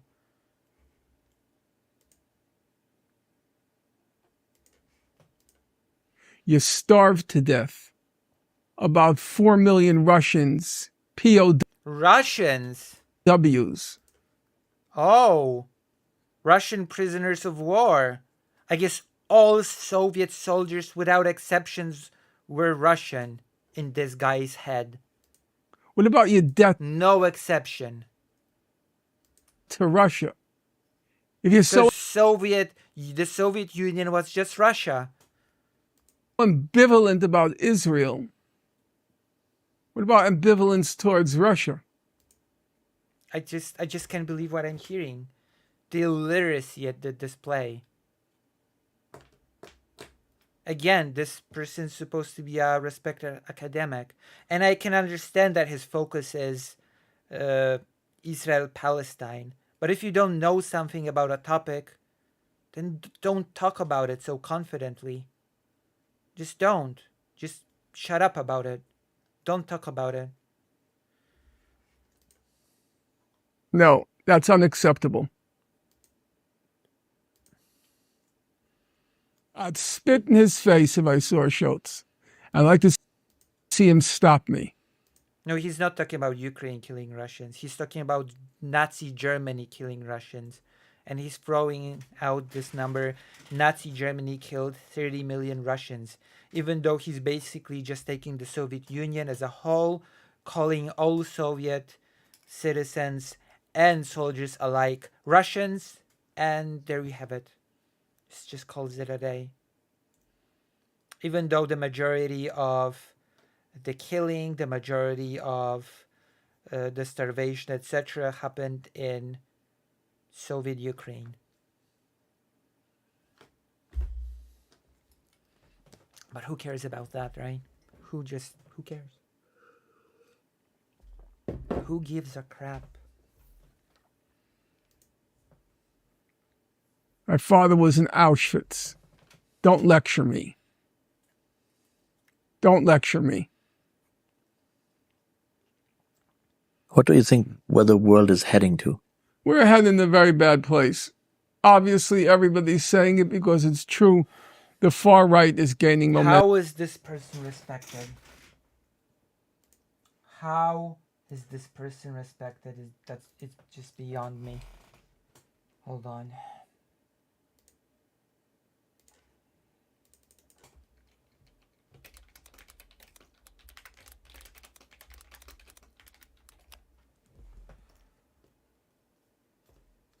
Official data says that at least 8 million Ukrainians lost their lives 5.5 to 6 million civilians and more than 2.5 million natives of Ukraine were killed at the front. The data varies between 8 to 14 million killed. However, only 6 million have been identified. That's the number of deaths of Ukrainian people in World War II. This is the number within the 30 million of just Ukrainian people.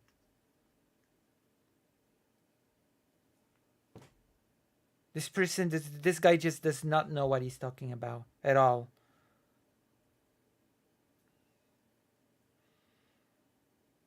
You're not wrong, no. It's a really stupid thing to do. But it serves a narrative. It's convenient to do so when it serves a narrative of Ukraine being despicable. Because the left has lost its orientation. The left doesn't know, it has not been able to carve out a consensus platform, vision, ideology. It's not been able to do it. Part of the so-called left got completely sidetracked with this lunacy called identity politics and cancel culture. Okay. Complete, it's complete mental derangement. Mental derangement. Pot meat kettle. Another part of the left stuck to the old path and got pretty far, be it Bernie Sanders in the United States or Jeremy Corbyn in the UK. They got pretty far, but they were stopped. In my opinion, I would have continued on that path, get some younger blood, and hope that if the left is represented by the idea that Ukraine is despicable, then I don't even know what to say to such a left wing. They could push it through to the end.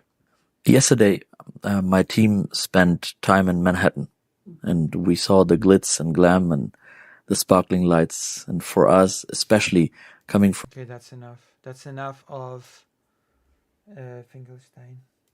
I think I've had enough.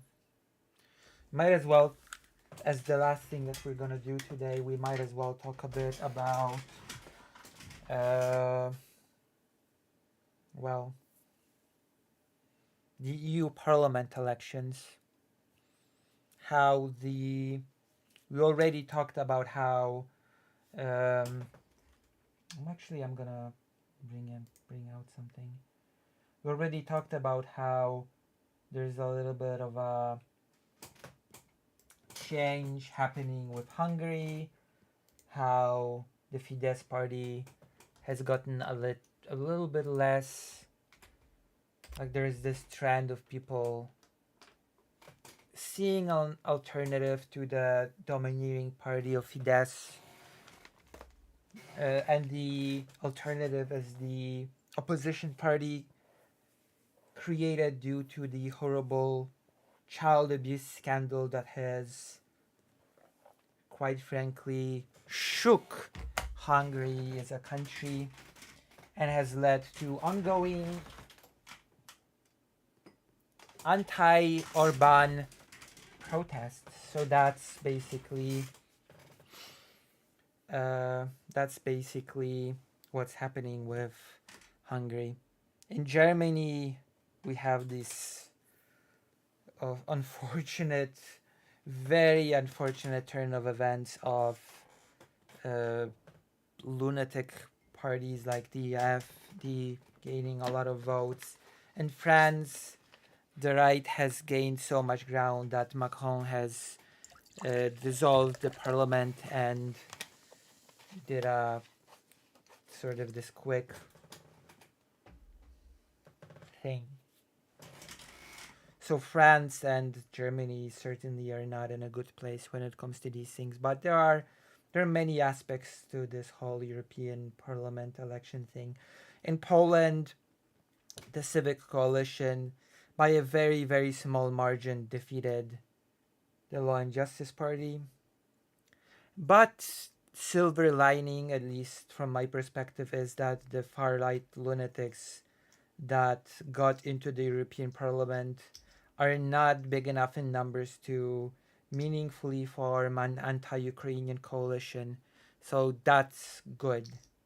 It's good that this sort of disturbance is not viable as things turned out in the vote. Of course, there are gonna be many different topics like the refugee crises, immigration, and many other things that are gonna have to be. Well, we'll see how those topics will be going in the European Union, but it is good that at least the lunatics did not earn enough seats to form a meaningful anti-Ukrainian coalition, because that would have been a disaster. But thankfully, that is not what's happening. You know?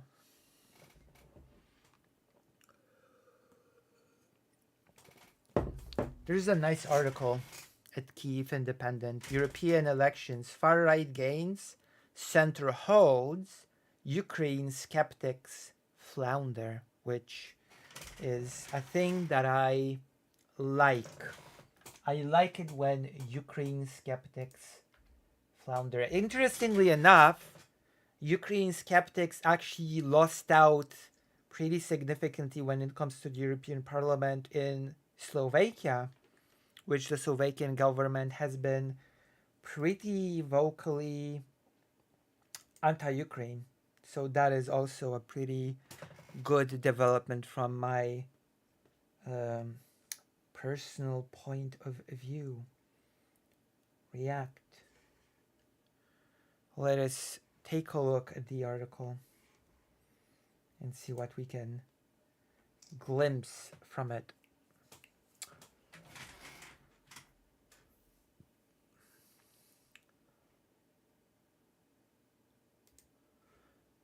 Last week's European Parliament elections toppled the French government, shifted European legislation to the right, yet kept mainstream bureaucrats at the steering wheel.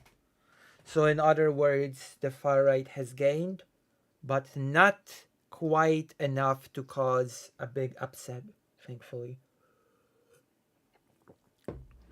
The center-right European People's Party remained the largest party in the 720-seated European Parliament, projected to have secured around 185 seats, which, of course, again, there's the topic of Ukraine, which we do not, as it seems, have to worry about. But then there's the topic of things that the right-wing parties within the European Parliament might agree. So, immigration policy, refugee sort of related things. We'll see how they will deal with the whole green order thing, which has been a huge topic within the European Union, which sort of in some countries like Poland does become a topic that is related to Ukraine, but we'll just have to see how that develops.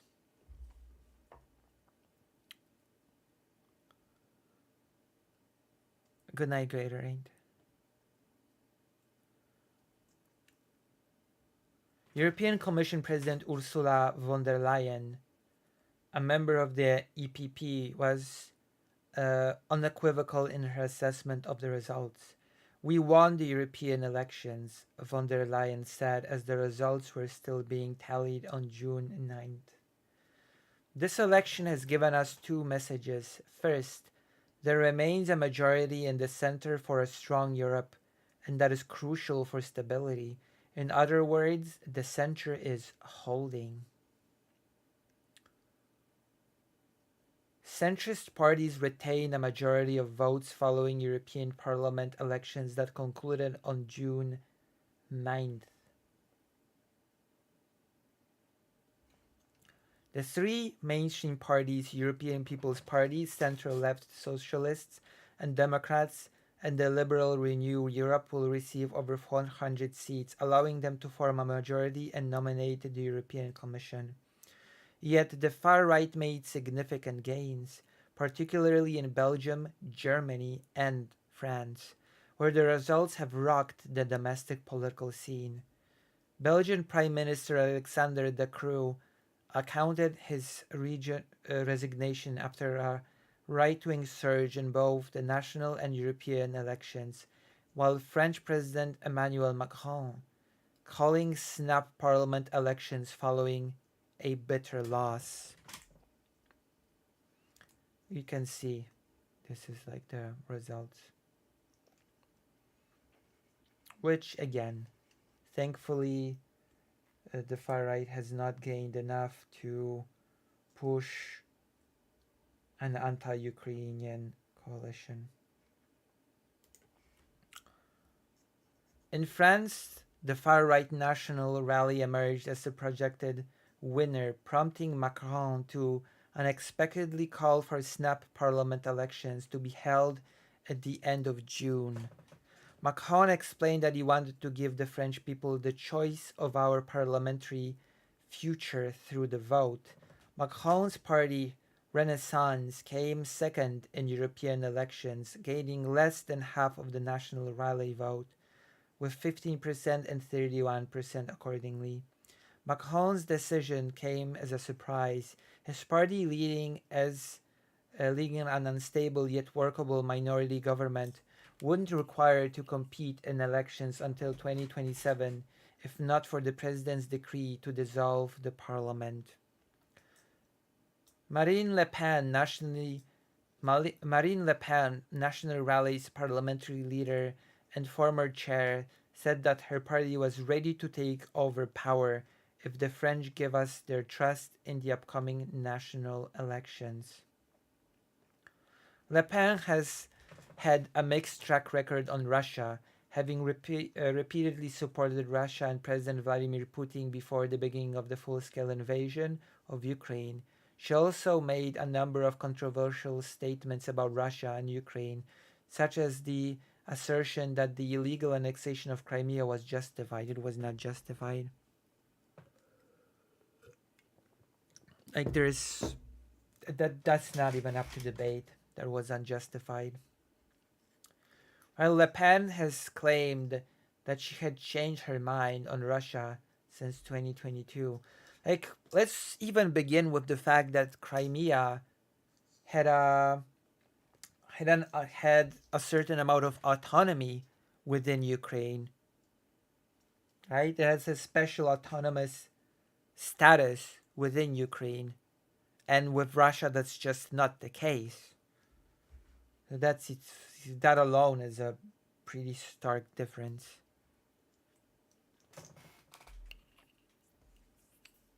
While Le Pen has claimed that she had changed her mind on Russia since 2022, she has not publicly altered her position on Crimea since the beginning of the full-scale war.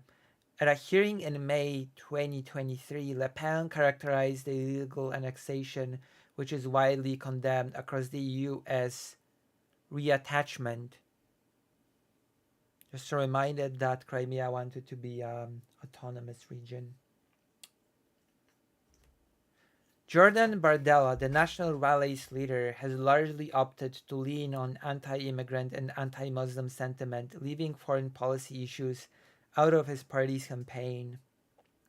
Unlike the single-list proportional representation system used to elect members of the European Parliament, the French Parliament is elected via a two-round system in single-member constituencies.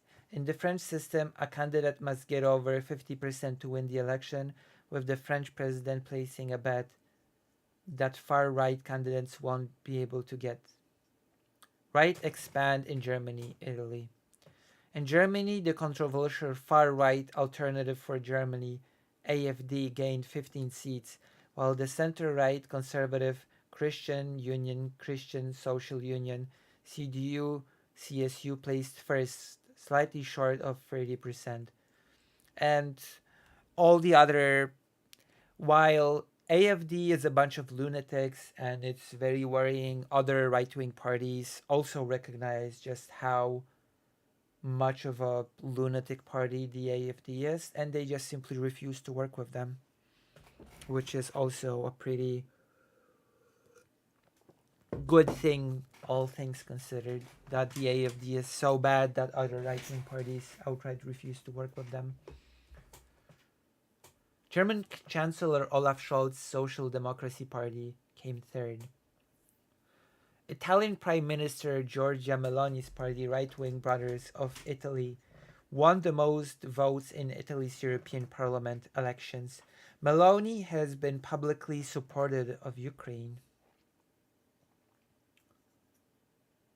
Meloni's coalition partner League Party, said to be further to the right and headed by Kremlin friendly Matteo Salvini, saw its support tumble, which is good. Despite ruling Italy together, the League and FDI are in different parliamentary groups in the European Parliament. The European Parliament's far-right Identity and Democracy group, which includes Salvini's League and National Rally, and until recently the AFD, is projected to increase its representation to 58 seats.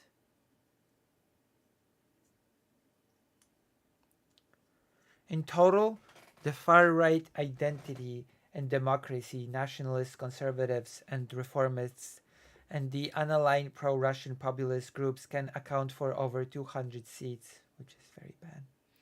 However, the conservatives and reformists group, while sharing some policies with the more radical groups, has publicly supported Ukraine and the Union's sanctions policy, which, again, we might see some bad turns within the EU when it comes to policy, like, again, immigration, refugees, etc. But when it comes to Ukraine, at least we don't have to worry about that. Paweł Zerka, a senior policy fellow at the European Council on Foreign Relations, said that the main takeaway of the election results was the European Parliament's move to the right. At the same time, Zerka said that radical right parties did less well than previously feared, which I'm certainly glad. But the problem is that there are certain things that the radical right and the less radical right simply agree on. And this problem will compound. Like already the thing with the refugees quite a few years ago have been described as a huge humanitarian crisis that will just become worse and worse as time will go on. Tensions will rise. People will flee more and more regions that will become uninhabitable as time goes on. And as countries adopt pretty hostile policy against refugees for the most part, we will see possible border tensions as well. So, at least in this sense, I'm quite worried about the move to the right of the European Union. Even if I don't have to worry about anti-Ukrainian sentiment prevailing. Ukraine's skeptic candidates flounder elsewhere. There were other signs of weakness among parties and candidates seen as more skeptical of support for Ukraine. In Slovakia, the liberal pro-EU party Progressive Slovakia came in first place, ahead of Prime Minister Robert Fico's ruling Smer party. Fico and Smer came to power on a populist platform in September 2023 and promised to end military aid to Ukraine. So I would consider this a pretty big win, the Slovakia thing, because the Slovakian government is very anti-Ukraine. In Poland, Prime Minister Donald Tusk's ruling Civic Coalition notched a narrow win against the conservative Law and Justice Party, projected to gain 37.1, that's the Civic Coalition, of the vote to Law and Justice's 36.2%. The far-right Confederation Party was projected to get only 12.1%, which to me personally, that's far too much. That's far more than Confederacy should have gotten, considering just how much of a cuckoo for Cocoa Puffs this party is. Hungarian Prime Minister Viktor Orban's right-wing party Fidesz retained its majority but saw its worst showing in decades, which is, again, shows that people are seeing a viable alternative to the Fidesz party, which hopefully this realization will grow and Fidesz influence will only wane. Fidesz gained 44% of the vote in a 10% decrease from the 2019 elections as the opposition TISA party, led by Peter Magyar, received 30% of the votes, enough to send 7 delegates to the European Parliament. In Ireland, one of the most outspoken Ukraine skeptic candidates, Claire Daly, was trailing in the preliminary vote counts, ranking in 7th place as of the afternoon of June 10th. Mick Wallace, her political partner and another Ukraine skeptic lawmaker, is also fighting for re-election, but counts for his district have yet to be announced.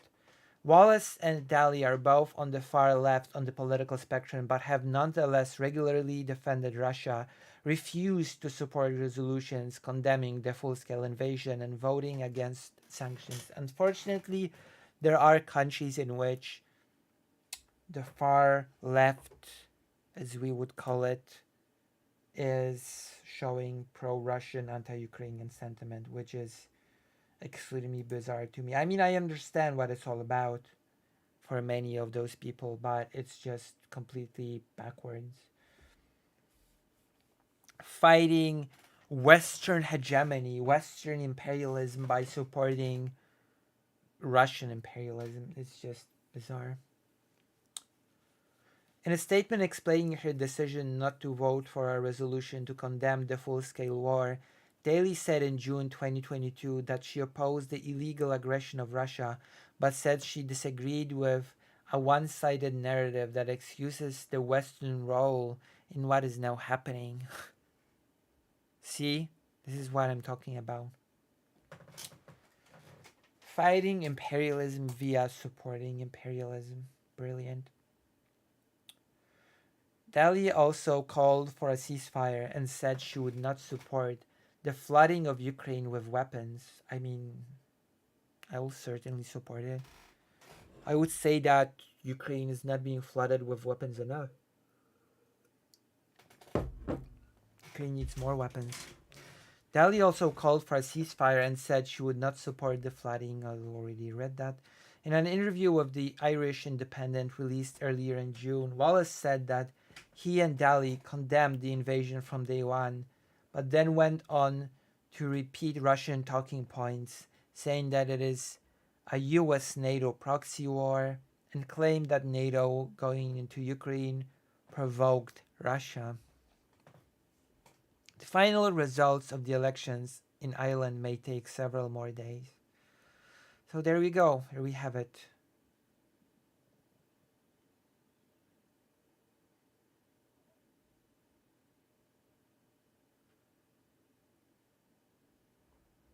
There we have it. We'll see. I think that's the gist of it. I think we've streamed for long enough today. We've streamed for like 4 hours, 37 minutes. Thank you all for being here. I'm going to see you tomorrow or today, depending on how you like to view it. We'll see you. Farewell. And bye-bye. Bye. Bye. Good night. Good night, everybody. Oh yeah, I might as well do something. Do a trick with you all. I might as well do a little bit of a trick with you all. Hold on. Why not? Hold on. How do I do this?